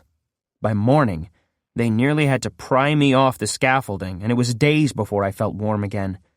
But Mackie was insistent we kept a constant watch at the gate, and in fact, we did get some zombies driven mad and desperate by the snow, so desperate they attacked our fence with their teeth and fingers. We used up some of our small supply of bullets to put them down. Not that they had a chance to get through our wall. It would take a mob of them for that, but I didn't want anyone seeing them out there and getting demoralized. I wondered how long it would be before we looked like a looter camp, with the bones of zombies piled around our gates. That was how it happened, of course, one zombie at a time, wandering right into a sniper's crosshairs. Of course, we had our own homegrown zombies, too. We were positives, and some of us were infected. I had a plan to use the school as a kind of quarantine facility, and it worked, sort of. It relied on people to identify themselves when they started having headaches. For every one of us who voluntarily went into the school, there was one who was afraid to admit what was happening. More than one morning I woke up to screaming as we discovered an entire house of people had been attacked by one of their number who had zombied out in the night. We handled that as we had out on the road, by following our new laws. Zombies were less distressing, however, than the fact that some of our buildings fell apart without warning. The snow piled up on rooftops until it collapsed some of the weaker structures. I had to detail teams to go up on top of every building and shovel it off. A new accumulation gathered within days. Our biggest problem, as it had always been, was food. We had collected as many old cans and as much smoked pig meat as we could over the autumn. We'd known this was coming. Yet by early January it was clear we wouldn't have enough to get through the winter. We could ration it, cut back drastically on how much we ate per day, but it still wouldn't be enough. panic started to move through the people like a phantasm whispering in their ears. Hungry people got stupid, and they did stupid things. The little jail cell in Ike's police station turned out to be useful not for holding criminals, but as a place to keep the dwindling food stocks. Otherwise, they were at risk from constant pilferage. "I don't understand this level of craziness," I told Luke one day as we shared a single ration between us, as we had so many times in the camp. "People should be used to going hungry by now. None of us has had enough to eat since we got our tattoos." "Ah," he said, "but there's the funny thing about human nature. We did. We had enough to eat when we first arrived here. People can go without forever if they need to, but once they have a taste of something, they can never get enough again." I thought about it for a while. The pigs must still be out there in the forest. Some of them, anyway. We can send out hunting parties. "You're going to make people go out in the freezing snow and probably get frostbite and have their feet cut off because there might be game?" I sighed and glanced at the pitiful remains of our food supply locked up like a felon. "That's the thing.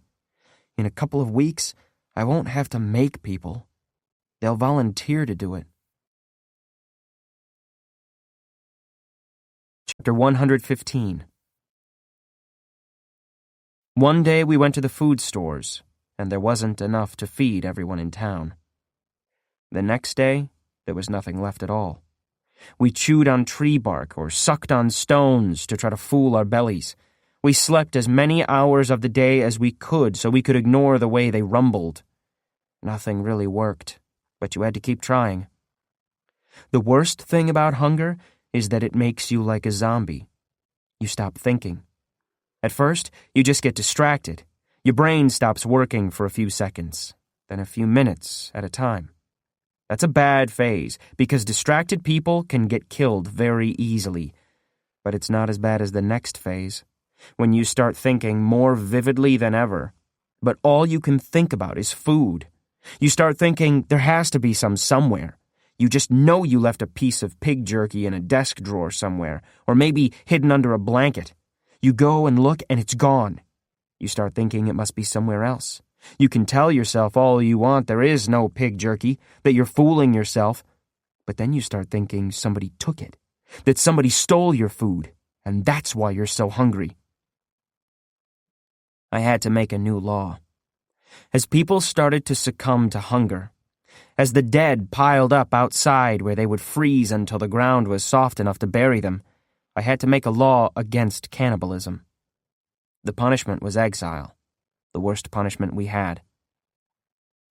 I don't know if the law was generally obeyed or not. My lieutenants and I were too weak to go house to house enforcing it. Soon enough, I had my volunteer hunting parties. They wrapped their feet up as best they could. They took guns and wooden bows and arrows and sometimes just knives, and they marched off into the forest. Sometimes they didn't come back. The ones that didn't bring back any pigs. If they found any, they ate them out in the woods so they wouldn't have to share. In my hunger, I thought that had to be the case, that they were cheating us. Later on, I would realize there probably just weren't any pigs to be found. The hunters did spot something, though. They were the first ones to see the helicopters. Just one at a time at first. Small spotter craft with just one rotor and room for 2 people up front. They moved fast and never stayed overhead for long. Within a week, they were followed by bigger aircraft, twin-rotored attack ships and troop transports. When they came close enough, I was told you could see the guns bristling from their sides. I was terrified that they were coming for us, that the army had finally sent a force to round us up.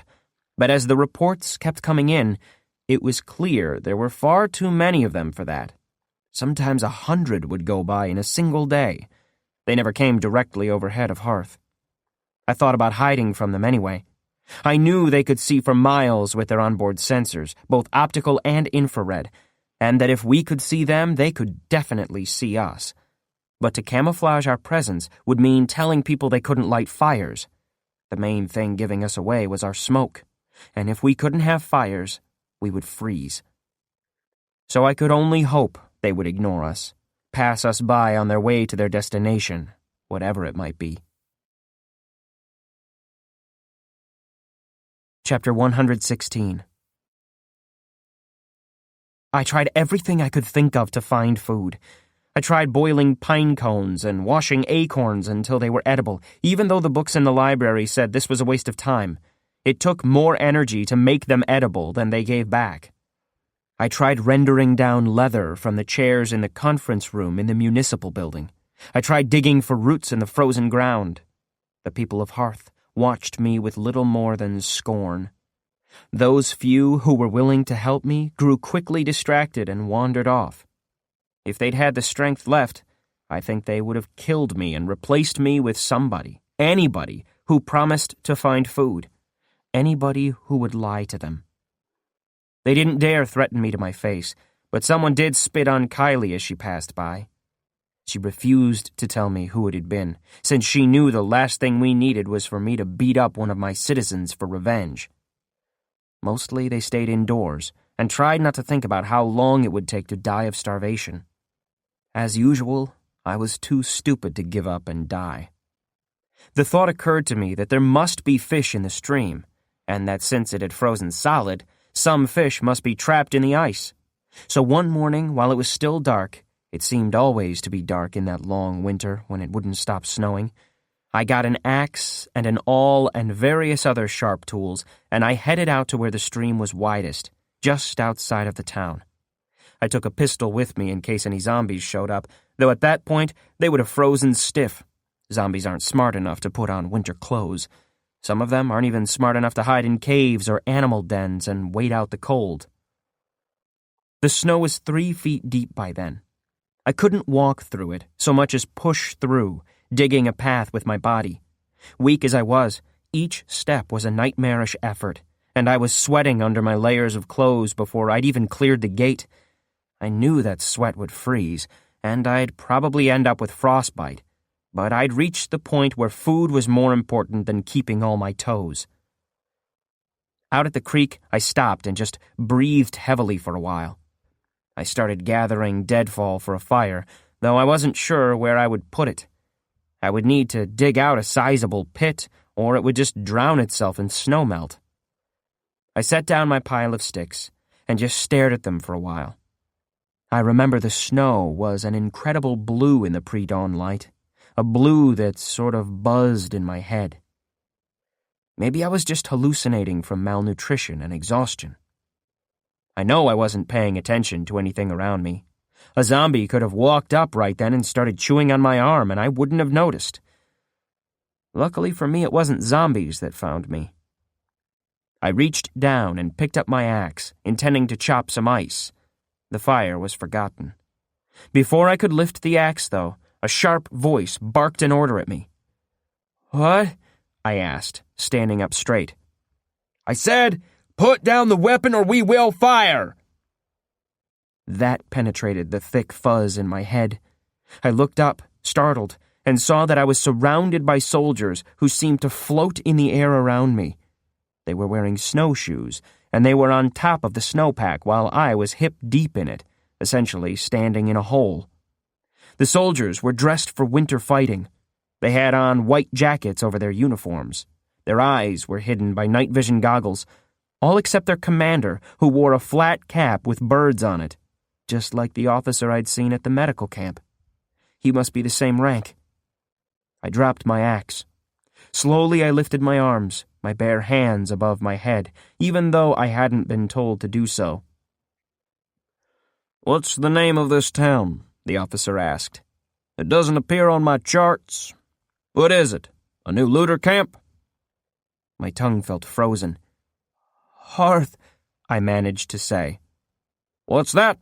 Speak up, kid." "It's called Hearth. It's not a looter camp." The officer nodded. He gestured at his soldiers, and they moved in closer, forming a tight ring around me, as if I might try to run away. Not that I could possibly get far, pushing my way through the snow. They marched me back into town, shuffling along on their snowshoes to keep pace with my trudging. There was no one in the snipers' nests at the gate. There hadn't been in a long time. I led them up to the municipal building and inside, where it was at least a little warmer. Kylie was there, waiting for me to return. When she saw the soldiers, her eyes went very wide. Hello, she said as the soldiers spread out to cover the entrance hall. Others went deeper into the building, their rifles up and ready to shoot anyone who gave them any trouble. Welcome to Hearth, Kylie said. I'm afraid we don't have much to offer except water, but it's clean. You in charge here, ma'am? The officer asked. Well, no. That's Finnegan. I nodded. I was still waiting for my tongue to thaw out. The officer gave me an appraising glance. He didn't seem to like what he saw. I'm Colonel Parkhurst. I'm here to recruit new soldiers, that's all. If you have anyone hiding nearby looking to shoot us, I'd advise you to tell them to stand down. No, nobody, nothing like that, I stammered out. The colonel was the first new person I'd seen since coming to Hearth. I barely knew how to react to him. I was glad to know he wasn't here to round us all up and take us back to Ohio, but beyond that I was pretty terrified. Recruiting? You're looking for soldiers? We need every man who can stand up and carry a rifle. He looked me over again. You look like you're about to fall over. It's been a long winter, I said. That must explain why your secretary looks like she's made out of a bag of sticks, he said. I could tell he'd already judged me and decided I wasn't a threat. I was happy to maintain that analysis. She's not my... Oh, never mind, I said. I'm afraid you won't find many volunteers here, Colonel. I didn't say I was looking for volunteers, he told me. He looked around at the varnished wood of the entry hall. Why isn't this place on my chart? We're new, I said. We just got here at the beginning of the winter. He stared at me as if I'd said we flew to Hearth on a magic carpet. You built all this? The town was already here. We made it defensible. Set up homes. We've got big plans for this place. They'll have to wait. Hold on. You started up a new town? All the way out here? I didn't hear about any reclamation efforts this far west. What unit cleared this place out for you? I don't know what you mean. The army didn't set you up here? The colonel asked.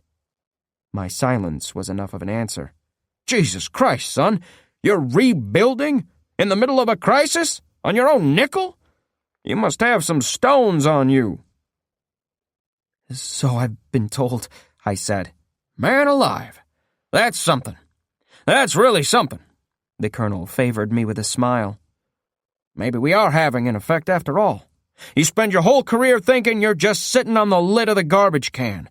But if puny little folk like you can start to rebuild with nothing but spit and gumption, well, hell, that's encouraging. It's a shame you won't have a chance to keep it going. See how it all turns out. What? What are you saying? I demanded. Sit down already, son. If you pass out on me, I'll have to find somebody else to make my speech, too. I'm going to take every male you've got, including yourself. The army needs you. Your government needs you. There's a war out west, a particularly nasty tin god out there who needs killing, and we've passed the point where we can be choosy about who we take. I was starting to overheat, so I removed my coat and my top shirt. No one shot me, so I guess they knew somehow I wasn't reaching for a concealed weapon. You're talking about Anubis? I asked. The skeleton cult? You'll be briefed later, but yes, the colonel said. You're going to help save civilization, son. That's something to be proud of. I unwrapped the cloths I'd wound around my hands in lieu of proper gloves and dropped them by the side of my chair. I've already got something to be proud of, I told him. This town. I left out the fact that it would probably disappear before the snow melted, that we would all be dead. That didn't matter right then. I'm sorry, Colonel, but I can't let you take my people away. Even if most of them would probably jump at the chance. The army had food, after all. This place is too important. To me, to Kylie, to all of us. We can't just let you... There's no letting me take your people, son. Anyone who refuses to serve is going to get shot. Are you really going to be a problem for me?" And that could have been it. That could have been the end of Hearth, there and then, if I hadn't taken the wrappings off my hands. "I've got the authority of Washington, D.C. on my side, boy," the colonel pronounced, standing up a little straighter, looking at me down the side of his nose. "I have legal sanction to shoot deserters, and as of now—" "Sir," one of the soldiers said. "Begging your pardon, sir?" The colonel stared at the soldier, then he raised one eyebrow. "His hand, sir. His left hand." I looked down and saw my plus sign tattoo. The colonel took a step back, away from me. It was enough to make me smile. "This?" I asked, and lifted it to show them. "I'm a positive. So is Kylie, and everyone in this town. That's why we had to come and make our own place. Nobody wanted us. Not the places we came from, not your government." It was the colonel's turn to trip over his words. "Positives? Town of positives?" If I'd just announced I was suffering from the bubonic plague, he couldn't have looked more frightened. He was one of the first generation, after all. What to me had become a sign of honor, the tattoo on my hand, was for him the mark of utter and imminent death. "Yes," I said. "I'm sorry, but do you have any food with you?" Chapter 117. Colonel Parkhurst tried very hard not to show it, but I could see how uncomfortable we made him. I think he expected the lot of us to zombie out on the spot, to rush his men in one big wave of red-eyed madness. When we didn't, he relaxed a bit, but only a bit. Enough to show pity on us, anyway. We must have looked so emaciated they couldn't believe we were still alive. The colonel's men came among us and handed out the MREs they'd brought with them. There weren't enough to go around, of course. He only had 30 men with him, and they'd only brought enough food for themselves for a few days. Still, hungry as we were, even a scant mouthful of reconstituted pasta or a spoon of beef gravy was enough to revive us a little. He'd brought other things, too, other gifts I didn't care so much about. A few old guns that they didn't need anymore. A hand-cranked two-way radio that would have been nice if I knew anybody else who had one, anyone I could talk to. "You're all positives. This, changes things, of course," the colonel said. "Of course," I said. "You can't have positives in your ranks." "It's regulations, you see. The men have to be kept safe." "I understand," I told him. I was just glad he wasn't going to scoop up half my population and send them off to die in a battle somewhere out west. "It's a shame, too. We really do need everyone we can get." He leaned in close as he dared, and whispered it. "This maniac we're fighting, he's just not like anything we've seen before. Anubis took Chicago last year, turned a whole city against us. They handed over all their weapons and half their population for his armies. Made a deal with him. They would help him knock over Indianapolis, and he would let the rest of them live." My blood chilled a little when I thought of what I'd seen. The fountains full of burned skeletons, the city wall blown open like it was made of tinfoil. "Still, nothing to worry you, son," Parkhurst said. He visibly straightened himself up in his chair, recovering some of his lost composure. "We're massing troops in Denver even now, and by summer, we'll drive up into Montana, hit him where he lives. We'll have him march down New Pennsylvania Avenue in chains before you know it. I have to tell you, it does my heart some good. You're too young to remember what war was like before the crisis, but this is real blood and thunder stuff. Roman Empire reborn." The light in his eyes was alarming, but only because I'd seen it before. I'd seen it in Ike's eyes when he looked on what had been done to Indianapolis. I'd seen it in Red Kate's eyes most of the time. A certain kind of mad joy, a desperate need to live in a world on fire, a realization never to be spoken aloud, that the end of the world was a glorious thing. A chance to live life as grand, heartbreaking, show-stopping theater. It was exactly what I'd built Hearth to contradict. I was not sad when he announced he had to be going, just as he was happy to get away from the town full of zombies in training. He left us with a promise to return if he could, to bring us supplies and support and communications from Washington, to make us, as he put it, a real town, which apparently meant getting our name on his maps and the right to vote in meaningless congressional elections. I held out my hand and wished him well. He stared at my outstretched hand for a very long time before he shook it. Before he'd even let go, we both looked up because we'd heard a clattering in the hallway. Some of the soldiers reached for their weapons, but before they could raise them, Ike had come staggering into the room. He looked bad. He was pale and thin, and I could see by the way he swayed back and forth that he was dizzy with malnutrition. But he found the strength to stand up straight and tall and raise one hand to his brow in a proper salute. "Colonel, sir, begging your pardon," he said. Colonel Parkhurst returned the salute. "Go ahead and speak, son. You don't need to call me sir, either." Ike shook his head. "If you'll pardon me, sir, I do. I was a private first class in the Army a while back, never officially discharged. I was cut off from my unit and fell in with this bunch. But I'd like to return to duty, sir, if I may." I stared at Ike, dumbfounded. I'd never heard him talk like that before, never seen him act like a real soldier. I also couldn't believe what was happening, even though he'd warned me the time would come. He was leaving us. A rat jumping off a sinking ship. The colonel made a big deal of checking Ike's left hand. There was no tattoo on it, of course. Ike had never been a positive. He was almost certainly an infected, considering how much of my mom's blood he'd gotten on himself. I could have said as much right then and there, and I'm sure Colonel Parkhurst would have had Ike shot on the spot.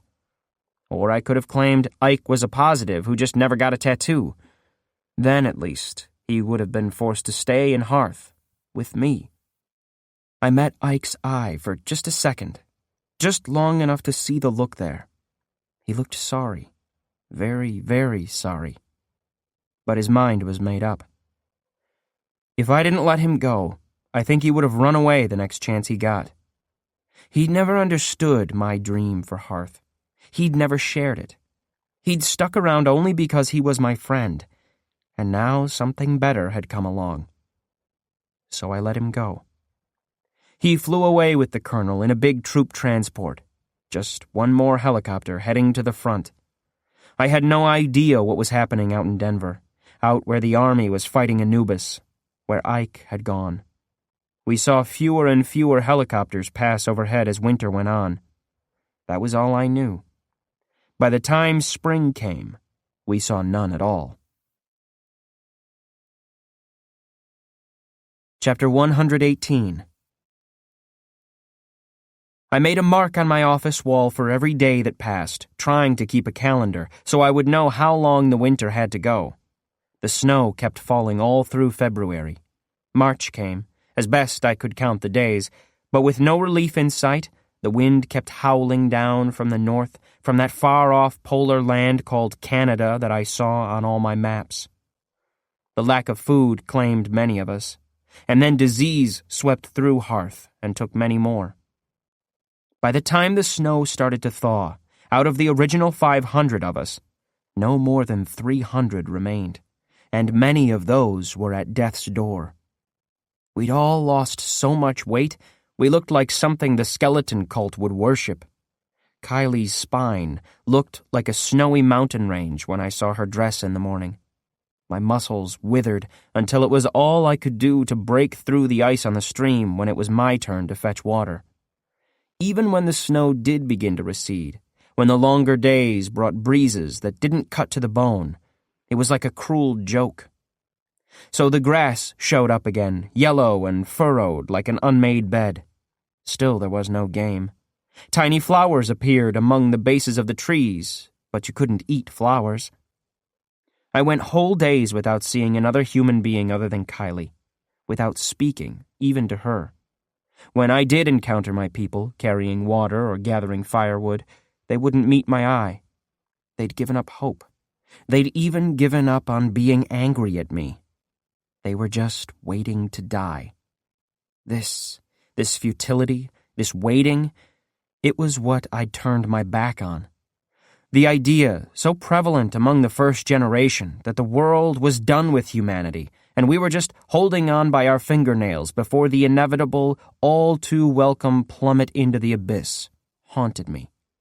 I'd wanted to make a promise, a vow, to live, to really live, and I'd brought us all to the brink of death. Even Kylie had stopped believing. "One good thing about starving to death," she said one night, her voice as flat as it had been when I met her. "I don't get my period anymore. My body doesn't have enough blood left to spare." I tried to join in, to make a joke of it based on something I'd read in the township library. "Just before the crisis, there was an obesity epidemic," I said. "They were all so worried about being too fat, about ruining their health because they couldn't stop eating. The old magazines are full of stories about it." "So the zombie apocalypse was just a fad diet?" she asked. I started to laugh, but she stopped me. "Finn, don't bury me here," she said. What? Her face was scrunched up with apology and guilt and sorrow and worry. She looked nothing at all now like the girl who had taught me how to loot houses back in New Jersey. She looked more like a ghost, pale and insubstantial, her eyes bloodshot and furtive. "I don't want to go to sleep where I was hungry and scared. Take me back to the road, to the place we made love the first time. That's where I was happy, for a while." I couldn't speak. I couldn't handle the thought of her dying at all. I couldn't stop thinking about my hands sinking into the hard, frozen ground, my nails scratching away at the dirt to dig her grave. I couldn't stop seeing the first handful of black earth scattered across her closed eyes, her scarred face. In the morning, I went back to the forest to get wood, to make a fire for her. I smashed the ice on the stream, so thin and brittle now, and brought water back so she would not be thirsty. It took me most of the day. The next morning I went back and did it again, too stupid to give up. And the next. There came a day when the stream had no ice, even at its edges, no snow on the ground around me. I stared down into the clear running water and saw a death's head staring back, a gaunt, hollow face, my face. Eyes the color of old faded newsprint, dark shadows underneath. And another face, too. A face with tusks and bristles and a snout. I startled, jumping back, looking up, just in time to see the wild pig, the pig that had come down to the water to drink, running off into a stand of new undergrowth. The pigs were back. Chapter 119. The positives came out of the houses 1 or 2 at a time, drifting out like ghosts. None of them could seem to figure out what to do with their hands. Their clothes hung on them like shrouds. Their hair was lank and long, as if they had all zombied out during the winter, changed into something horrible. But their eyes weren't red. And when they smelled the smoke, they began to smile and shout and run. Before dawn, I'd taken a hunting party out into the woods with the best weapons we had. We had expected to find 1 or 2 pigs that would run as soon as they saw us, run so fast we couldn't catch them. We found a herd. Hundreds of them, maybe thousands. I think they had migrated south for the winter, headed for places the snow couldn't reach, where the plants hadn't died off.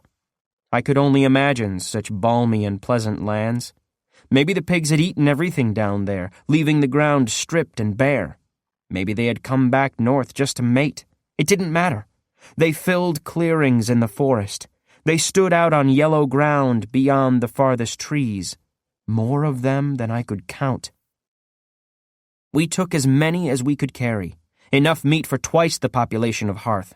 We bled them and gutted them, cut off their heads and their hooves. It was nasty, messy, smelly work, and we laughed like demons as we carved into their bodies. When you're that hungry, butchery is nothing.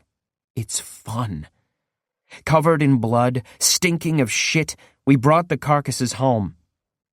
What turns my stomach to think of now was, at the time, the grandest thing in the world. We dug fire pits in ground that wasn't frozen over anymore. We burned wood until we had hot coals, and we roasted all that pig until the smell made the entire town crazy. Some of them grabbed at the pigs on the spits, tore at the flesh before it was even fully cooked. Some people sat and waited, forks in their hands, plates on their laps, their knees bouncing up and down in anticipation. We ate so much we got sick. We ate so much we rolled on the ground in pain, but with smiles on our faces. We laughed and made jokes and rubbed our swollen bellies. Some of us danced and sang and clapped to keep time, and then we ate some more. Spring had come, and winter was over, and it was good. Chapter 120. With spring in the air, the real work of Hearth could start again. We had survived, more than half of us, the greatest test we thought we would ever face, and we approached the new year with surprising optimism and joy, considering all the death and privation we'd just escaped. Maybe because of it. There is a point where tragedy becomes inspiration. I had read in the library of the Black Death of Europe, and how when it finally ended, a continent-wide party had broken out that lasted for years. Hearth went through much the same transformation on a much smaller scale. With our bellies full, our thoughts turned to other pleasures. There were new romantic rendezvous being whispered and giggled about every night, and more than one fight broke out over who was with whom. We sang and told stories around a bonfire almost every night, and Kylie even organized a dance by torchlight. She had found a book on dancing and taught us all new steps. Even the clumsiest among us took a turn, with much laughter and clapping of hands. We ate well, gorging ourselves until we started to look like humans again, and less like skeletons. Our cooks had built a still, which I pretended not to know about, and jars of moonshine started showing up everywhere. Which is not to say we weren't industrious. We worked hard through the last weeks of March and all of April. There was plenty to do. The winter had claimed a couple of houses. The roofs collapsed under all that snow. Dozens of us came together to repair them, to put the houses back in order. The fence was sagging at one point, and Mackie was certain that zombies would show up any day now that the world had thawed out, so we labored tirelessly at shoring up our defenses. We built new furniture and tools for tending the few crops we managed to plant, drying racks for cured meat, window shutters to replace broken panes of glass. There were plenty of woodworking tools left in Hearth, good pre-crisis stuff that never wore out or broke, and we made good use of it. One man, named Grumman, even started turning out little sculptures in his spare time. Carved pigs and bears and even miniature zombies that were surprisingly lifelike, and these started showing up in every house as decoration. We had very few seeds left. Most of them had been eaten during the winter. But what we did have, we planted and tended more lovingly and with greater attention than I imagine food crops have ever been shown before. Soon, we had squash plants sprouting from the earth, and the start of tomato vines, and tiny saplings that would one day become fruit trees. We desperately needed to vary the crops and improve our diet. I knew from my reading what would happen if we tried to subsist on pig meat alone, and I sent out parties to scour the forest, looking for edible plants of any kind. I suffered and fretted constantly over where we could find the seeds to start growing some kind of grain, and beets for sugar, and even fiber plants like flax or cotton, so we could eventually make our own clothes. There was a week when I was obsessed with bees, reading all I could on apiculture and how to build hives and how to catch queens, though we never did find any. Bees would have given us not just honey, but wax for candles, and for waterproofing rain jackets. We would have them someday, I was sure. It was Luke, though, who had the brilliant idea to catch some pigs and put them in a corral inside our fence. If we could breed them and raise them inside town, we wouldn't have to spend so much time hunting. Catching them turned out to be a dangerous and, I'll admit it, hilarious proposition as we raced around them, waving our arms and spooking them into running between hastily erected fences. Far more of them got away than we caught, but eventually we had a small herd. Luke forbade anyone from slaughtering his new pets. He wanted to see if he could domesticate them. Little by little, Hearth stopped being a place we'd found and taken over, and became more and more a place we built with our own hands. We started putting up small sheds in the undeveloped lots, places to store tools, smokehouses, woodsheds to keep our firewood dry in the rain. We built a lot of outhouses that spring to replace the open-pit latrines we'd been using. We made changes to the existing buildings as well, putting up veneers over rotten siding, cutting rough shingles to replace the broken and weather-worn roofing we'd inherited. We even made paint by grinding up rocks from the stream and mixing the resulting powder with pig blood so we could cover up the peeling walls of our houses. The work and the plentiful meat put muscles on all of us. We worked all day, and when night came, we fell readily into our beds. Kylie and I barely had time for each other, with all our responsibilities, but we found a few minutes every day to talk or just hold hands or lie in each other's arms as we lingered in bed before getting up in the morning. My love for her grew with every day that passed. So, too, did her belly grow.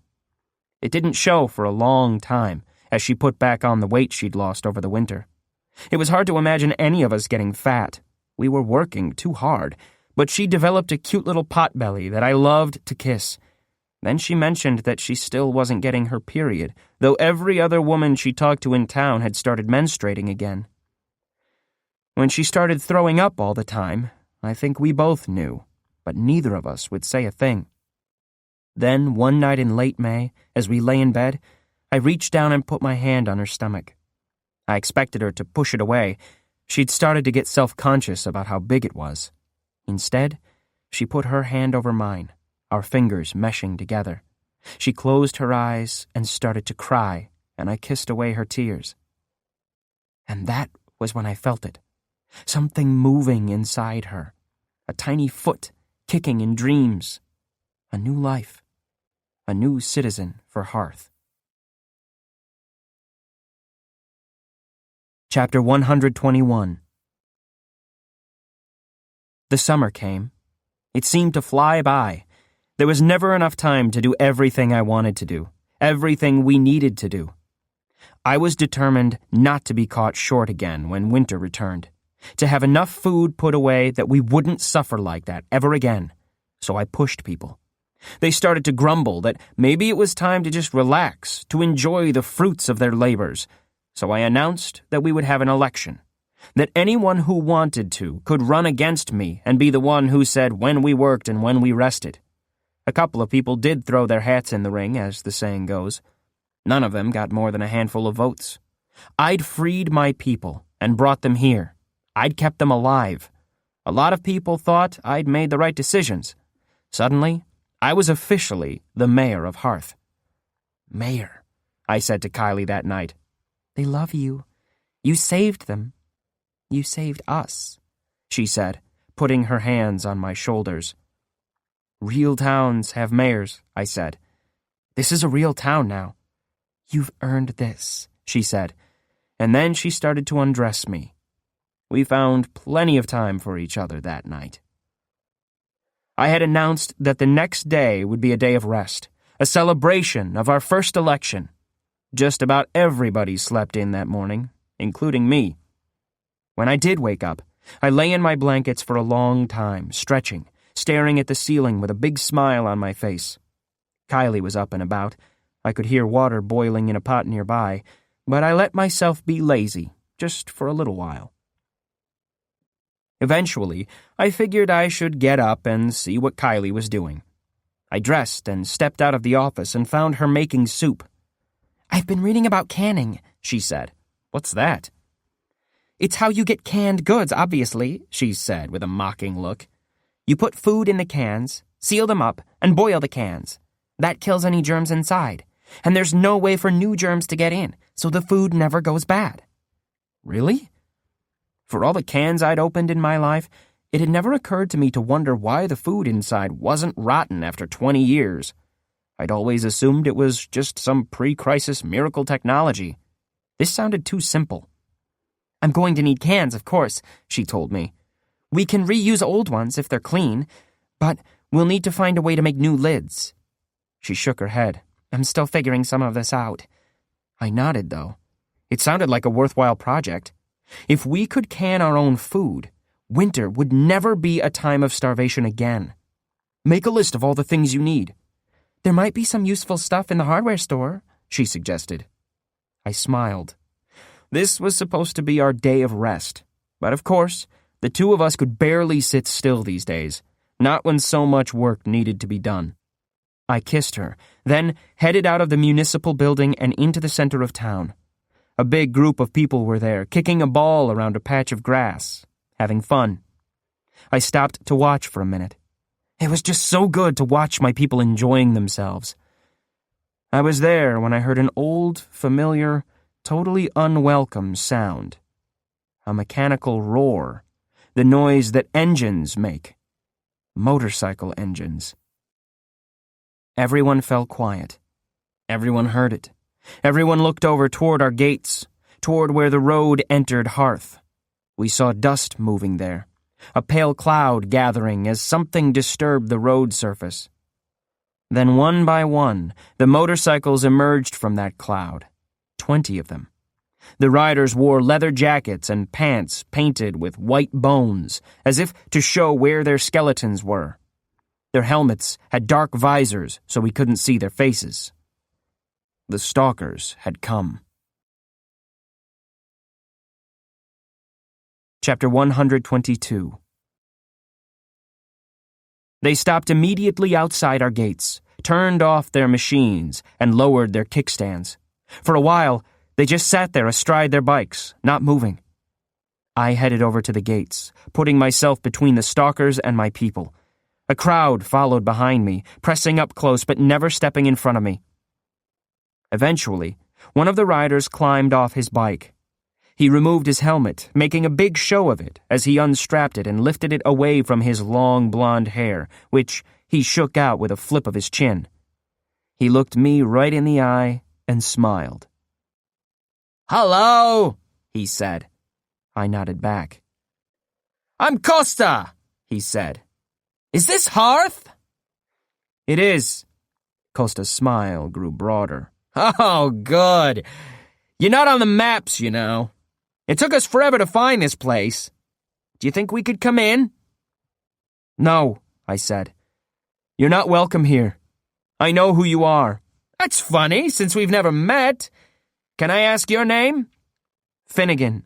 "Finnegan," Costa said, as if he was tasting my name, licking at it to see how it felt in his mouth. "Listen, Finnegan, you say you know who I am. I think what you meant to say was that you know what I am. And you're right. I'm a stalker, a herald of the church. In this case, it was Michigan Mike who sent me. You know that name, I imagine." "I've heard of it," I admitted. Good. Costa looked like he'd just seen a trained seal balance a fish on the end of its nose. I half expected him to clap in approval. "Well, he asked me to come here specifically.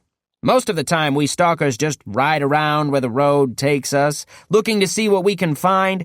But this time Michigan Mike gave us specific orders, the kind you don't disobey. So I'm going to have to come in, one way or another." He shrugged apologetically. "Are we really at an impasse?" I racked my brain, trying to think of what to do. The stalkers were all armed. In fact, they were carrying the same kind of assault rifles as Colonel Parkhurst's men, as the soldiers in the medical camp in Ohio. Government issue. I knew what those rifles could do to a crowd of people. The stalkers could just shoot through the fence and kill half of Hearth before they ran out of bullets. If I let them in, though. I knew what they'd come for. I knew that they would try to make a deal with us, bring us into their cult, their church, and thereby earn their protection. And I knew what that protection would cost. As long as Costa kept talking, though, he wasn't shooting. "Open the gates!" I called out. Behind me, I could feel my people holding their collective breath. I was their mayor. This was my responsibility. I had to do what it took to keep Hearth alive. Whatever it took. Chapter 123. The stalkers wheeled their bikes inside the fence and took up strategic positions in the main square. One of them kicked the ball out of the way. There was no opportunity for me to signal Mackie or call for everyone to grab their weapons. If I did so, Costa would order his men to start firing long before any of us had our guns. "Everybody go home!" I shouted, but the people of Hearth were slow to respond, only a few moving toward the houses. Up on the top of the gate in the snipers' nests, the sharpshooters on watch hunkered down, keeping themselves out of sight as best as possible. That was something. Costa took my arm and steered me toward the municipal building. As we neared the doors, he spoke to me in a low, soft voice that maybe he thought was soothing. It wasn't. "I've done this before," Costa said. "I know what you're feeling right now." "You do?" I asked him. "You need to assert your authority. You got where you are by keeping these people in line, and now that I'm here, your position is threatened. I'm making you look weak. Sadly, that's unavoidable, especially when I'm really here to strengthen you."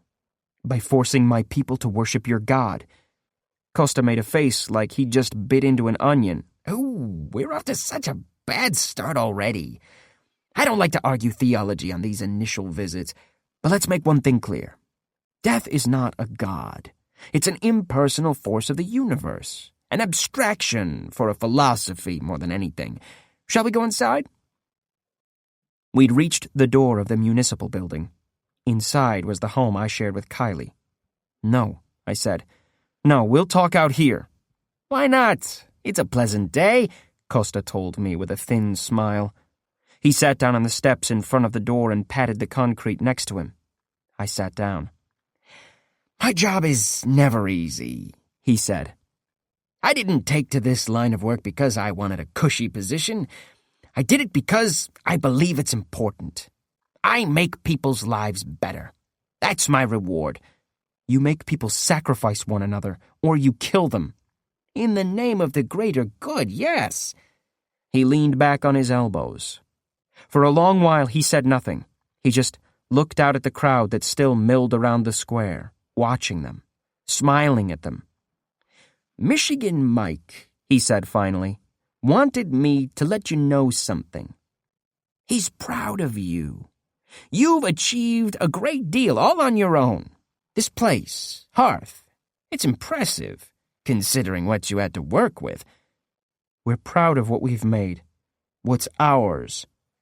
"The Christians say that pride is a sin," Costa told me. "You're no Christian." "No," Costa laughed at the thought. "Which is why I think pride is a good thing. A man should take pride in his work. It spurs him on to do more. You could do more, Finnegan. You could do so much more. Michigan Mike wants to help you with that. You think I've come here to convert you. You're wrong." "Oh?" I raised an eyebrow. I was certain I knew how this was supposed to work. Like the people at the farmhouse. Like the people in all the little towns we'd seen along the way. Like the people of Chicago and Indianapolis. We were supposed to be given a choice. Convert to the skeleton cult's dark religion, or become sacrifices in its name. If the cult had something else in mind for us, though. "No one expects you to actually become a devout little member of the church. The church doesn't ask anyone to be faithful, just obedient. I think if you spend a little time thinking about things, you'll come around to my point of view. But if you spend the rest of your life thinking we're a bunch of lunatics worshipping a false idol, well, that's your loss, not ours." "I'm glad to hear it," I said. Costa slapped me on the shoulder. You're not going to give me an inch, are you? You're going to play this tough guy act for all it's worth. All right. Then let's talk business, not religion. Michigan Mike is now the Grand Master of 4 states. Indiana, Michigan, Illinois, and Wisconsin. He's the most important man in the church short of Anubis himself. A man like that has a lot of problems. I'm sure you can understand that, Finnegan. I'm sure you have problems of your own. When he heard about Hearth, his first thought, of course, was to crush you, get rid of a potential threat.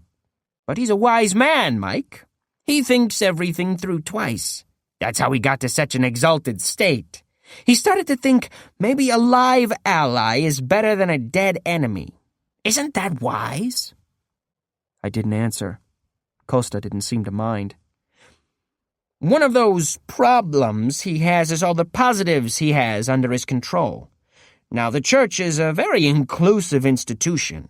We take anyone who comes before us with humility and an honest heart. But there are some prejudices in this world that even the church can't overcome. The people under our protection, the people of Chicago and Milwaukee especially, don't want positives living among them. They're too scared of what could happen. Now, Mike can't just send his positives to the camps in Ohio or California. Those are run by the government, and Washington doesn't have much use for religious folk these days.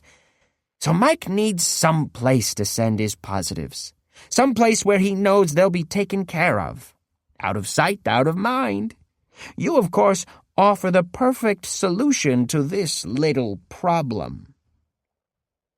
You want me to take all your positives? I considered it. That was what Hearth was for, after all. To take all those unwanted people and give them a home. More people meant more hands to share the work, too. Normally, I would be happy to have our community grow. Of course, this meant accepting hundreds, maybe thousands of positives who were already devotees of the skeleton cult. People who worshipped death. They would outnumber us. Those of us who had escaped the medical camp. In the next election, they could just take over the town. Still, I'd built Hearth on a principle that positives should be allowed to live decent lives. Saying I take them, I asked. What's in it for me? We leave you alone. You can continue your little social experiment here in total peace. I turned to actually look at him for once. Wait. You're saying that if we accept your positives, you won't bother us at all?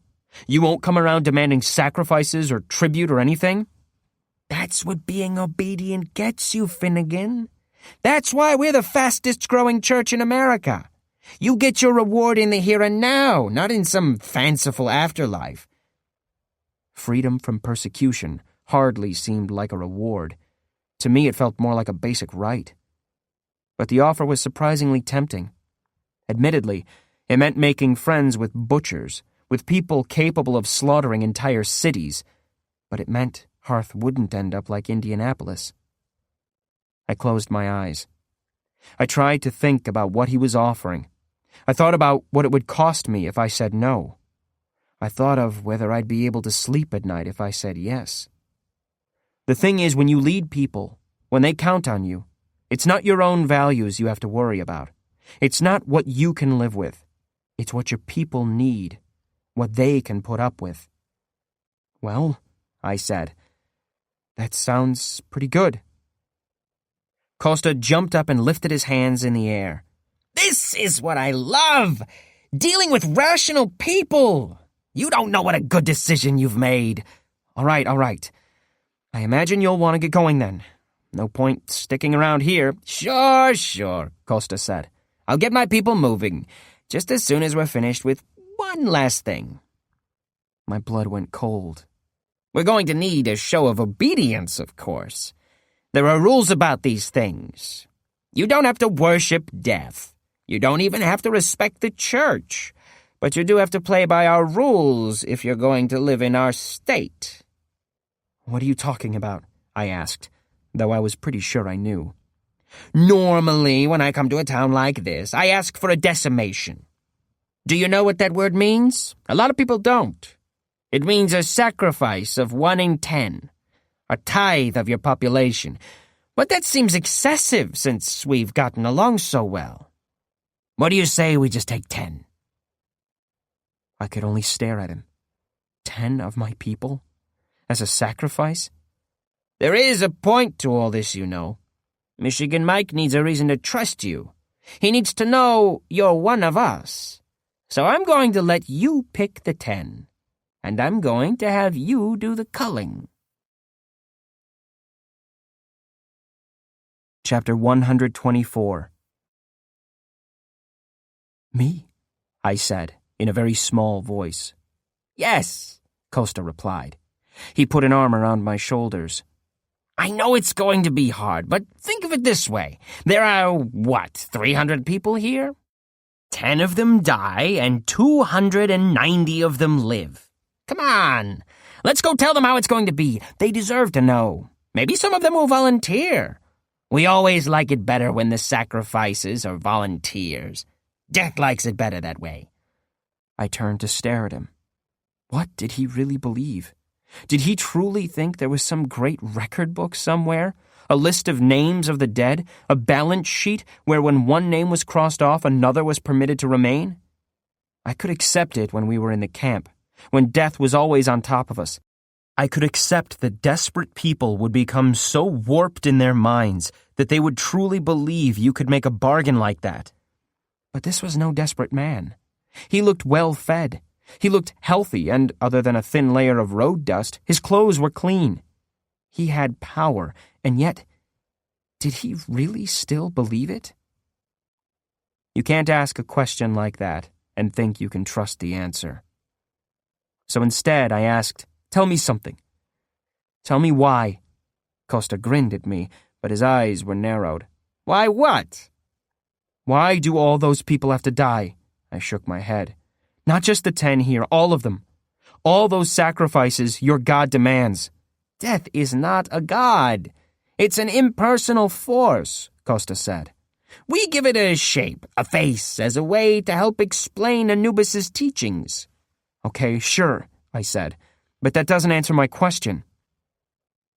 Costa stood up and looked down at me. He dusted off his pants. I can give you 2 answers. The theological answer first. Anubis is our strength. He rebuilds the wilderness, returns it to a place where people can live. He hunts down zombies and roots out cannibals and the larcenists. To do this, he needs the strength that death grants him. All those people must die to give power to his arm. I didn't even bother looking at him while he said all that. There's a practical answer, too, he went on. Yeah? Yes. It brings us together. If you choose and call 10 of your people, you will be taking an act that cannot be reversed. You will have that sin upon you for the rest of your life, do you see? You will be implicated, and that means no matter where you go, no matter what you do subsequently, you will forever be part of the cult. 10 people have to die so I can join you, I said. Yes, it's a ritual, but it isn't illogical. In a place this size, one death is nothing much. People die all the time. But 10 will be remembered. I rose to my feet. Together with Costa, I walked out into the square. Despite my instructions, almost no one had returned to their houses. They still stood around, biting their lips, wringing their hands, wondering what was going to happen next. A lifetime of peace for one savage, terrible act. For 10 lives. Except, it wouldn't end there, would it? If I paid fealty to the cult, if I implicated myself as he'd said, it would be forever. The next time they came through town, the next time Anubis needed strength in his arm, would they ask for more sacrifices? And what choice would I have but to give them what they asked for? I would be one of them. Hearth would be part of their empire, and everything it originally stood for would be lost. Costa lifted his arms to get everyone's attention, and then he began to preach. Death, he intoned, and waited until everyone was looking at him, is greedy. Death is impatient. And death is willing to make a deal. The 19 other stalkers all lifted their hands in the air, a salute to their faith, which meant they took their hands off their guns. just for a moment. I'd made my choice. I don't think I could have made any other, despite the consequences. I grabbed my knife from my belt, the knife I'd carried since I left New York, and I buried it in Costa's chest. Hot blood spurted between us. He looked very surprised. "Snipers!" I shouted, but before I even had the word out, I heard gunshots. Some of them came from the snipers at the gate. Others came from just over my head. While Costa and I had been talking, Mackie had made his own decision about whether we should join the cult. He'd headed up to the top of the municipal building with a couple people he knew were excellent shots. They had our best rifles. They were ready, and they fired before the stalkers could even react. One of the stalkers fell to the ground, a smoking hole in the back of his motorcycle helmet. Another spun around, his arm covered in blood. Over at the gate, the snipers I'd called for weren't much slower in reacting. I don't know how many stalkers they took down before the general shooting started. I threw myself to the ground, rolling Costa's body over me like a shield. He was still twitching. Bullets whizzed and hissed across the square as the people screamed. The stalkers lifted their assault rifles and started shooting blindly, some aiming for the snipers and for Mackie, some just firing into the crowd. "No!" I shouted, but I knew there was no chance of getting through this without casualties. I heard someone wailing in grief. I heard other people moaning in pain. One by one the stalkers fell, their rifles jumping from their hands, the faceplates of their helmets cracking with white stars, their bodies chewed up by shotgun blasts and revolver bullets, and eventually by awls and hatchets and woodworking tools as the people turned on them. One of them, maybe the last one alive, ran for his motorcycle.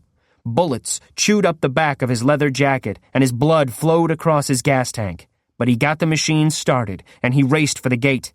"Don't let him get away!" I shouted, jumping up and running for the square. "Don't let him get out, or he'll tell them what happened!" But it was already too late. The motorcycle shot out through the gate, and the snipers couldn't get a bead on the stalker once he was out in the woods. He got away. The smoke took a long time to clear from the square. Chapter 125. 2 of us were dead, cut down by stalker bullets. One of the snipers, and a young guy who had run right at the stalkers, attacking them with just his bare hands. 14 more citizens of Hearth were wounded, some badly. They were all expected to live, if infections didn't get them. They'd wanted 10 deaths, and they'd gotten more than 20 since all the stalkers were dead. I didn't know how they expected Death to feel about that. Maybe the one who got away had thoughts on the matter. I'll never know if I made the right decision. It was what I needed to do at the time when I stabbed Costa. I couldn't have done anything else, which will never ever let me off the hook for those who were hurt or who died. Just then I wasn't thinking about who to blame. There was so much to do right away that grieving had to wait. We pulled our sniper off the gate and dragged him over to where we'd piled the other bodies. They needed to be buried right away. We pushed the motorcycles deep into the forest, into leafy shadows, and covered them with tree branches and fallen leaves so they wouldn't be seen from the air. "It won't matter," Luke said. "They'll come back. They'll find us again." I went through the stalkers' things, the contents of their pockets, and the saddlebags on their motorcycles. They didn't have a radio or any way of contacting their superiors. My hope was that the lone stalker who got away wouldn't make it back, that he would die out in the wilderness. It was a lot to hope for, but if you want to believe something enough, it starts sounding possible. "They're experts at wilderness survival," Luke insisted. "He'll make it back."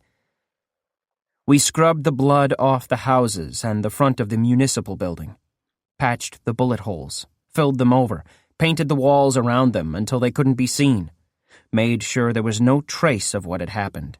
"They'll send more. They'll send a lot more of them. Too many for us to fight." I whirled around to face Luke. "God damn it, what else do you want me to do?" By that point, night had come, and we were discussing strategy in the main square. Luke, Mackie, Kylie, and me. The rest of the positives were all in their houses, dealing with what happened, each in his or her own way. I couldn't think straight with Luke telling me again and again that we were doomed. I thought maybe somebody else might shut him up. "Mackie," I said, "you haven't said anything yet." His eyes were two cold stones in his head. He had saved us. He'd fought for Hearth. I thought he would back me up now. He didn't. "Luke's right. More of them will come. It's not a question of if, but when. And next time, they'll send 100. If we kill the 100, they'll send 1,000. Until we can't fight back anymore." Kylie stood up and slapped the table with one hand. "Enough! We did what we did. We need to think about what's next. About what we're going to do next." "And what's that?" Luke asked. "I have no idea," Kylie admitted. "I do," Mackie said. Chapter 126. I did everything I could to convince them not to do it. I made a big speech in the town square, begging them not to. "Mackie's told you all his plan by now," I said. They had all come out. This was far too important for anyone to miss. Even the wounded were propped up in chairs so they could listen. "I could have ordered him not to discuss it with you, but that's not who we are." I doubted he would have obeyed me anyway. I sighed and looked out at their faces, at their eyes. These people had followed me through hardship and pain. They'd worked with me, built a town with me. "In case you haven't heard all the details, his plan is to leave. Just pack up everything he can carry and walk back east. Head back to the medical camp. I know you remember that place. I know you can't forget it, just as I can't. I want to try to convince you to stay. Now Mackie will tell you how much danger we're in here. He's in charge of security. He understands what a threat is and that the best way to deal with it is not to be there when it arrives. That's smart. It's good planning, and I won't tell you he's wrong. But I want you to think about what you'd be giving up, what you would leave behind. This place, Hearth, it's special. Not because it's got a big fence or snipers watching the road. Every place in the world has that. Not because we've got pigs in a corral or enough jerky to get through the winter. You could have that anywhere if you worked for it. No, Hearth is special because it's us. It's become who we are. I led you here, not so I could find you a safe place. I led you here because I knew you could be Hearth. You could be this town. I believed in you, in us, in our ability to become more than what we were, to do more than just survive, to show the world that positives can build something real and meaningful and lasting. If you walk out the gate now, if you just give up, you'll be letting that dream die. If you go back to the medical camp and knock on the door and say, "We're sorry, we were mistaken, we can't make it on our own," then you're accepting that you're nothing more than what they told you. Positives. A danger to yourself and others. Not even 100% human. Maybe you're okay with that. Maybe you never felt the dream the way I did, and maybe even now you're thinking this place isn't worth defending. But I do. So I'm going to stay. No matter how many of you leave, I'm going to stay. I hope you'll stay with me.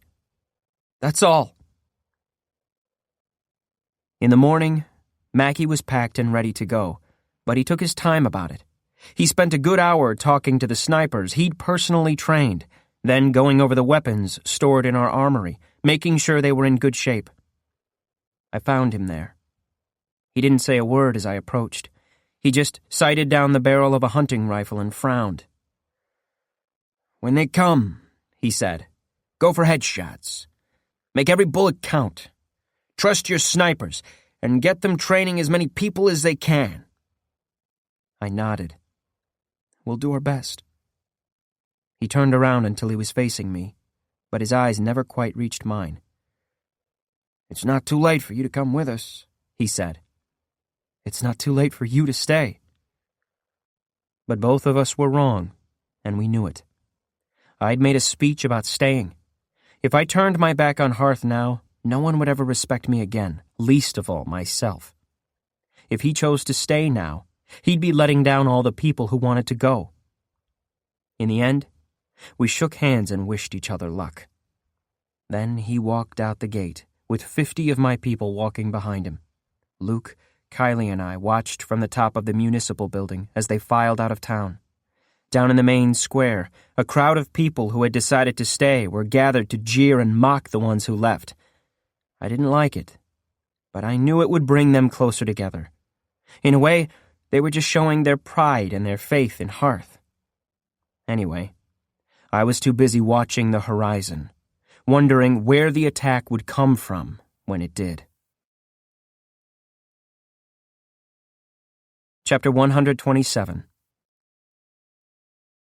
We got a little space of time, a little breathing room. I tried to make the best possible use of it. Our best sniper was Strong, the woman who had accompanied Mackie and me to the Deptford farmhouse. Mackie had trained her personally, but she'd shown an aptitude for marksmanship even he couldn't match. More than once while standing sentry duty, she had seen a pig in the forest beyond the gate and pegged it from 200 yards. Given the shoddy condition of our rifles, that was an incredible feat. Following Mackie's advice, I asked her to train as many people as she could in how to shoot. We couldn't afford to waste bullets that we had no way of replacing, but in the hardware store we found a couple of old BB rifles. Strong snorted and rolled her eyes when I showed her the toy rifles, but she did as I asked. Soon the peace and quiet of the town was replaced by a constant whizzing, clinking noise, and you had to be careful where you stepped so you didn't slip on the BBs that littered the main square. Kylie led a group whose job was to turn out as many hand weapons as possible. The town's hardware store kept surprising me with all the treasures it contained. Kylie's group laughed and smiled as they brought out hammers and pickaxes and pitchforks. There was even a barrel full of pruning hooks that looked like weapons straight out of a book on medieval warfare. We had a woman named Lucy who had been a radio operator in New Hampshire before she was sent to the medical camp. I showed her the little wind-up radio Colonel Parkhurst had given me, and she said she could make it work. I asked her to try to get in touch with anyone who would listen. I doubted very much that any of the nearby walled cities would respond. Why would they want to help a bunch of positives? But if there was a chance of getting help from somewhere, I needed to try. I had other people work on our wall. We had put it together in a hurry, designed it to keep out zombies. It was still vulnerable to one stalker with a pair of bolt cutters. Looking it over, I couldn't help but see plenty of places where someone with access to a pickup truck could have just driven right through it. I spent a lot of time imagining how I would get through it if it were my job, trying to second-guess the cultists. We did what we could, reinforcing the wall with corrugated tin or just plywood, but I couldn't help remember the gaping hole they'd blown in the wall of Indianapolis. We could never build anything so strong as that, and it had barely slowed the cult down. There were times when I thought Mackie had been right. Times when I looked at Kylie, hard at work sharpening a garden trowel on a grindstone, and wondered if I'd consigned my unborn child to a terrible death. I tried not to let it show on my face. There was a surprising amount of laughter in those days. People acted like they were preparing for an attack that would never come. Like it was absurd that anyone would ever want to destroy sleepy little Hearth. Maybe the positives were just used to being in danger, or maybe they just didn't want to think about what was coming. Kylie had her own idea of why everyone seemed so cheerful. "They believe in you," she said. We were lying in bed after a long day, and I had been stroking her belly. Now she turned to face me. "You've gotten them through so much already. They think you're unbeatable." "Then they're idiots," I whispered. She laughed and put an arm around my waist, pulled me closer. "Finn, they're just feeling what I felt when I first met you. They see in you what I saw then." "Oh? What's that?" "We were brought up thinking the world is this horrible place, that everything is bad and getting worse, that just barely surviving is so much work it might not even be worth it. But you don't live in this world." "No?" I asked, surprised. "Where do I live?" "A better one," she said. "It's why we follow you. We think you'll take us there with you. And so far, it's working." We fell asleep holding each other. In the morning we got up and got back to work, and everything was normal. Everything was the way it was supposed to be, until we heard the motorcycles buzzing in the distance. Chapter 128. It was mid-afternoon. I had been working up in the snipers' nests on top of the gate, rigging up pieces of sheet metal that the snipers could use as shields. I had people on top of the municipal building, watching the forest for any sign of movement, but the sound was our first sign. I think my heart stopped a little when I heard that sound. I turned and waved at the watchers on the roof of the municipal building. One of them nodded back, indicating they heard it too. Luke came out of his house, holding a triangle and a little mallet. As silly as it looked, we knew the sound the instrument made would carry all the way through town. We'd trained pretty hard for this, and recently enough that everybody remembered what they were supposed to do. Positives started streaming out of the houses and the factories, all of them carrying their weapons, moving to their assigned posts. Strong and her snipers came swarming up the ladders on either side of the gate. "We've got it from here, boss," she told me. I nodded, but I wasn't looking at her. I was still scanning the forest all around, looking for the stalkers. "I hate to say this," she told me, "but you're just going to get in our way up here." I turned around and looked at her. She seemed calm, ready, much more ready than I felt. I started to make an apology, intending to head down to ground level and leave her in peace. But then I stopped myself. "You'll have to work around me," I told her. "I need to see this." Not that there was anything to see. The trees that surrounded Hearth, which I had once thought would protect it, now blocked my view of the road. Maybe, I thought, we should have taken some of them down, cleared a space around the town. It would have made life easier for the snipers, given them better fields of view. It's amazing how effective you can be at planning when it's already too late. The noise of the motorcycles kept getting louder and louder. I caught a glimmer out in the woods, just a flash, maybe a reflection off a headlight or a piece of chrome. I heard something creak and looked down and saw I was holding on to the wooden railing so tight I was about to snap it. I forced myself to let go. "Over there," Strong said, and pointed deep into the woods. I could make out a dark shape. "You want me to kill that motherfucker?" "Hold on," I said. I knew the cultists weren't stupid. If they'd sent another stalker group, another 20 people, then their leader would see soon enough how outnumbered he was. Maybe he would know better than to attack, and we could avoid killing anybody today. One of the other snipers stood up and pointed into the trees at a spot near the main road. "There!" I couldn't see what he'd pointed out, though I strained my eyes trying to. Over on top of the municipal building, someone shouted, "Boss!" And I turned to look. The watcher there was pointing south at the far side of town. Then he turned and pointed east as well. They were coming at us from every side. There was only one road leading into Hearth. They must have worked their way through the forest to take up positions on the other sides, surrounding us. "Tell me when to start shooting," Strong said. I nodded. I had a sudden feeling this wasn't just one stalker group, that there were a lot more than 20 people out in the woods. So far, they hadn't moved to attack us. Maybe we could get a jump on them by shooting first. Maybe... Then a horrible electronic squawk rolled across the town, a noise I hadn't heard since the loudspeakers at the medical camp called my name. The wail of feedback. I clamped my hands over my ears so I wouldn't be deafened. I was a little heartened to see Strong do the same thing. The feedback died out, and then a voice echoed up out of the forest. "Stones? You in there? You want to talk about this before it gets nasty?" I knew that voice, but I couldn't believe it. I'd never thought I would hear it again. I looked down into the main square of town. Kylie stared up at me, looking as mystified and frightened as I felt. She knew that voice too. I hadn't just imagined it. I looked out over the forest, but I still couldn't see anything. "Come to the gate! Alone! And we'll talk!" I shouted. Red Kate chuckled. "Sure, Stones. Whatever you want." Chapter 129. She'd changed her look. Her hair was cut very short. Her face was dirty with road dust, except for a clean patch around her eyes where she'd worn goggles. She'd traded in her furs for a leather jacket with white bones painted on the sleeves and back. But when she smiled at me, when she gave me the wicked grin I remembered from the very first time I'd met her, I could see she hadn't changed a bit. "It really is you," she said, and she held out her arms as if she would hug me through the gate.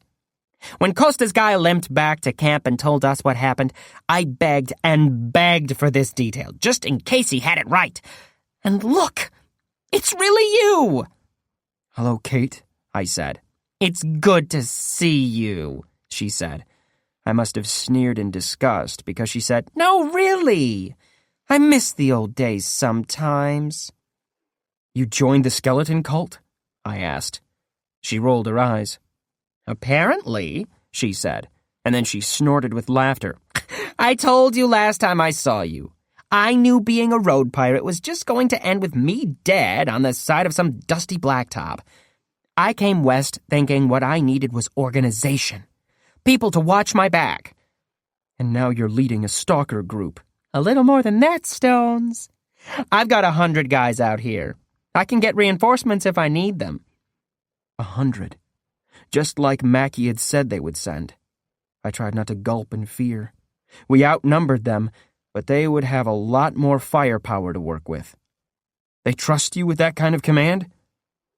She leaned close, into the gate, her fingers weaving through the chicken wire. "I showed what they called leadership potential. You know what that means when the cult says it?" "I don't think I want to, but..." "You saw me last where? Pennsylvania? You saw the crew I had back then? A lot of hard road from there to Denver, where I hooked up with Anubis and his people. By the time I got there, everybody was dead except me and Andy Waters. You remember Andy?" "I do," I said, picturing the road pirate dressed in tan leathers. "Good guy. Stuck with me through thick and thin. Think he might have been in love with me or something. Anyway, I was talking about Denver. I showed up there, and they saw this," she told me. She touched the hilt of her knife, the one with the skulls around the grip.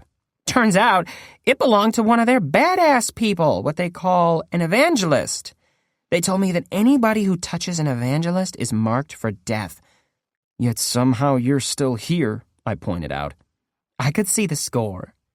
This is the cult that thinks death is willing to make deals, right? One life for another. "You didn't..." "Cut Andy's throat on the spot? Yeah. Then I held him while he bled out. I think he understood and forgave me. If not, well, fuck him.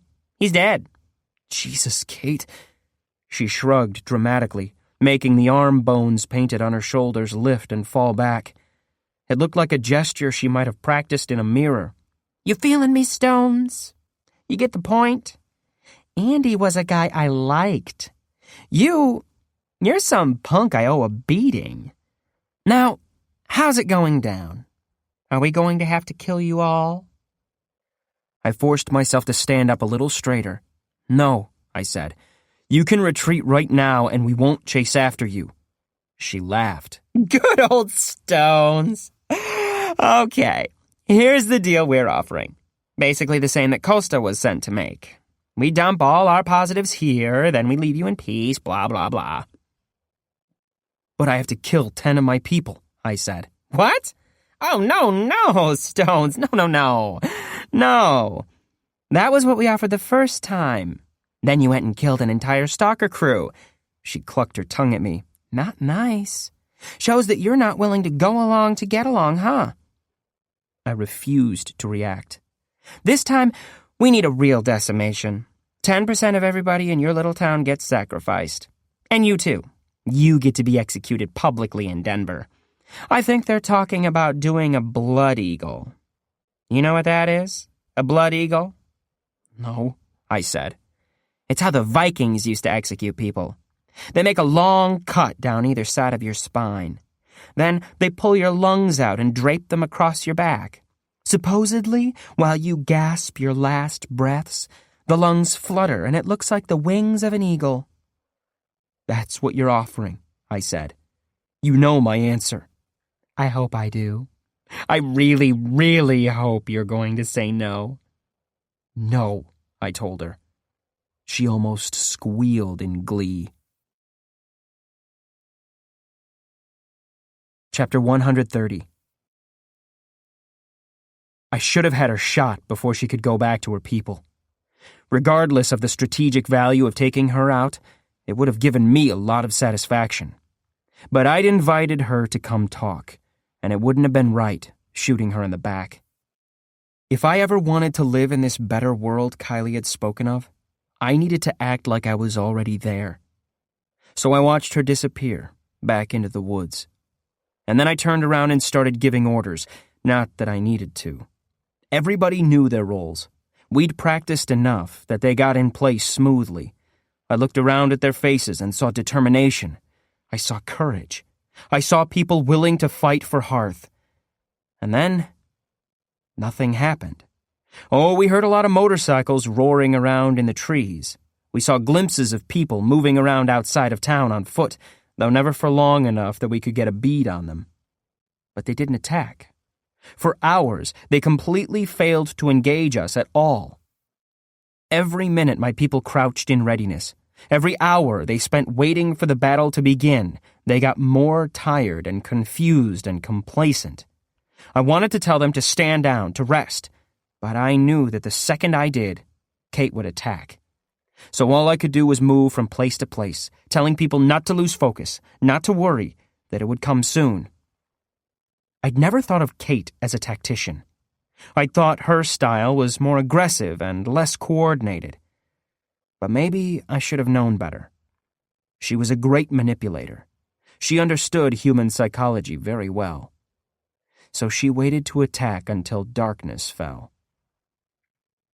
After so many hours, even I jumped when I heard rifle shots. Long, sustained bursts of automatic rifle fire coming at us out of the last purple dusk of the evening. I don't think anyone was hit in that first salvo. But the next one cut holes through a house on the edge of town, and the third attack wounded a positive down by the southern end of Hearth, a young woman who was armed with nothing but a ball-peen hammer. We all heard her scream. There was chaos in town, as people ran this way and that, as the muzzle flashes of the assault rifles sent long daggers of light dancing between the houses. I heard people shouting for help, bellowing in pain. But my people weren't running in panic. They knew exactly what to do. We'd known the cult might attack by night, that we needed to be able to fight in the dark. We'd made hundreds of torches, just pieces of cloth wrapped around an old chair leg or even a stick. We set them ablaze and tossed them over our wall, lighting up the ground just outside of town. The stalkers hadn't been expecting that. Thinking they were protected by the darkness, they hadn't bothered to seek cover out in the trees. When the light of the torches found them, they were just standing there, rifles in hand, clearly in view of our snipers. Strong and her team made every shot count. They took down at least 4 of the stalkers before the others figured out what was going on and ran for the safety of the trees. The torches didn't burn for long. As they started to gutter out, the stalkers began creeping forward again, but Strong had good eyes, even at night, and she picked off a 5th stalker who thought he was being clever. And then we just lit more torches. We had plenty of them. A lot more torches than bullets, and tossed them over the wall. After that, Red Kate pulled her people back out of sniper range, which meant well past the point where her assault rifles could harm us. They fired off a few bursts every 10 minutes or so, just to keep us awake, but nobody else was hurt that night. Chapter 131. We had a hospital set up inside the municipal building. Its thick stone walls would protect the wounded. I made a point of sitting up with those who had been hurt, holding their hands, telling them it was going to be okay. None of the injuries looked like they would be fatal if we could keep the wounds clean of infection. Kylie came and took me away from there, about an hour before dawn.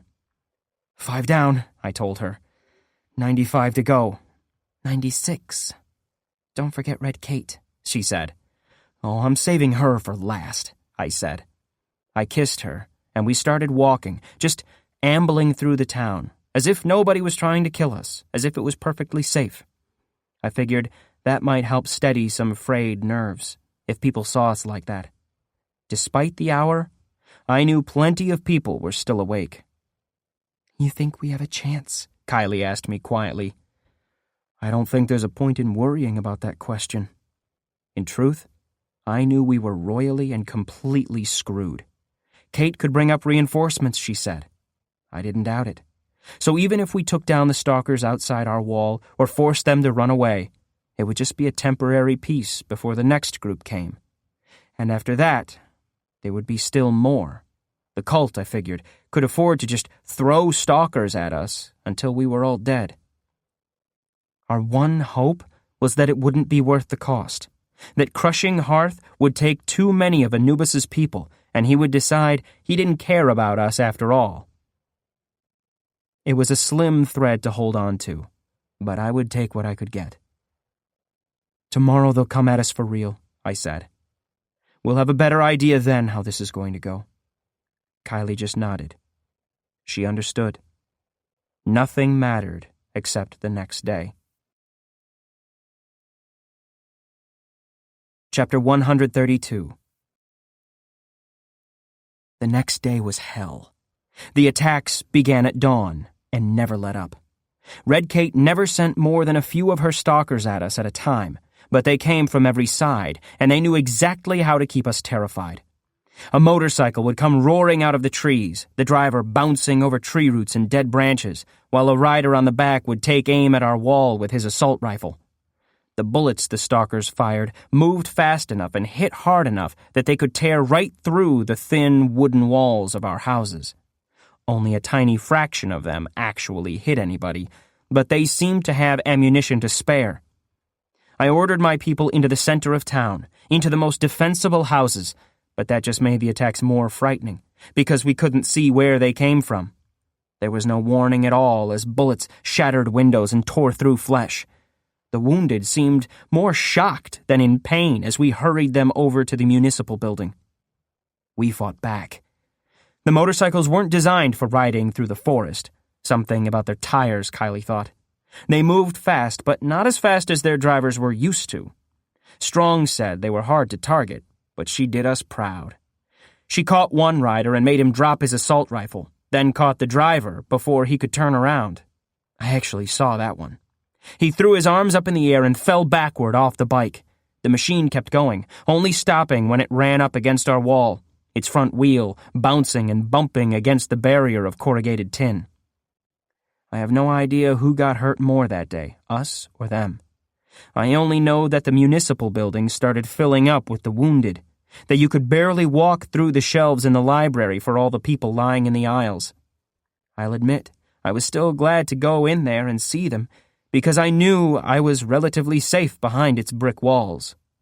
It wasn't easy, though, to convince the wounded people that everything was going to be okay, that we would make it through somehow. I wrapped bandages around limbs shattered by wayward bullets, helped our doctors, basically just positives trained in first aid, as they cleaned out bloody wounds. I met with Garrett, who was in charge of the hospital, and he showed me the 3 people who had died that day. He had them laying out on a conference table in a room at the back of the building. I studied each of the cold faces, committing them to memory. People who had died for Hearth wouldn't be forgotten, I promised. We would build a monument in the center of town to remember them. When I'd finished there, I went back out among the wounded. I smiled and grasped every hand that was held out to me, and then I was out again in the sun, listening to the constant chatter of the rifles. At dusk, Kylie and Luke and I ate a cold meal on top of a house near the center of town. We were ready for Kate to pull the same trick as the night before, with her stalkers firing blind in the dark. We had plenty of torches ready. But as the sun went down, the noise of the day actually receded. The gunfire stopped, and we could barely even hear any motorcycles. The quiet actually worried me because it was new and therefore dangerous. Then the peace was shattered as Red Kate turned her bullhorn on again, and feedback made us all wince. "Stones," she said. "Stones, I just got some great news. I've got a present for you. I think I'll wait until tomorrow to give it to you, though. I want it to be light out, so I can see the look on your face." I must have bristled, because Kylie reached over and touched my arm. "Don't let her get to you," she said. Well, I did my best. Chapter 133. I tried to count my blessings. Red Kate didn't seem to have any rocket launchers or explosives, nothing that could cut through our wall, the way the cult had blasted its way into Indianapolis. She didn't have any tanks or helicopters. Clearly, Anubis didn't think we were worth the expenditure. What she did have, though, perhaps her most fearsome weapon, was time. She could sit out there for months if that's what it took, long enough for us to starve to death. We only had so much food stored inside the town. Our corral of half-domesticated pigs wasn't going to last. She could also just keep pouring bullets into the town, and eventually she would hit everybody. Or we would get scared enough to surrender. Obviously, there was no great incentive for me to do that. I didn't want to die by Bloody Eagle, but in time, some of my people were going to decide that losing me might be worth it. They would turn against me, and there would be nothing I could do. It was really just a matter of time. So in the hour before dawn, when I stood in the sniper's nest, watching the first light glimmer on the leaves of the trees, I was feeling pretty hopeless. Behind me, Strong set up for the day, checking her rifles, squinting at each bullet to make sure it wouldn't jam in the breech. She had a lot fewer bullets left than I'd expected. "How much longer can you keep shooting?" I asked her. She ran her fingers through the bullets in the ammo box, jingling them together, maybe counting them. "A couple of days, if we stay picky about our targets. If they mount a big assault, come at us all at once, this'll last maybe an hour." I nodded, then turned to look at her directly. Strong looked tired but resolute. "Tell me something," I asked her. "When you had a chance to leave with Mackie, you stuck around, even though you knew you might be killed. Why?" She took a deep breath before she answered. "I thought about it. I considered going back to the medical camp." She shrugged. "Food's better here." I started to speak, to ask her for the real reason, but just then we heard motorcycles moving out in the woods. Both of us ducked and got under the metal shields. Strong reached for her rifle. "They're coming closer," she whispered, and I nodded. It was still dark out in the woods. No light at all was touching the forest floor. Strong got her rifle ready, but she didn't even bother bringing the scope to her eye, not when it was so unlikely that she would get a good shot. The noise of the motorcycle got louder still, and then it was all around me, and the bike zoomed into view just a few dozen yards away on the road. There was just one stalker on it, dressed in leather and with the face shield of his helmet down. He was holding something, but it wasn't a gun. It was about the size of a bowling ball, and my first thought was it must be a bomb. He threw it at the gate. Strong brought her rifle down, but she didn't fire. The rider was already gone. I stared at her, wondering if we were both about to die in a fiery explosion. But we didn't. The thing the rider had thrown just lay there, sitting in the road just outside the gate. Eventually, I worked up the courage to climb down the ladder and take a look. By then, the sky over the woods was a deep pink color. The sun was coming up. I leaned up against the gate and peered through the chicken wire. I could just about make out the features of the object. Then all at once, I knew exactly what I was looking at. It was Mackie's severed head. Chapter 134. I couldn't stop staring at the head. I called for some people to come help me open the gate just for a second so we could retrieve it. Then I held the head in my hands and just wondered how it had happened. How it was possible. Kate was kind enough to fill me in. "We found them on the road about 50 miles from here," she said through her bullhorn. "On foot, like fucking idiots. They tried to run. Can you believe it? They tried to outrun us. We didn't even bother with a decimation. We just cut them all down where we found them." Kylie came and took the head away from me. "We'll give it a proper burial," she said. I didn't respond. I wanted to hear more from Kate. I wanted her to give me a good reason to run out and kill her with my own 2 hands, then and there. "Don't know if they would have begged for their lives," Kate said, "though that would have been amusing. Did you send them to get help from the army? They didn't get very far." I started moving back toward the gate. I had my knife at my hip. I wrapped my fingers around the grip. I shouted for them to open the gate for me. In my head, all I had to do was walk out there and challenge Kate to a knife fight. I would kill her, and then all her stalkers would be so impressed they would just leave us alone. Obviously, I wasn't thinking very clearly. Obviously, they would have just gunned me down as soon as they saw my face. Fortunately for me, Luke was at the gate, and he told everyone to ignore my orders, to keep the gate closed. I fell down on my knees in front of the gate. Suddenly, all the strength, all the rage went out of me. Suddenly, I couldn't even stand up. Out in the woods, Kate had one more thing to say. "If you make us come in there," Kate said, "we'll do the same to all of you. Every last one. If you open the gate now, well, it'll still be pretty ugly, but 90% of you will get to live. 90%! That sounds like really good odds to me." I looked up at my people. There were maybe 10 of them gathered around the gate, all of them staring at me. After a while, I told them to get back to the safety of the houses at the center of town.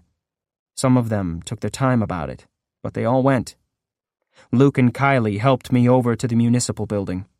"You need to sleep," Luke told me, "and maybe you should eat something. You don't look very good." "I'm fine," I said. Kylie tried to rub my shoulders. I shrugged away from her. "I'm fine," I said again. I went inside, into the little morgue we'd set up. The smell in the room was unbelievable. We had no way to refrigerate the bodies. I saw the ones who died of gunshot wounds. I saw Mackie's head sitting on a table covered with a cloth.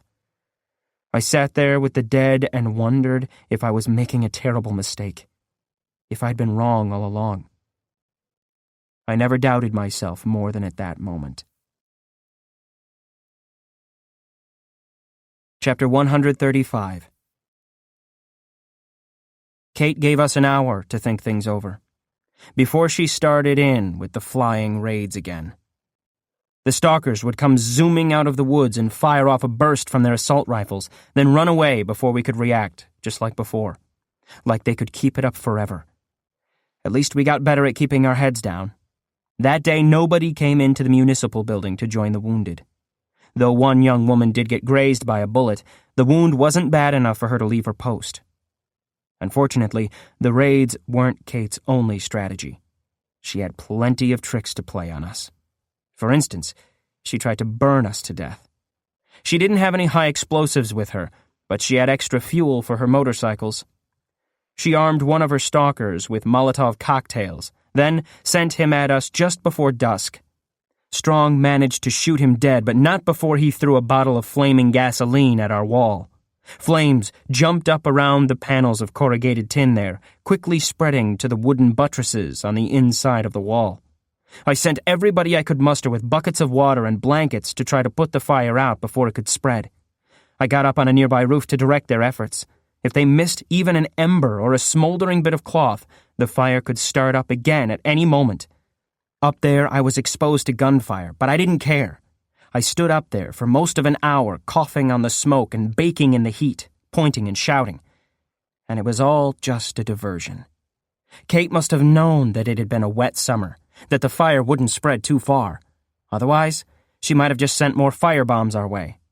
No, she had something completely different planned to keep us on our toes. While we desperately fought the fire that was consuming one section of our wall, she sent in a bunch of stalkers to dismantle another section. They must have been studying the wall the whole time because they knew exactly where to hit it. One area had just a thin piece of sheet metal mounted on a couple flimsy strands of barbed wire. It was more than enough to keep out a zombie or two, but stalkers with tools cut through it like it was a lace curtain. They bent up a section of the sheet metal to make a gap, then wriggled through like snakes, one after another. Who knows how many of them could have got inside the wall if Garrett hadn't spotted them. He'd come outside to take a break from his duties in the hospital and saw a flash of black leather and started screaming for all he was worth. I told Luke to take over for me, then climbed down from the roof and ran as fast as I could for the municipal building. I saw others running alongside me, but I didn't even stop to check who they were. By the time I reached the central square, 6 stalkers were already gathered there, standing in a loose formation, ready for us. Garrett was dead on the municipal building steps, his throat cut open. I came racing at the stalkers. I had a shotgun, and I brought it up and fired one barrel, then the other, not even thinking about the fact they had assault rifles. My shotgun blasts cut one of them in half, but the others were already opening fire. It didn't go well for either side. Just to my left, a young woman caught a bullet in her cheek. She turned and brought a hand up to the wound, and the next round caught her in the wrist. A third bullet hit something vital in her abdomen because she was dead before she stumbled and hit the ground. I watched it all, as if it were happening somewhere else, far away. On my right, somebody else was also dying, but I didn't even see it until afterward. The guy had been one of our best pig hunters. He'd been vital in keeping us alive on our journey to Hearth. I dropped the shotgun, no time to reload, and whipped my knife out of its scabbard. Roaring like a lion, I slashed through a leather jacket. The stalker tried to jump back, so I lunged into him, stabbing him again and again. Around me, others were fighting with kitchen knives and sledgehammers, crushing bones, carving into flesh. Blood slicked the ground all around us. Another stalker tried to crawl in through the gap in the wall, and we butchered him right on the spot, lying on his belly in the dirt. Without even pausing for breath, I shouted for people to bring wood and corrugated tin and barbed wire to repair the fence, to stop any more of them getting in. Somebody must have told me I was wounded, that I was hit, but I kept shouting orders because I knew that the second I looked down, I was going to lose all my energy, all the momentum. Eventually, though, I did have to look down. Then I dropped to sit in the mud and the blood and finger the hole in my shirt. Eventually, Kylie came for me and took me to our little hospital. Chapter 136. I just don't know. Garrett was the best at first aid, and he's in the morgue now, Luke said, staring at my wound. I don't think you're going to die? He made it sound like a question. The wound had stopped bleeding, at least. The bullet had torn open my stomach, just below my belly button. It looked bad, like raw meat, but we both knew the real problem. There was no corresponding hole in my back.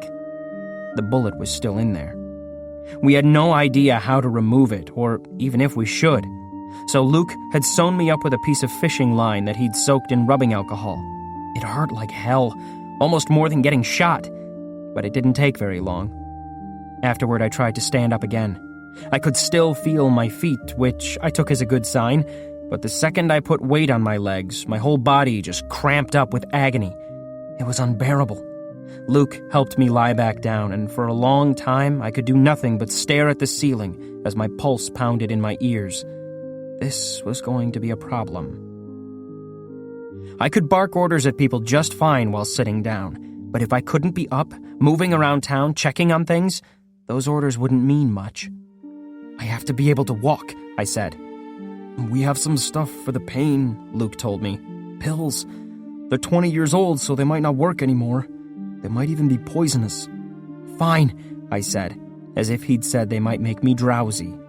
Plus, the one thing I do know for sure about first aid is that the more you move around, the more likely you are to reopen your wound, or the bullet in your gut could move and tear something that will kill you on the spot.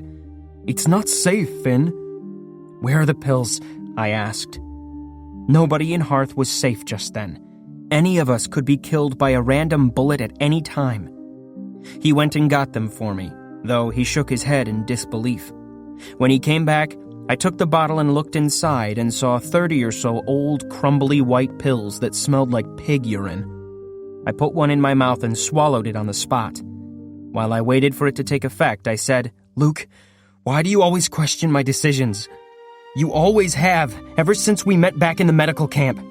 Because I'm smarter than you and I know better, he told me, smiling. Seriously, I said, though I smiled back.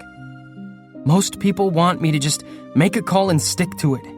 They want somebody who will tell them everything's going to be okay, or that they're special and worthwhile. But not you.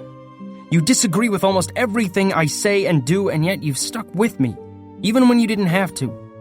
If you'd gone with Mackie, that would have been a lousy decision, as we see now, he replied. He scratched at his nose for a second. Finn, I could tell right away, really early on, that you were going to be trouble. I figured you would end up as the boss of a work crew. I had no idea you were going to take it this far. You were going to be powerful, though, and in my experience, powerful people like it when the people around them agree with everything they say, when they fawn over their leader. I didn't want to be like that. I wanted to always tell you the truth. I was a little afraid you would hit me for some of the things I said to you, but you never did.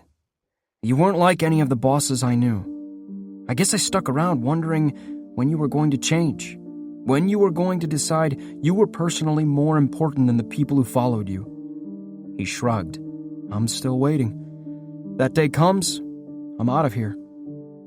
By the time he'd finished saying all that, the pill I'd taken had kicked in. It hadn't gone bad in the 20 years since the crisis. If anything, it must have gotten stronger. It took all my pain away, all right, which was very welcome. But it also left me feeling loopy and disconnected from reality, which could be just as bad as the pain had been. I handed Luke the pill bottle. Too much, I said. You keep these.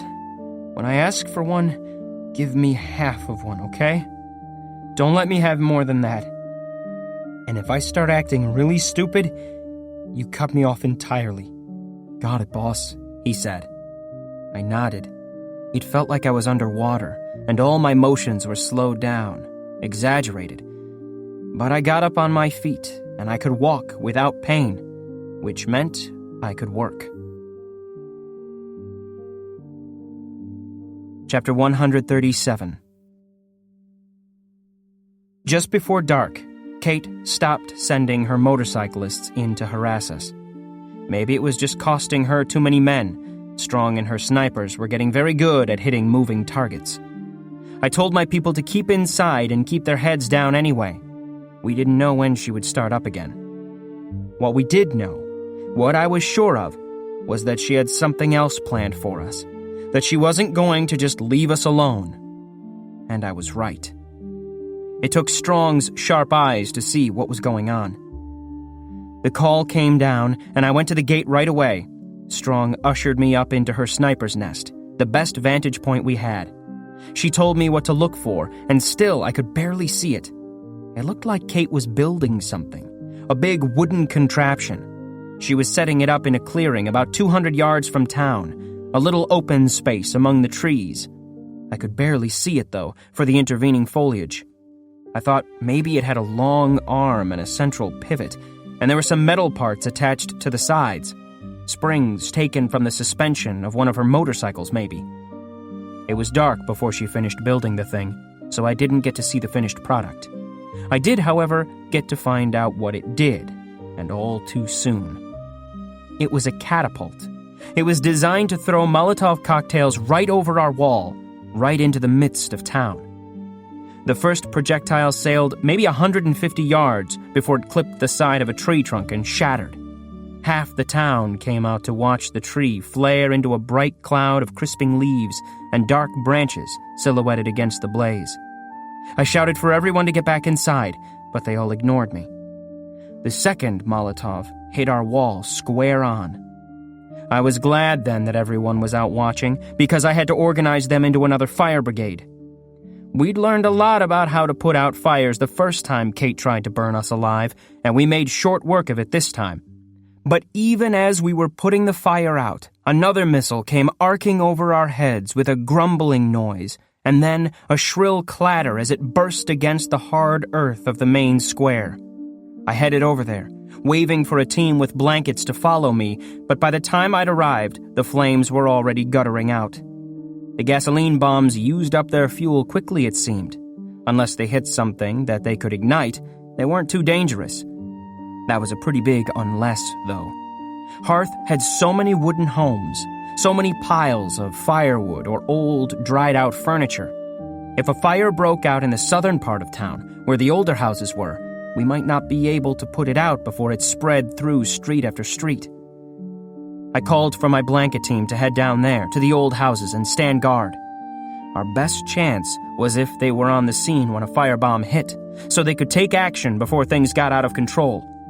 I grabbed a team who carried buckets of water and had them spread out around the main square with instructions to watch for the next bomb. Then I turned around and I can't even remember what I was going to do next. Maybe it was the pain pills, but it's all a blank.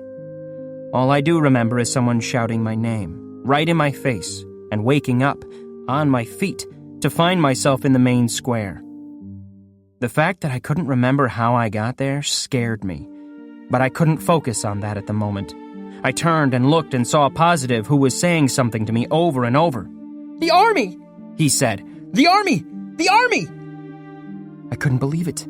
When I'd told Lucy to work the radio, to try to raise some help, I'd assumed it wouldn't ever come to anything. But was it possible?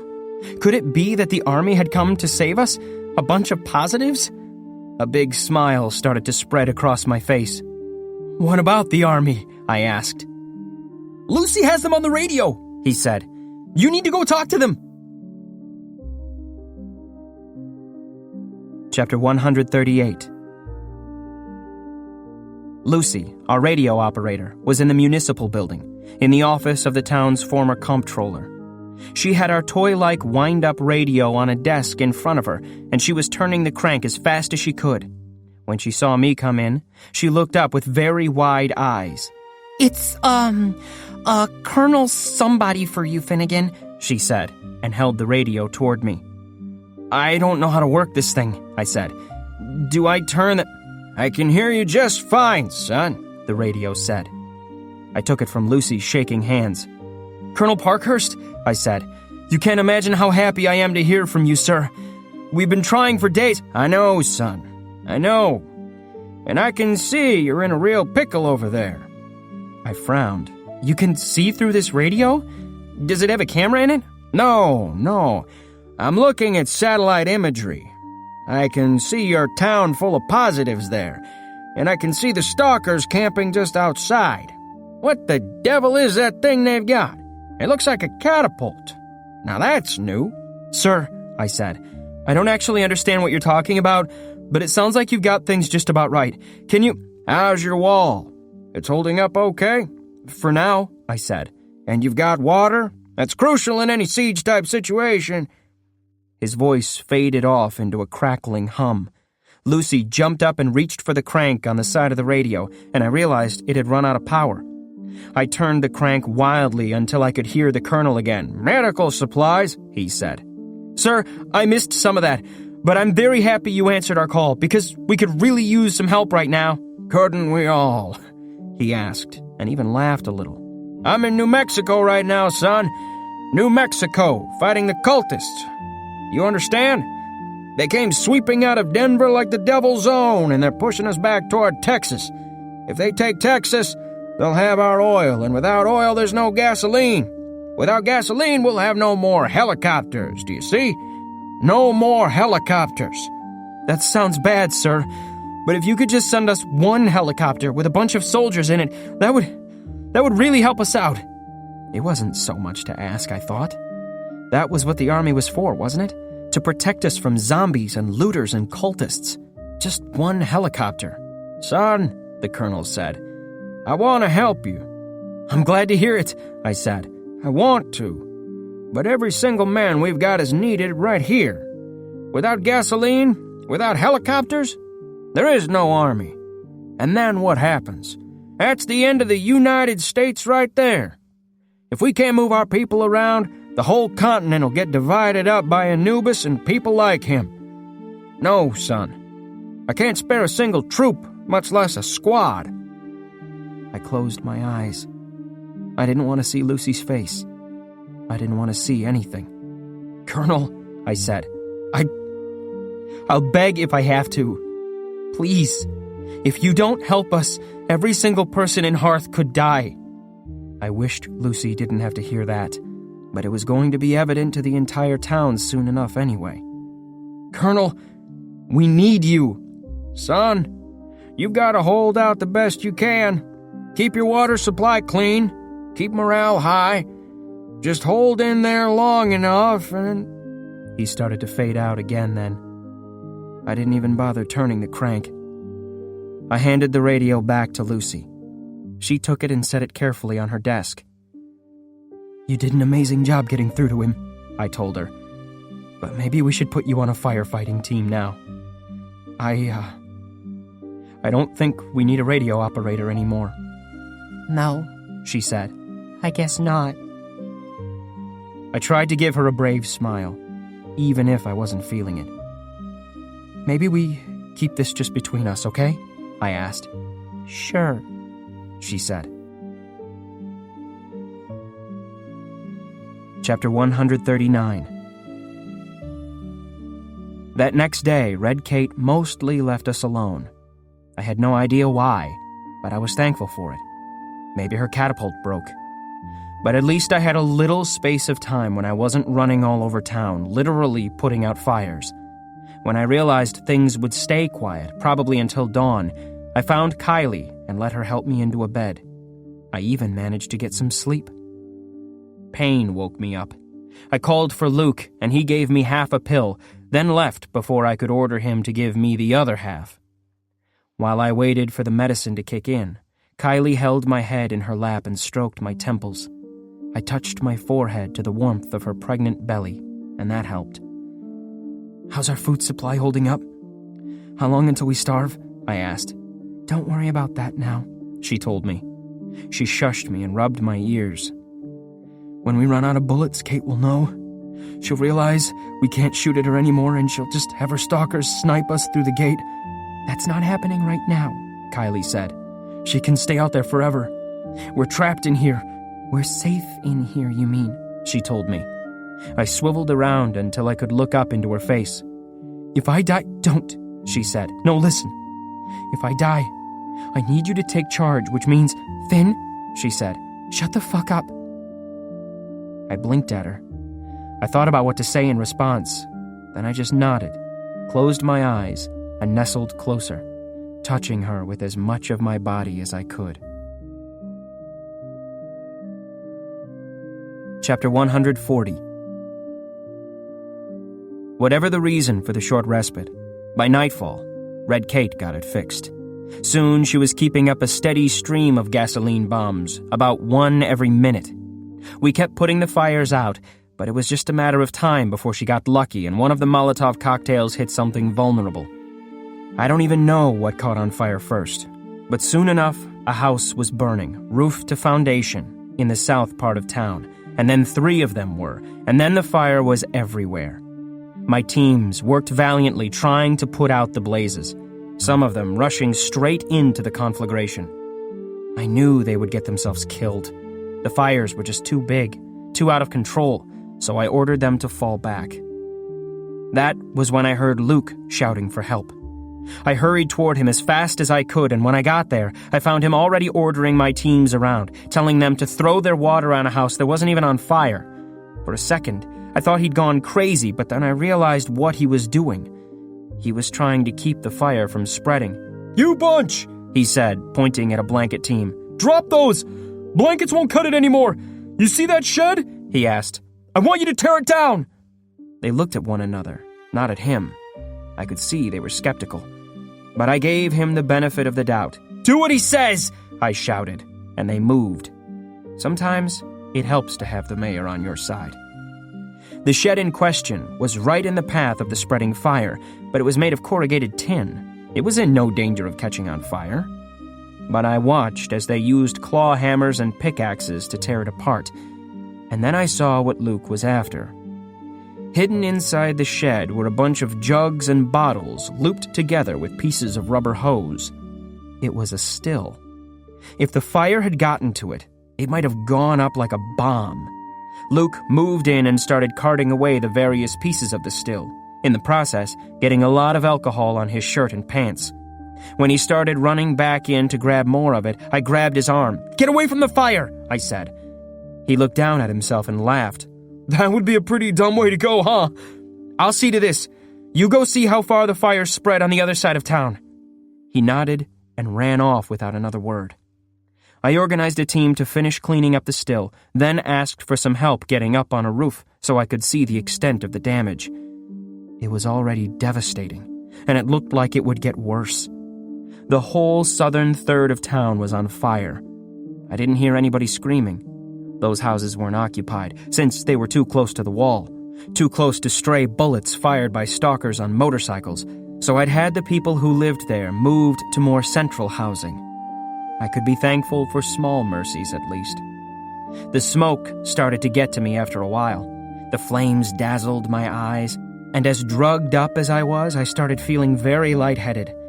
I had my team bring me back down off the roof, and I headed north toward the municipal building. I had to get every single positive organized, get them limiting the spread of the fire. Luke would have good ideas about that. I needed to organize rescue parties just in case anyone was trapped down there. I came up short when I reached the main square.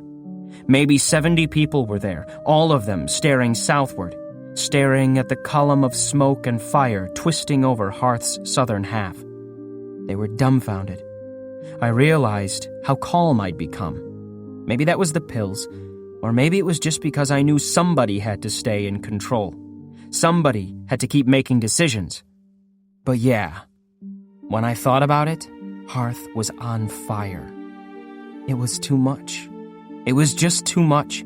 If I started thinking about it, I would cry or scream or something. This could be the thing that broke us, the final attack that destroyed us. Except I wouldn't let it be. "It's just houses!"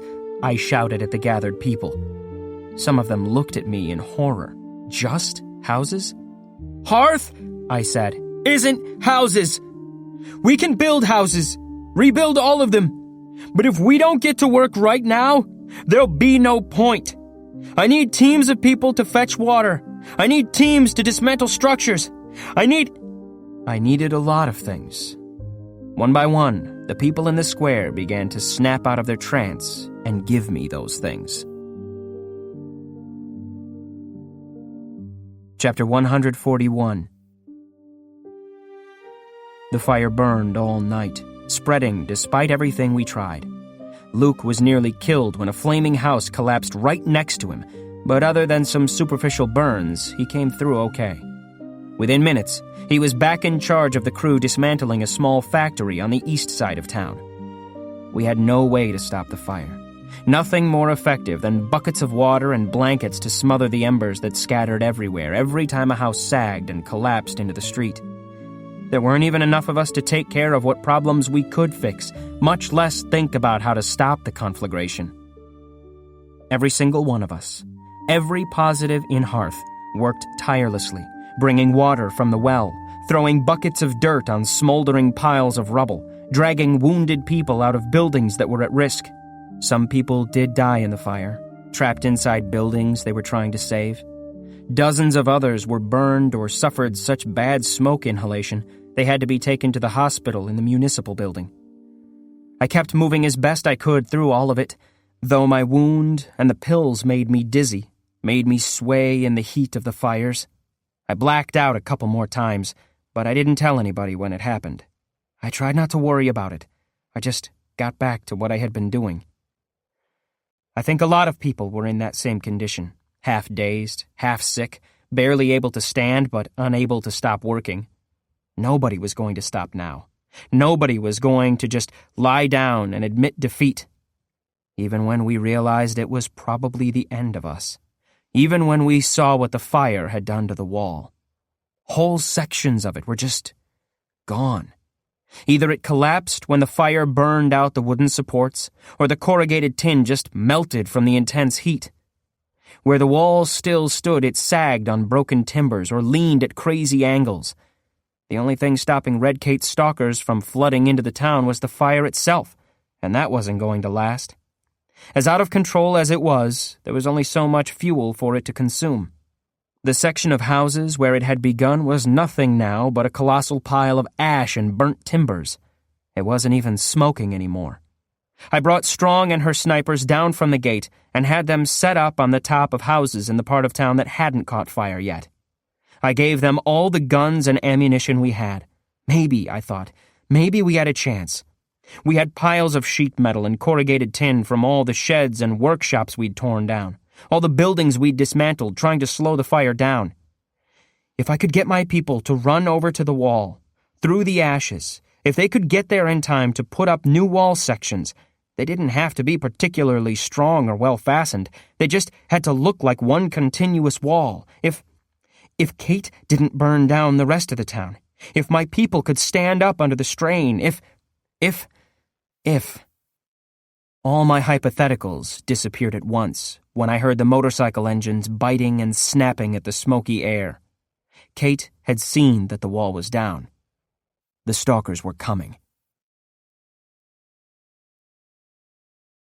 Chapter 142. The first bike came right through the flames, roaring through a great plume of black soot and white ash. It hit a collapsed timber like a ramp, and the bike jumped into the air, flying over a pile of burning rubble. Flames licked along the sides of the machine, but the stalker jumped clear before the motorcycle caught fire. It went skidding across scorched pavement, blue flames shrouding its gas tank. The stalker rolled up to his feet and ran right at a positive holding a blanket. She lifted it up as if it were a shield, but the stalker just slashed at her with a long knife, carving deep into her arm. I started hobbling over to help, but another motorcycle was already buzzing toward me, and another over to my left. They burst out of the smoke faster than I could keep track, some of the stalkers jumping off their bikes as soon as they were inside the wall, others roaring great circles around us like they were herding pigs. One came at me with an assault rifle in his hands, and I lifted my shotgun and fired right into his dark face shield. It turned white as it shattered, and then blood poured out around the man's neck as he lifted his hands toward his face. I kicked him over and pointed my shotgun at the next stalker I saw. He had a metal pole in his hands that he swung around so fast it knocked the shotgun right out of my hands. He came at me, the pole blurring in the air as it spun, and I knew if it touched my face or my chest, it would hit fast enough and hard enough to break bones. But even as he brought his pole up for the fatal swing, a positive in a flower print dress stabbed him in the kidney with a carving knife. He fell down in a heap. My savior helped me up, dragging me to my feet with both her hands. She couldn't be more than 5 feet tall. It took me a while to see past all the soot on her face and realize it was Lucy, the radio operator. "Thanks," I said. "Grab that assault rifle." I pointed at the one that had belonged to the stalker I killed. Then I bent to pick up my shotgun. All around us, positives were drawing weapons, getting ready for the next attack. There was no doubt in our minds that more stalkers were on the way.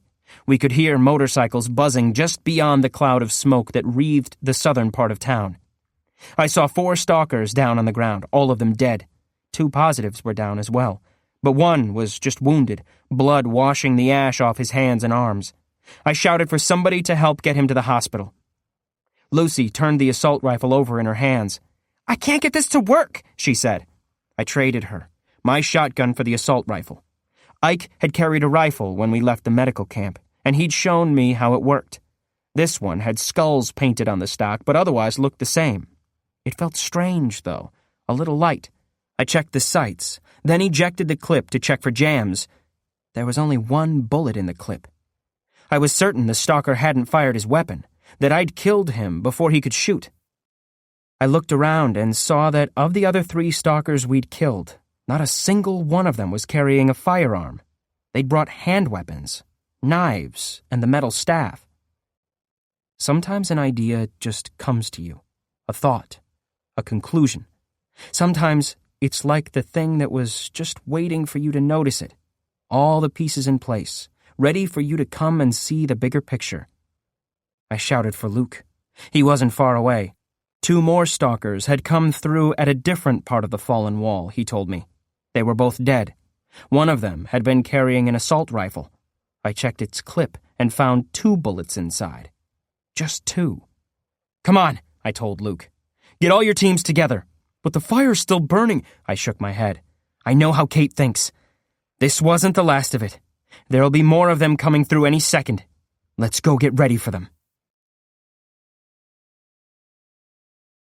Chapter 143. Red Kate liked to pretend she was a wild animal, a thing of chaos. But she waited a good hour before she made her next attack, which gave us all the time we needed. She came into town through a gap in the wall big enough she could have driven tanks through it. Most of her stalkers came on motorcycles, but she came on foot. She inspected a piece of corrugated tin that used to be part of the wall. She tore it down and tossed it aside, nearly hitting one of her stalkers. She had a big, nasty smile on her face. She knew she'd won. Hearth was hers, and there was no way we could keep her out. No way we could stop her from despoiling the town, from obliterating the population. I wonder if she believed, even a little. If she thought she was doing the cult's work, that she would be giving strength to Anubis when he needed it the most in his war against the Washington government. I doubt it. I think she just liked the fact she had a job where she got to burn down people's homes, loot their belongings. She was a maggot on the corpse of the world. She told me as much. For a little while at Hearth, I think I had started to show that the world wasn't quite dead, that maybe we could bring it back to life. She was here to prove me wrong. The stalkers spread out through the streets of the town, their assault rifles up and ready. Most of them had left their bikes behind in the ashes. A few raced here and there, scouting ahead. Some of them carried knives or staves or even clubs that looked like machine parts, like components removed from motorcycle engines. Some carried heavy metal chains. They were ready for whatever kind of fight we wanted to give them.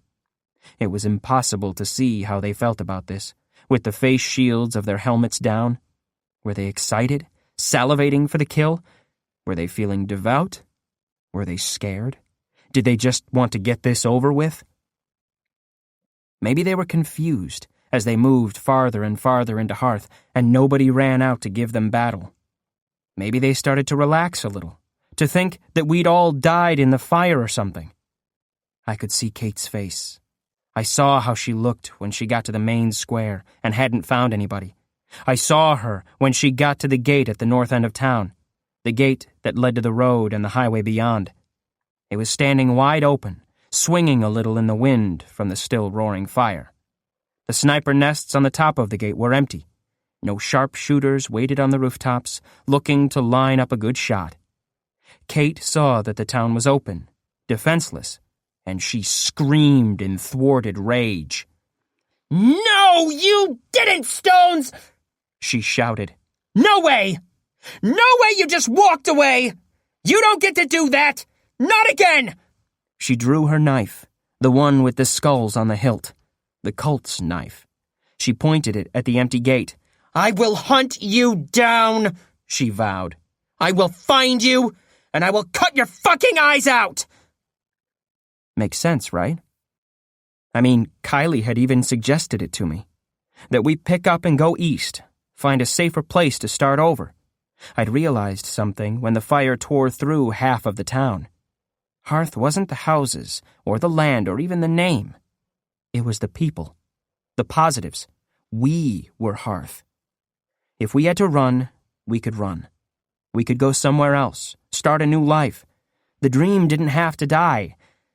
At least that was what I wanted Kate to think. I knew it would make sense to her. She couldn't understand what this town meant to me, that I would never leave it.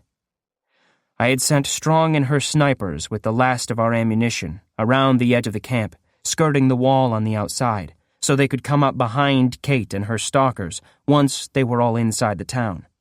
The rest of us were inside the buildings on the main square, keeping our heads down, waiting for the signal to attack.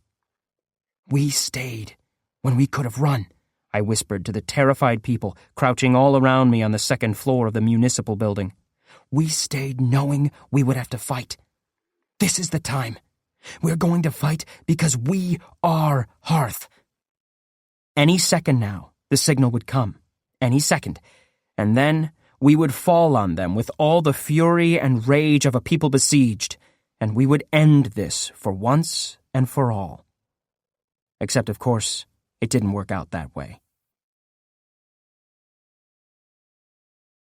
Chapter 144. The signal was supposed to be 2 gunshots in quick succession. I'd told Strong to put them right in Kate's heart if she could. I waited and waited for the sound of the shots, but they never came. Instead, one of the stalkers tripped on a piece of debris outside of a burned-out house.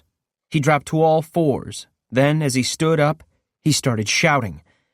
One of my positives, a boy maybe 13 years old, came running out of the house. The stalker must have seen him. The boy cut the stalker's leg with a sharpened adze, but the stalker just smacked the kid backward into the street. He drew a club from his belt and stepped into the shadows after the boy. I couldn't see what happened next, for which I was thankful. I had no time to think about it. I could see Red Kate running across the main square, shouting orders at her stalkers, and I knew she was on to us. Spread out! Find them! Don't let yourselves get boxed in! My turn. Go! I shouted, running down the stairs, slapping people on the back as I passed them. Go! Let's go! Positives poured out of the municipal building, jumping out of every window.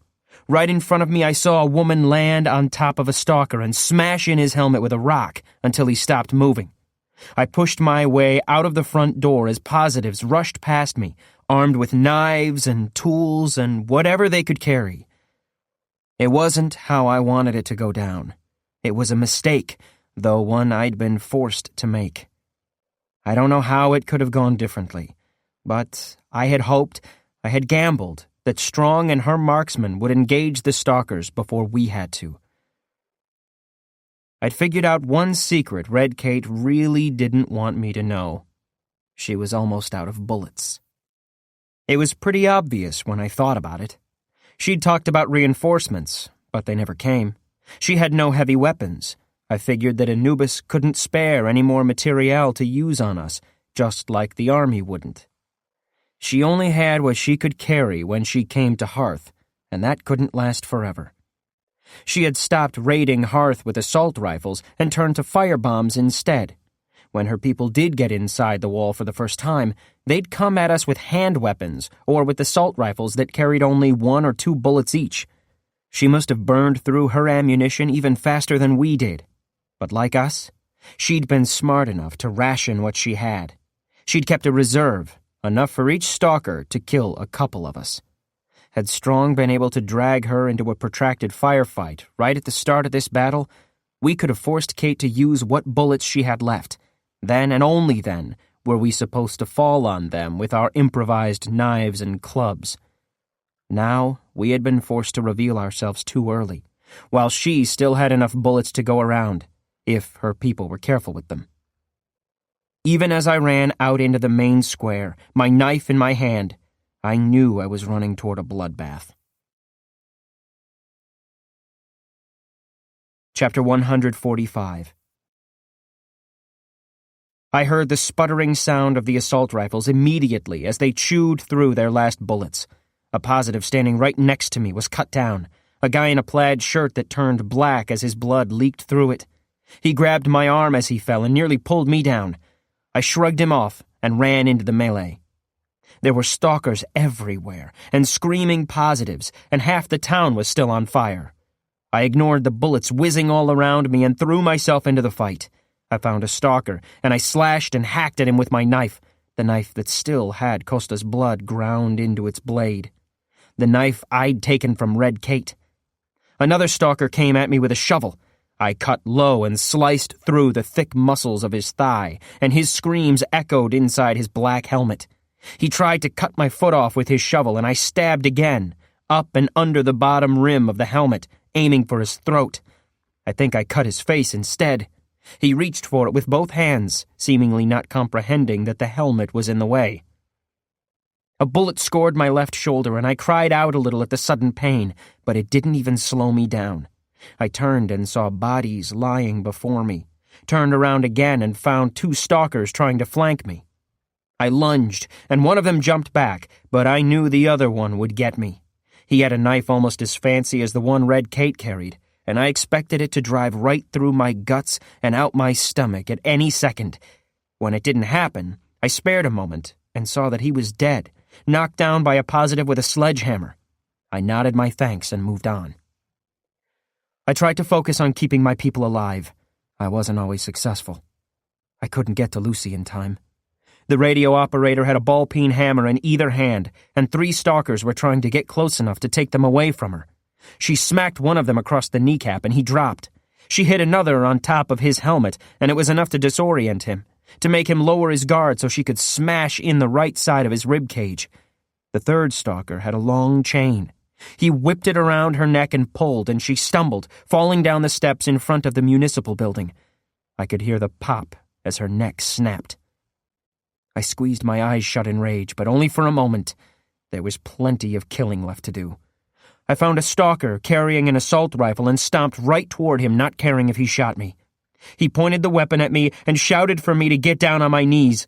When I just kept coming, he actually threw the gun at me. It bounced off my chest. I didn't even feel it. He was defenseless when I got to him, completely unarmed. I pulled his helmet off and slashed his throat until he bled out. I was in no mood to be merciful. These assholes had burned down half of Hearth. They'd killed my people.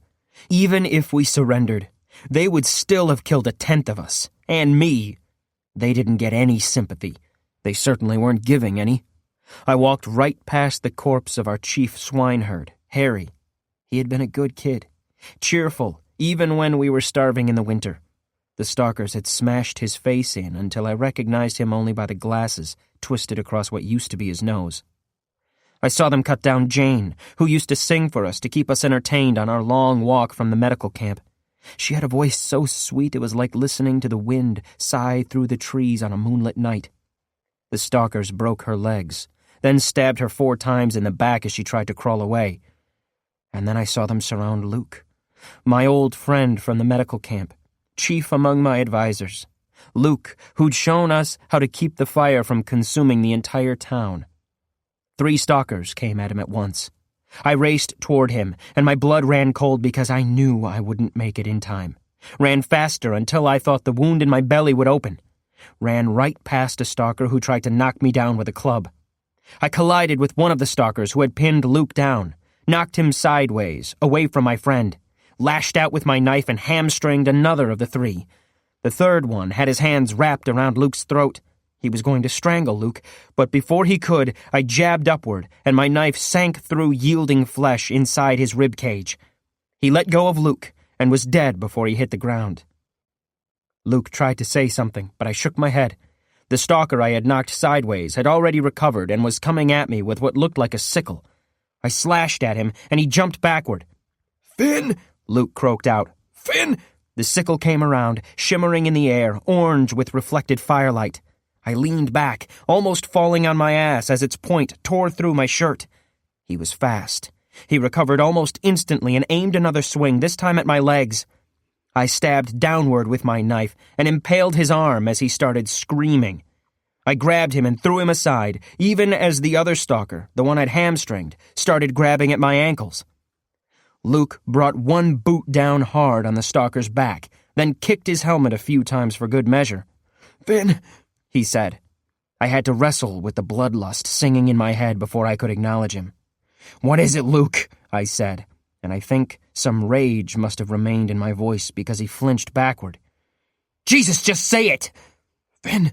He couldn't even look at me. "Finn, Red Kate." I turned around and she was standing right there, smiling at me. "Hi, Stones," she said. She pulled a pistol from her belt and smacked me across the face with it, stunning me. Then she flipped it around and shot Luke right through his left eye. Chapter 146. I didn't lose consciousness. Black spots swam before my eyes, and I heard a high-pitched tone that was loud enough to deafen me. But I could still kind of see, and I wasn't completely unable to use my muscles. I couldn't stop Kate, though, as she plucked the knife from my hand and shoved it into her own belt. She put the barrel of her gun under my chin and looked me right in the eye. "You figured it out, huh? That we were low on ammo?" "Not low enough," I said, "judging by the number of my people you got." I glanced out over the main square, not moving my head, not giving her any reason to pull her trigger. Though we seemed to have done okay for ourselves, there were a lot of bodies out there. Not so many people standing up, but the majority of the living looked like positives. Yeah, well, this gun's still pretty full. You understand? Sure, I said. She frog-marched me to the nearest house, just a few yards away. She shoved me inside and sent me sprawling. Stay down, she said, on all fours like a dog. Got it? I made no attempt to jump up and lunge for her. I'd seen how Luke died. The pistol was no joke. Jesus. Luke was dead. He'd come so far with me. He'd been by my side so long. I'd depended on him.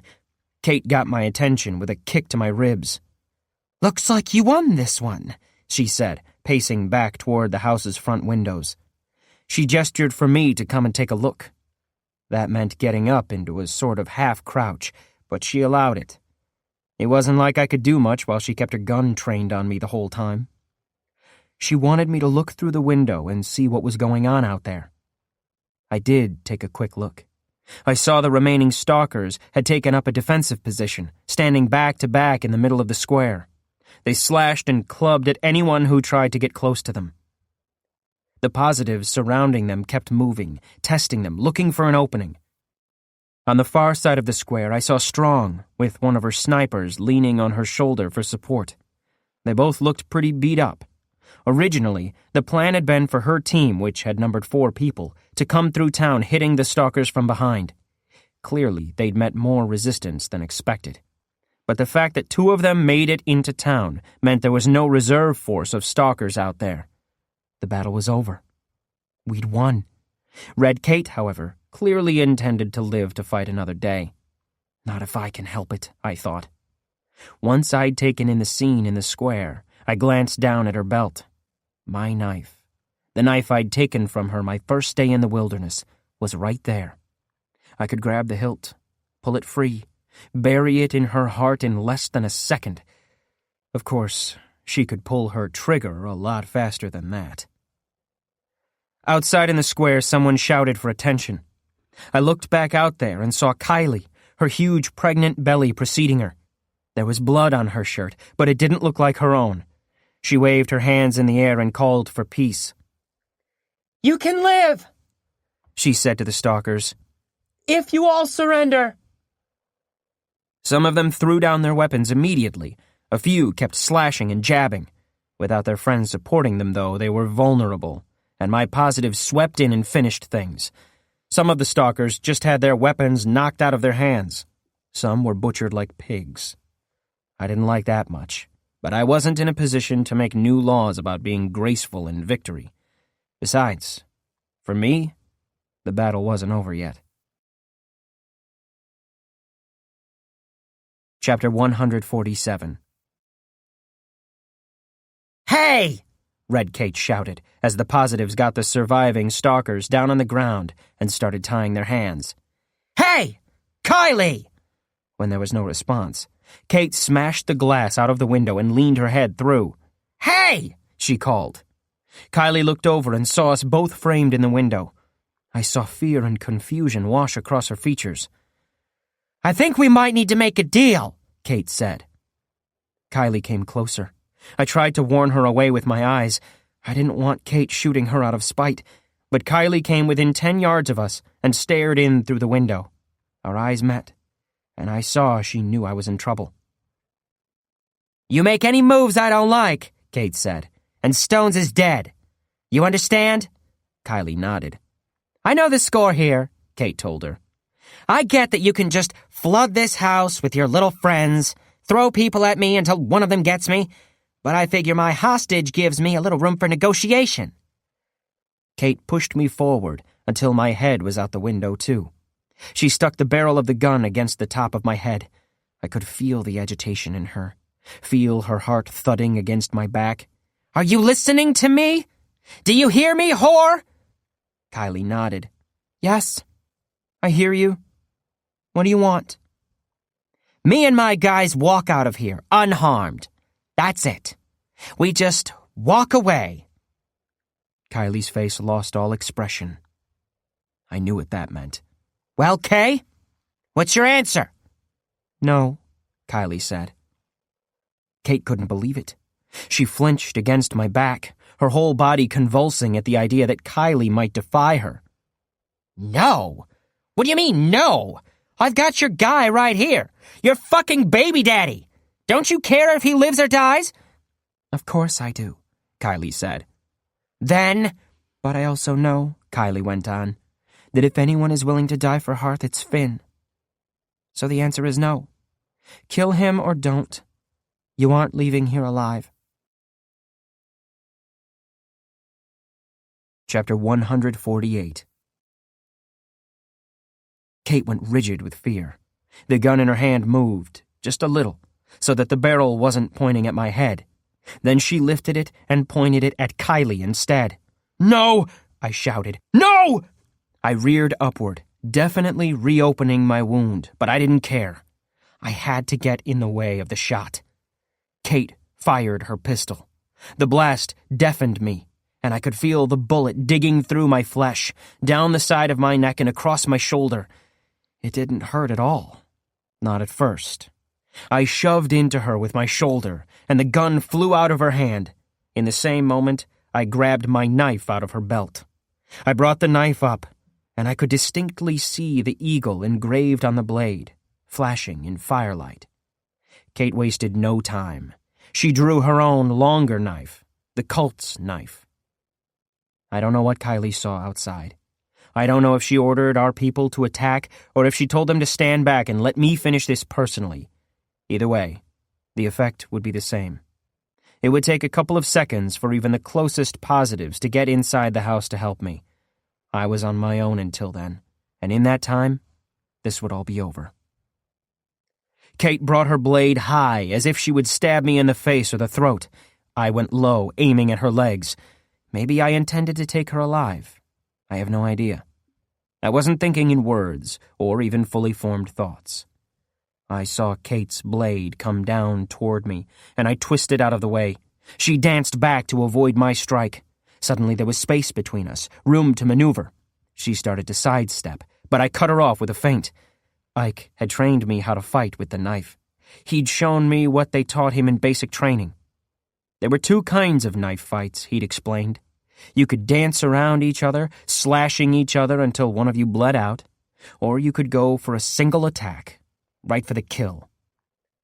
With all the strength I had left in me, all the rage, all the adrenaline, I lunged forward and stabbed right for her heart. She was fast, much faster than me, and she brought her arm down to block my attack. Her blade cut through all the flesh of my wrist and knocked my blade down below the level of her heart. But I had enough momentum going that my lunge couldn't be stopped. My knife sank deep into her abdomen, just below her sternum. I could feel its top edge rasp against bone. I had to let go. One of the muscles in my arm was completely severed, and I couldn't control some of my fingers anymore. I took a step back and watched as she dropped her own knife. She stared down at herself for a second, as if she couldn't believe what had happened. Then she grabbed my knife and pulled it out of her body. Blood spouted from the wound, jetting across the floor and splashing on my shirt. It gushed out with the rhythm of her pulse. She gulped noisily, and then coughed, and red bubbles flicked her lips. "Got my lung," she wheezed. "Jesus. All I wanted..." The word turned into a gasping cough that spilled blood all down her chin. "All I wanted." I never got to find out what she wanted. She was dead before the door slammed open. Dead before positives started running in from the back of the house. I could hardly believe it. After so long, Red Kate was dead. I felt exactly the same way as I had when I saw Adair die. Like at any second, she was going to stand back up and terrorize us some more. She was, like Adair, a fixture of the wilderness, of the world after the crisis. She was supposed to live forever. Except the world was changing, and she wasn't going to be part of what was yet to come. The world hadn't ended. It wasn't dead. There was no room for maggots like her anymore. Kylie put a tourniquet on my sliced-up arm, kept me from bleeding out. Others carried me to the hospital in the municipal building. Somebody fetched the pain pills. So much motion, so much activity all around me. I didn't care. Didn't pay much attention. Hearth was safe. Chapter 149. Of course, it might all have been temporary. All I'd fought and bled to achieve, all the positives who'd died defending Hearth, all of it might have meant nothing. I'd killed Costa and 20 stalkers, so they sent Kate and 100. Next time, maybe, they would send Michigan Mike or Anubis himself, legendary figures I could barely imagine, with an army of thousands. Maybe. We were pretty scared, I'll admit, when the helicopters came. It happened 3 weeks later, and the whole time we'd been waiting, hoping. The aircraft landed on the open ground out near the highway, 5 of them setting down like giant birds coming to roost. It was already dusk by then, so we couldn't see the paint on their fuselages. Couldn't tell if it was army green or a pattern of skulls. So we were ready. We were armed for whoever came, even though we knew we would never survive another battle like the one we'd fought against Red Kate. It was dark beneath the trees, as the first emissary of this new force arrived. I could see him only in silhouette as he approached. I tried to calm myself as he came closer. Then he walked up to our front gate and gave me a big smile and said, "Finn, it's me, buddy. Finn, let me inside." It was Ike. Ike, my partner from my subway fishing days. Ike, who'd gotten me out of the medical camp. Ike, who'd walked away when I needed him the most in that bad first winter. I let him in. I let him and all his fellow soldiers in, and they were amazed to see all the gravestones in the main square, but they were also amazed to see we were still alive. For my part, I was startled to see that Ike had a scar all the way down his side from his armpit to his ribcage, a souvenir from the battle he'd fought in New Mexico. He pulled up his shirt to show it to me. "A stalker put about 6 bullets in me," he said. "I lost my spleen and my gallbladder, but as long as I don't eat spicy food, they say I can have a pretty normal life." I did a quick calculation in my head. He was 15 years old. I showed him my own scars. The one on my stomach was almost healed, though we never did get the bullet out. The damage to my hand was a lot worse, and I didn't think I'd be using it anymore. But I had a spare one. "Wow," Ike said, as we toured the half of town that had been destroyed in the fire. We'd had time to rebuild our wall, but nothing more. Not yet. "I kind of wish I'd been here to see the fighting." I turned to stare at him. "You could have been," I said. I forced myself not to say that he had abandoned us when things got tough. He looked so stricken anyway, so embarrassed that he'd left us when we could have really used his help, that I relented and pulled him into a hug. His unit had brought some medical supplies with them, just what they normally carried, first aid kits, really. We desperately needed everything they could spare. So many injured still, so many in makeshift bandages, arms in slings, so many fighting off infections that might have killed them. There was stuff in those medical kits we didn't even know what to do with. The soldiers didn't want to touch us, of course. We were still positives. But they showed us how to clean out gunshot wounds, and how to fight off sepsis, and how to administer a course of antibiotics. If that was all they came to do, to help us heal, I would have been grateful. But they had a different mission. Part of it was taking our prisoners away. The stalkers who had surrendered in the main square, 27 in total, had been languishing in the municipal building's library, locked in with our books. We had fed them and given them water. We'd tried to tend to their injuries, but they were too terrified we would infect them. 3 of them had died even before the army showed up. I didn't cry about it. There was no big ceremony. The stalkers were herded into one of the helicopters, and it flew away. I knew I would never see them again. The commanding officer of the soldiers, a Texan named Lieutenant Groves, explained why they'd brought so many helicopters and troops. "We weren't sure who we would find here," he said. "Not to put too fine a point on it, we expected y'all would be dead, and that lot'd be in charge." He laughed. "Colonel Parkhurst hoped we'd find you still here, but we doubted it. 100 stalkers ain't small potatoes. I can see why he respects you so much, taking 'em all down with what you got here." "Give the colonel my thanks, please," I said. "I think we can do better than that." Chapter 150. I'd never flown in a helicopter before. I have to say, it wasn't the best experience of my life. I was sick most of the time. I couldn't hear a word over the noise of the rotor, and every time we changed course, I thought we were going to fly into a mountain. When we slowed down over Denver, and then hovered over a place called Cheeseman Park, I wasn't fit to talk to anybody. Especially after I looked out over the skyline of the city and saw grinning skulls painted on every skyscraper. At least the ones that weren't collapsed in piles of rubble. The Army had just finished taking Denver back from the cult, and from what I saw, only part of the city had survived. The helicopter settled down to the ground, and they let me lie in the grass until I felt like I wasn't going to vomit. The soldiers laughed at me, but I didn't care. When I felt better, they took me into a stone pavilion that was covered over by camouflage netting. Inside, I saw a table with a big map on it and a soldier who was busy drawing little red crosses on the towns and mountains it showed. It made me think of Adair's marked-up atlas, which had helped us so much in New Jersey. There was nobody else in the pavilion. I figured we were waiting for somebody else to show up. Maybe to pass the time, the soldier straightened up and looked at me for a second, then pointed at the bandages wrapped around my forearm. "That looks like quite the wound," he said. "This?" I asked. I shrugged. "Worth it?" I looked at him for the first time and saw how old he was. Not just worn down by time and circumstance, but chronologically old. His skin hung in wrinkles from his face, and he was so thin he looked like somebody had hung an army uniform on a broomstick. I didn't know enough about the Army to understand their insignia. He had 4 stars on his shoulders and a bunch of medals on his chest, so I guessed he was kind of important.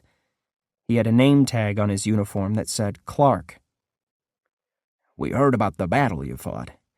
Ours was a little bigger," he said, making a sweeping gesture to indicate the city around us. "But maybe they weren't that dissimilar. This is my hometown, you see. It's a place I love. A place I've fought for many times. First the zombies, now the cult. Just like you fought for your hearth." "I'm from New York originally," I told him. He nodded. "I actually knew that already, Finnegan. I know a fair bit about you. I checked your records, saw your birth date. Somebody helped me do the math." He pointed at my left hand.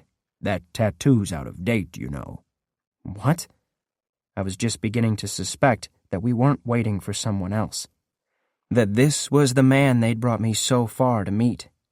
"You're 21 years old. It's been more than 20 years since you were potentially infected.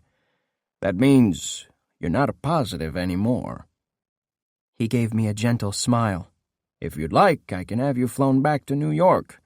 You can start a new life there." I laughed. "Seriously?" "Oh, yes," the man replied.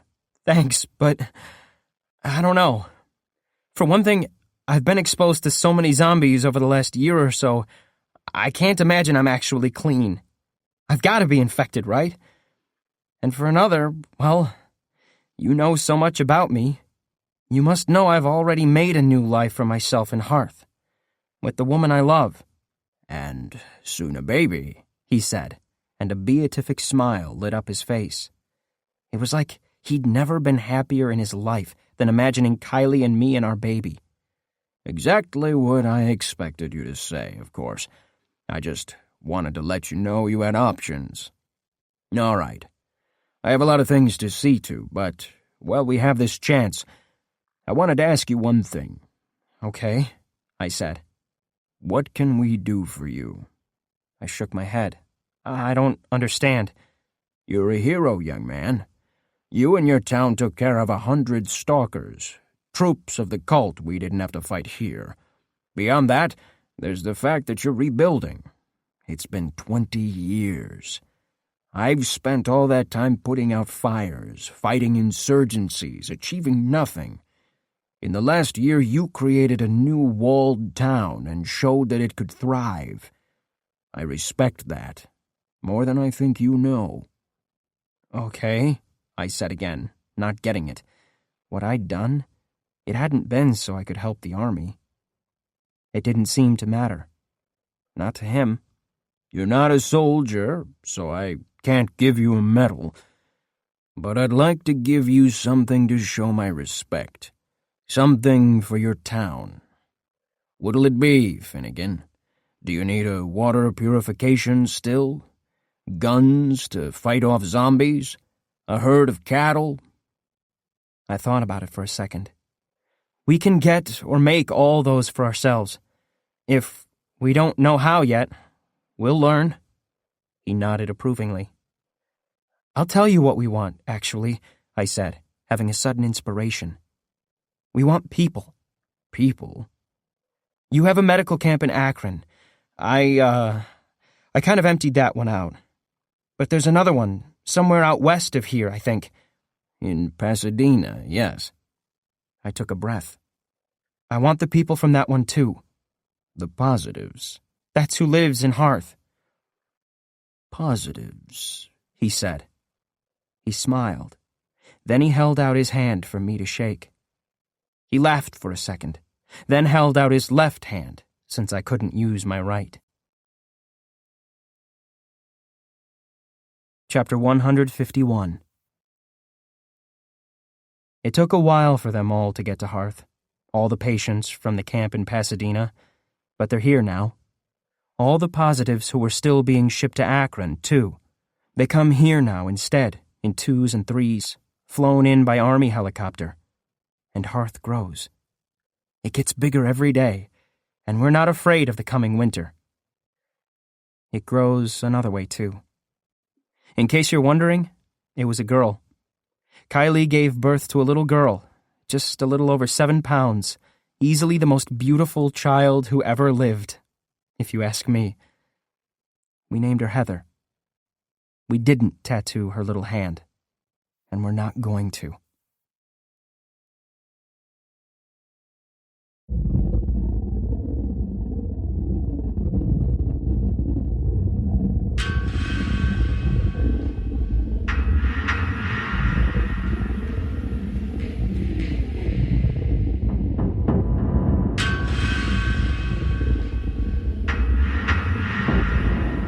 This is Nick Podell.